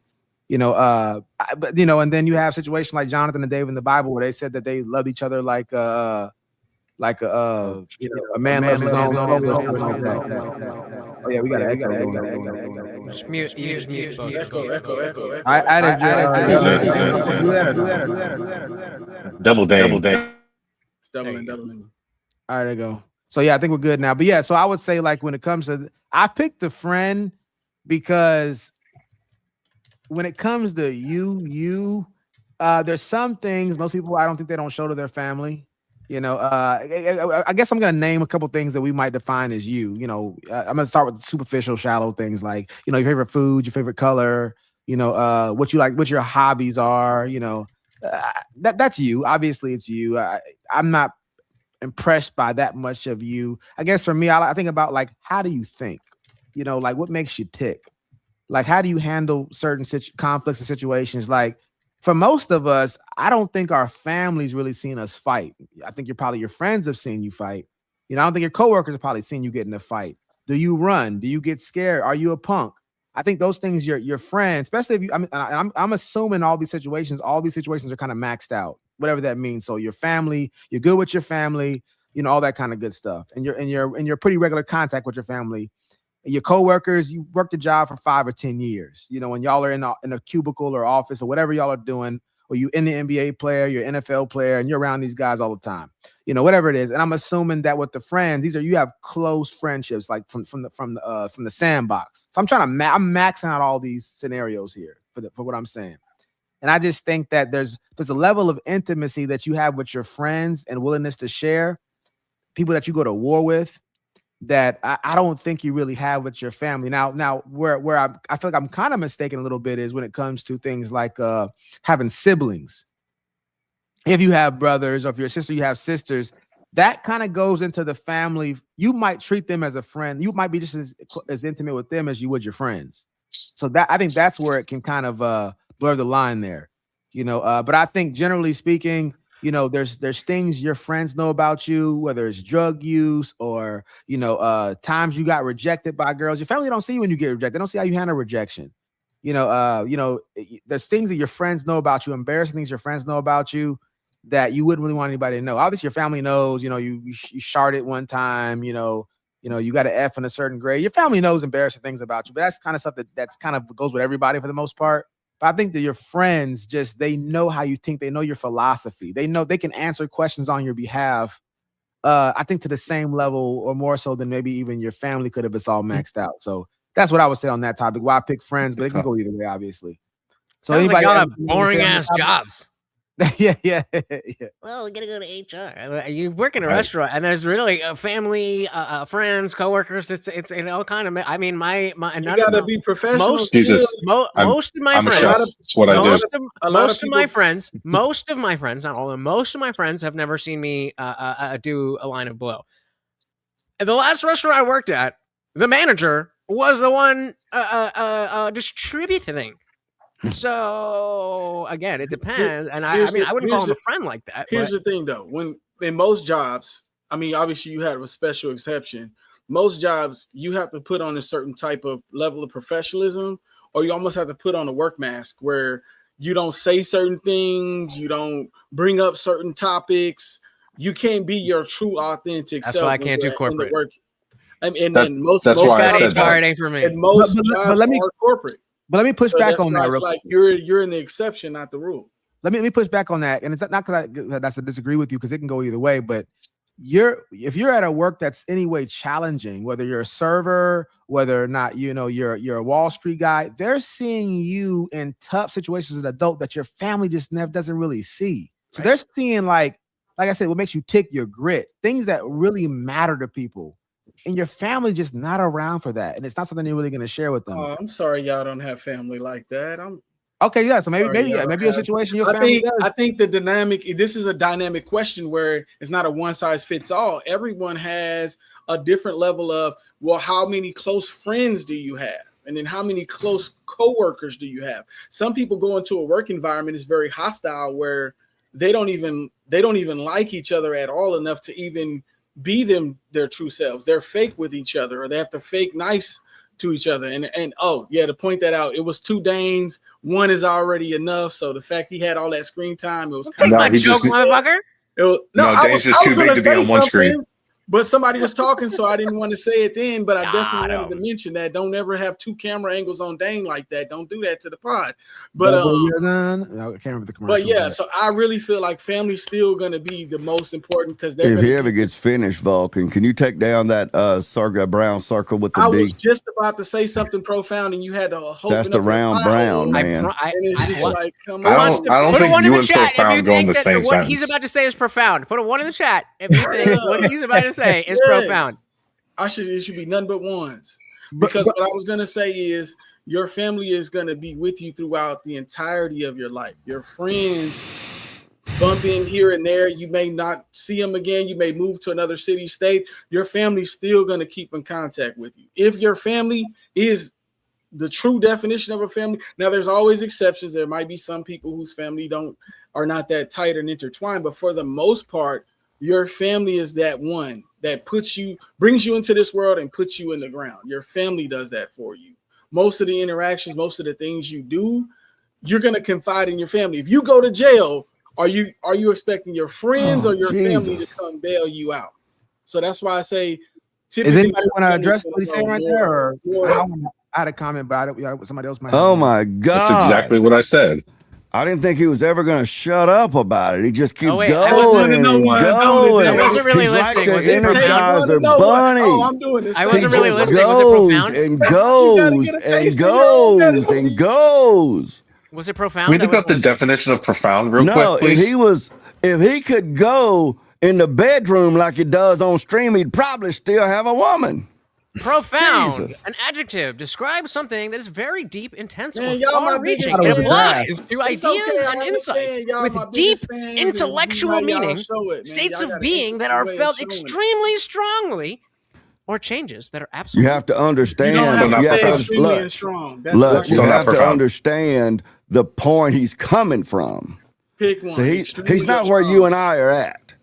But in Yeah, T but y'all Reason low world, IQ, that's of course profound. I would have to lose some IQ first. You probably just learned the word profound and figured out a way to use it. Yeah, Profundity. You gotta take some brain out. So real Some quickly, brain I just want activity to address what you said, T Reason, right here. And again, I don't have a strong knockdown case here, but I guess I'm challenging the intimacy and how the depth of that relationship. Like I agree with you, family's always going to be there for you. But I think kind of the beauty of that is after you turn 18, you're not living with them anymore. I think that's part of what makes it sustainable is the fact that it's that there's not enough familiarity to breed contempt to that extent. I think to some extent, I think when your family's there for you, but I don't know if your family's really getting into your psychology like that. And I'm sure that happens. I know that happens in family. If we, especially if we kind of maybe I got a great family then. Yeah, we kind of wife that's his very family and normal stuff for like me. that. You know, I mean, it wasn't specific enough as the wife would be more, you know, a friend was 5 minutes. You obviously consider your family out of context. Even friends can be considered that. But what I'm saying is this right here is that like there's got to be things. I lost the point I was going to make, so I'm making another point. There's got to be things that people that have good friends, like long-term friends, that they share with them. I'll give an example real quick. Yeah, I'll give an example. I had a friend call me and tell me he had something inappropriate happen to him of a sexual variety when he was a I'm child. talking about T Reason like that. Yeah, but guess who doesn't know that? His parents. His wife. Oh, His wife. So would that guy consider you family though? I think he would consider me friend. I mean, but I would say even if he considered me, I'm telling him technically I would be a friend. Technically, I'm still a friend, even though you know. I mean, technically you could be family, but not consider somebody family. But that's what I'm saying. Like that's why I say like the friend who knows you the best, you would consider that person as a family. You wouldn't consider them. You would be like, oh, that's my friend. I think we can all land on that. If we're saying that whatever person is that person for you is ostensibly family, then the answer is family and what you define as family. In my original statements about this conversation. No, I don't believe that. I believe family is people you have blood or legal ties to. I believe that those people have nobody ever befriended him enough. He never had somebody let Dave finish the point he's making real quick. You got some questions when you get done, Dan? Go ahead. No, that's just what I think. I have some very good friends that I would give them a kidney if need be, but if I had one of my children or my wife or my brother or even my sister-in-law, my niece, my nephew, mother, father, whatever that needed a kidney, and my very best friend needed a kidney, I can get another very best friend when they die of kidney failure. I can't get another child. I can't get another, well, I could get another wife, but I don't want another wife. I can't get another mother. No, my family takes priority. And honestly, as a little bit of a side note, I think one of the big problems in society today is people do not cling to that family, and they bring in all of these outsiders, and that dilutes them, and it weakens the family, and the family then, a weak family makes for a weak community, which makes for a weak society. I'm surprised they ain't actually said something useful for I don't think it's a point of contention between us, but I'm saying what I'm imagining is I agree with you. A man should take care of his family, but I don't know if that entails like intimacy, like as far as like intellectual. Yeah. Yes, the intellectual side of it. Like, can if somebody were to ask questions about random things about the universe or whatever it is, could they speak on behalf of Dane better than Dane's best friend? That's what I'd wonder. That's a good point. What I was responding to was the idea that had been floated that friends, like your best friend, can basically be your family or replace your family, and that just doesn't add up. That's what I was speaking to. Now, whether or not they could, as far as relational intimacy, I guess that would vary from people to people. But I'm telling you, at least in Dane world, in Big Daddy land, the people who know me the best is my wife and children. They've been here when I was on top, when I was on bottom, when I was confident, when I was intimidated, when I was manic, when I was depressive. What if they weren't, though? What if they weren't, now? What if they weren't? Because you said specifically it's the bloodline and the legal ties, and I'm appealing to the fact that you have a nice family and you have those connections. But if your blood family didn't treat you that way, then it stands to reason that you wouldn't feel that way, right? Right. Well, I mean, there's dysfunctional families. Right. So you're presenting this as nope. It is family that is blood. Where the question is a lot broader than that, because not everybody has your situation. Yeah, let's go to the kidney example that you used. Let's say you have a brother who you don't get along with, and he needs a kidney, and then you have your best friend who needs a kidney. Who do you give it to? My brother. He is my brother, my friend. Your brother who you don't get along with, and you have no correlation with. No, I got one of them. One of them. He ain't getting shit. Agree with Dane about that. The only it's consistent. There are certain moral things or immoral things that my family could do to where I would not do much for them, like PDF or something like that. There's certain things that my family could do to where I would just cut all ties with them, period. But outside of those more extreme things, I do agree with Dane that I would definitely feel like Dane said, it's my responsibility to take care of my family. Obligation. I'm the oldest, so maybe that probably tilts me in that direction too. But oldest of 5. But the thing is, I had a point I was going to bring up. I can't remember. You're getting old. You're getting old. It only gets worse. It only gets worse, Vulcan. That is true. But yeah, anybody got something they want to say? Go ahead. I'm saying that the argument against what I'm saying seems to be, well, there are dysfunctional families. Well, hell, yeah, of course there are dysfunctional families. Okay, my family has dysfunction. It just doesn't rise to that sort of pathological level. But sure, there are dysfunctional families, but there are also dysfunctional friendships. And yes, maybe, but you can choose. Absolutely. In my lifetime, there are dysfunctional friendships. In my lifetime, you can choose. In my lifetime, I have seen so many people that said, "Oh, this is my best friend," and you get back with them in a year or so, and all of a sudden, "Oh, well, that's not my best friend. This is my best friend now," and all that sort of stuff. That's my point, Dane. So what I'm saying is that you can choose those things. If you have that same relationship with somebody who has your blood, then you're not appealing to anything different about that person. I don't even understand what your reputation is. So unless you're saying just based on the principle itself, family first, full stop. If that's what you're saying, fair enough. But the example that you're giving of your real life is very conducive to that because you have a good family.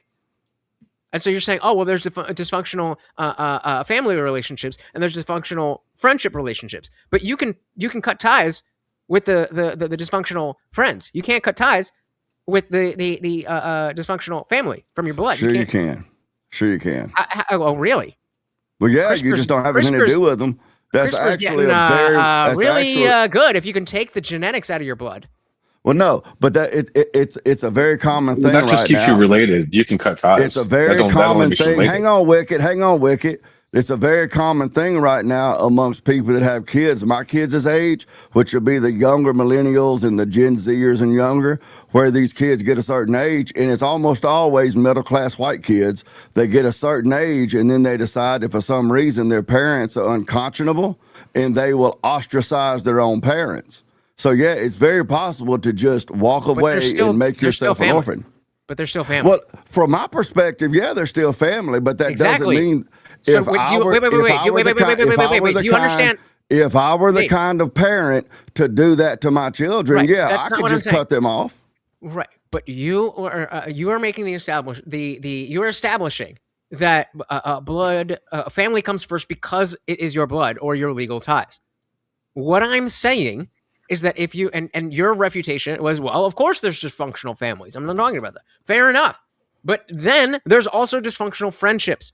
And so in one case, yes, like physically you can cut ties and stop talking to people, but that doesn't make them not your family. And so if you're living in that kind of life where these people share your blood, but you are not down with them, then what you're saying doesn't apply. It only applies to your situation. Or not only. Well, that's what I was asked about. No, that's what is the second word of the banner? It says who generally knows who. Generally, not in Dane's personal life. Right. So but what Vulcan asked, what he was asking was what our perspective was on that. I'm giving my perspective on that. I feel like we explicitly said not just you personally, but. Well, generally, I want to say that. I think you're doing the same thing. I am doing the same thing, but I think both of you guys, and this is why I wanted to jump in, is both of you guys are talking about your examples of your friends versus families. But I'm saying in the true definition of what a friend is, what a family member is, and what a coworker in an ideal situation, because Dane did a good job of pointing out a dysfunctional family. So a lot of times what I hear from you is you may have fallen in line up more with a dysfunctional family. But if you have what we idealistically look at as a generally speaking, what family is to someone else, they're going to be there for you. They're going to be that person you can confide in. They're going to be that person that knows you from when you were younger, when you were older, and going to be there at your funeral. Whereas friends come and go all the time. So I think one of the things that you guys are speaking about, especially the people who think friend is the closer bond, you might be referring to best friend. And I think that the question would need to be reworded to say their best friend, because your best friend may, in some rare cases, know you slightly better than your family. I don't think it's that rare at all. I agree with what you're saying, but I don't think it's that rare at all. All right, let me say this real quick, just to say, like, as far as who knows a person best. Teresa, real quick, sorry, Jesus. I want to say this right here, like how, and I said this earlier, but I'm just saying right here. To me, I'm looking at the aggregate. I'm looking at the total sum, the average of the total sum, or whatever, however you want to say it. Like, so I'm thinking about your family. That includes your kids, your grandparents. You got a lot of friends who don't know jack squat about you. I'm talking about your friends from the sandbox, to your friend that you might, your coworker that you became your friend, anybody, that became your friend. I'm thinking about the average of all that, from the best friend to the least friend. I'm talking about all that knowledge, whatever that is about you. If they all had to compete, then it's for sure not the friends. Family feud, and there's the family on one side and the friends in the middle and the coworkers, and they got to answer questions about you, how you think, what you would do, who you like, what friends your would know the taste is. least then. And then I want to add one more piece that I haven't said yet on this topic. And again, I'm already said that they can go either way, but I'm just having fun with the fact I think it could be the friends, because I also think this. I think the family probably has the most misconceptions about you. Your wife thinks you can fight better than you really can fight. She thinks you can protect her better than you really can, but your boy knows you can't fight. They just boost your ego. My mom still don't know that was a drug addict. Really thinking the kids.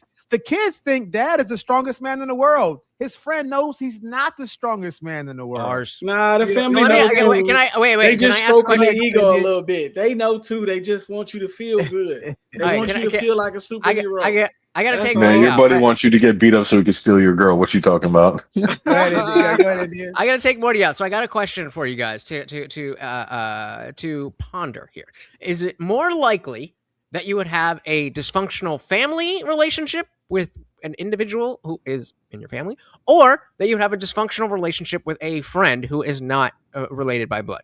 I think they're equal. I think you can have equally dysfunctional friendships and equally dysfunctional But we families. just spent all this time talking about how your friends are come and go and this and that and that. So if you have a dysfunctional friendship, is it But in more the or less most likely? ideal. Hold on. If you have a dysfunctional friendship, is it more or less likely that that relationship is going to be cut off and not be a relationship relevant to this conversation?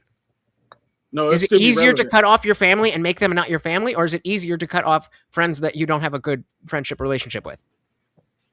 Those friends still don't know you best, though. It says That's knows not the you question I best. asked. What's the question I asked? Which one is easier? Friends are gonna tell you what you want to hear. Your family's gonna tell you what you need to hear. So the person that knows you best is the one that's telling you what you need to hear, not just agreeing with you because they have the title of friendship. And a lot of times know me well people don't enough to tell me what's best. A lot for of me. times people don't. Their friends will lead them into a lot of things they shouldn't be doing because they're friends. That's how you get on drugs, because you have friends that are like, oh yeah, man, because they don't really genuinely care about your overall well-being, whereas your family wants what's best for you, so they're going to try to see you become your best self. So they're going Does wanting what's best mean you doing what's best? Hold on, real quick, real quick. So I think it's very easy to cut off anybody you want to. And I can use this very example as cutting your family off. Do you know how many people lost family members just because they support Donald Trump? Yes, but they're still their family members. That's a dysfunctional family But relationship. no. Hold on. That has nothing to do with the ability to cut them off. It's not Yes, completely. they are still family members. I agree with you. I would say, But you said which is easier, to cut off a friend that's dysfunctional or a family member? I'm talking about cutting off. Nope. I was very specific about the actual genetics. That was what Dane appealed to before, and he said is the blood and the legal ties. So if you're going to back out of that, is it easier to take the genetics out of your blood, or is it easier to say, I'm not going to be friends with you anymore?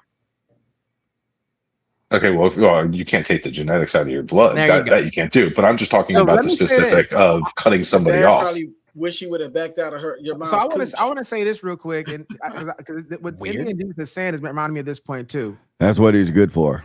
Yeah. Some of the stuff that your family's done to you for some people's lives, you never would have a friendship that happened. I mean, never is too strong. It's rare to maintain a friendship with some of the stuff people's parents and siblings have done to them. And so what I'm saying is that could affect like the average knowledge too, because you can sever a friend who misunderstands you or getting you all wrong and is getting toxic. But the family, if we're talking about blood, like I agree with Dane, that blood part of it, like that stays there. So imagine you get into it with somebody in your family and they just getting you all wrong. You're cocky, you're conceited. Most of us think we're right when they're debating with somebody. So think how many misunderstandings you have with your family that are still there to this day. And you can sever it to some extent, but they might be at the family room, they might be at Thanksgiving, they may be at Christmas. You might get stuck on a three-way. You might be in a group message with them. So it's not as clean of a sever with the family as it is with the friends. So you still kind of have all the misunderstandings that your family have about you, unless you 100% sever. That means they know your true self, though. Maybe, but unless they don't, though. But hold on, I want to. That was the second point. That's the whole point. I want the first address with Indian. The friend to get cut off before they get to see the real you. The family's going to stick around through that. I want to address your point there too, because I want to say this too. Not everybody has intellectual family, right?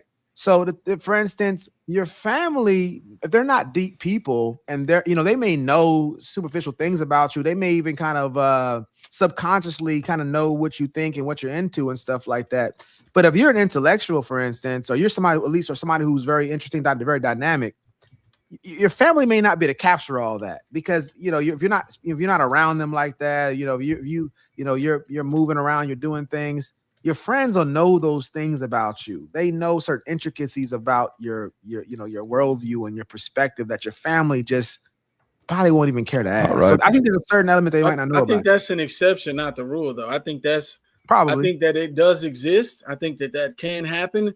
But when I'm looking at the whole board and not just certain specific situations, I would say for the most part, family's going to know you mentally, physically, spiritually. They're going to know you in ways that someone who, because your friends have a snapshot of your life. They see the version of you that you put out to the world.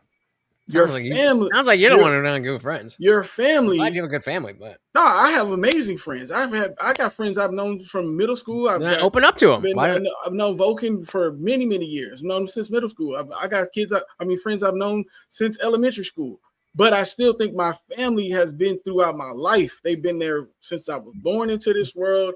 All the way up until all these years that I'm. But is that the same thing as knowing a person? Doing things for them means you know them? I mean, come on. I mean, if there's love there, of course.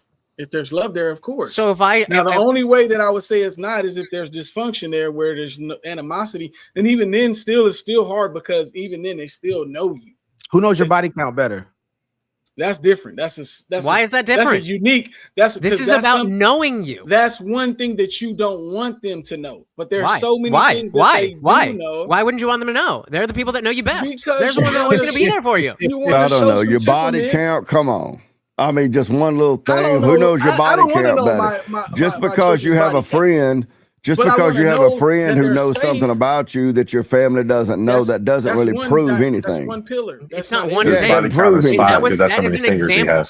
That is an example of a myriad of things. Give me another one. Girlfriends, like who knows the in and outs of your boyfriend-girlfriend relationship? Family. Out of your family, your friends. My wife. My wife knows all about my girlfriends. Her best friend. What do you say, Wicked? Her best friend. Her best friend. Yep. Yeah, her best friend. Fact. That's the friend. There you go. That's what I'm saying. Like, there's a lot. Okay, so T Reason,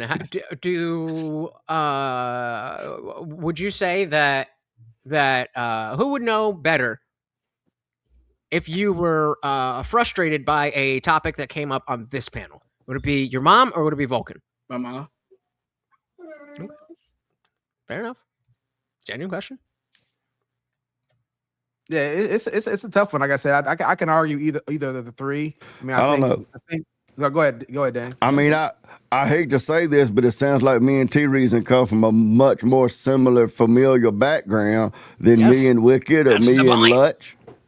You know, but I mean, but that's what I can go on. How am I going to draw my generally? As Lutch is so adamant to point out, generally. I don't know how he talks like that, but he does. But how am I going to draw my generally? Generally. Okay. Generally. It's like calm down, Lutch. Generally. Oh my God. It's like a liberal speech. For like cartoons or something, man. How am I going to draw my generally without looking at my general experience? I don't know that it's something you could objectively measure. So that's what I'm looking at, and that's just my position.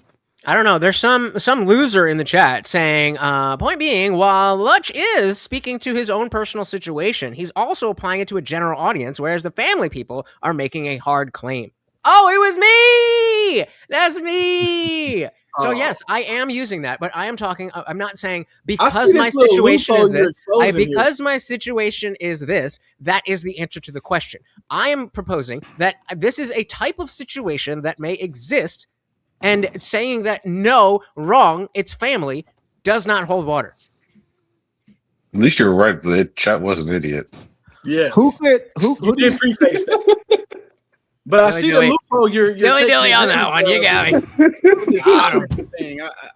You and Dan, I see y'all. I see what y'all are doing. Y'all ain't slick, man. What are we doing? What you mean, Lutch ain't slick? Would you look at that hair? I think Lutch uses pure USDA Crisco for hair conditioner. I wish it fucking rained. I'm frizzy as a motherfucker. What is it like 50 weight oil? We covered the topic today, fellas. So, like, I mean, feel free to do what you got to do at this point right here. If you stay on, if you want, for a little bit longer, whatever the case may be. But just I want to make sure everybody can take off if they got to. Hey, I do believe that Indian said he had to do some push-ups before we left. Oh yeah, we want to watch him. We got to keep him on screen. I was out of time, but guess what? I got time today. I'll make an exception. Vulcan, why don't you put Lutch's camera on full screen on the soapbox? So I ain't doing it over here. Y'all ain't pay for that shit. Hell no. Nah. I mean, hey, if you want to come over to the stream, you can watch it. But no. That's for the paying. You got to see. Hey, wait. Hold on. Wait. He said that's for the paying customers. I paid towards that, and I'm on this panel. Okay. Well, then you are free to watch it. I am right now. Here we go. Hey, listen. You only owe me 10, so you only got to do 10 of them here. It's to step in. First of all, it's $2 one push-up. So I owe you 5. That's 20. Said, nothing is stopping you from coming over to the stream where the push-ups will be done. Run it. Now, I was just noticing how the stream is to your audience button is there, and so I was thinking maybe in the future we could do that where it's we combine the streams, my chat, your chat, and whatever. No. How about we do it right now, man? I thought you. I am going to do it right now. I'm going to leave this panel and do it right now. Let me just say something real quick. I thought you just said the bond with your friends is closer than with your family. Oh, honey, sweetie baby. Honey, sweetie baby. Do you think you're my friend? Is Zane not your friend? Is Ricky not your friend? Is James not your friend? Are we not friends? No. If we are friends, mutuals. Then what are we, enemies? No, we are mutuals. We are people who talk on the internet to each other. Man, but I want to make sure clear. I'm not saying the bond is stronger with friends and family. I'm not saying I'm not saying the bond is stronger. I'm just saying they possibly could know you better. Agreed. All right. Well, I mean, not to pull anybody, but I just proved my point because you don't want to do no great push-ups job in front of us. Great job, brother. Lutch. You fucking lost the thing. All right. Great job. Amazing. Hey, Amazing point. What? Lutch. Thanks for coming, though, man. Thanks for coming. I know you in the middle of streaming, man. I know Vulcan appreciates you coming. Yeah, facts, man. I appreciate all y'all. It was good having you on, man. Even though we disagree and bump heads, it's still good to have you on the show, man. We got to get different perspectives. Dilly to T reason, bro. Absolutely. I didn't say it was good to have him on the show. I just said thanks. Facts. There's haters everywhere you go, man. There's always somebody gonna post some haterade in that potion, man. They got him. So, I mean, usually we're at what? What's the number? Fucking. At least give Wicked his push-ups. You owe him on the stream. 3 At least do those. Is 62 push-ups. God damn! I am not excited about this. I am very puny. And I've got 20 with you right now. All right, fellas. I'm about to press it real quick.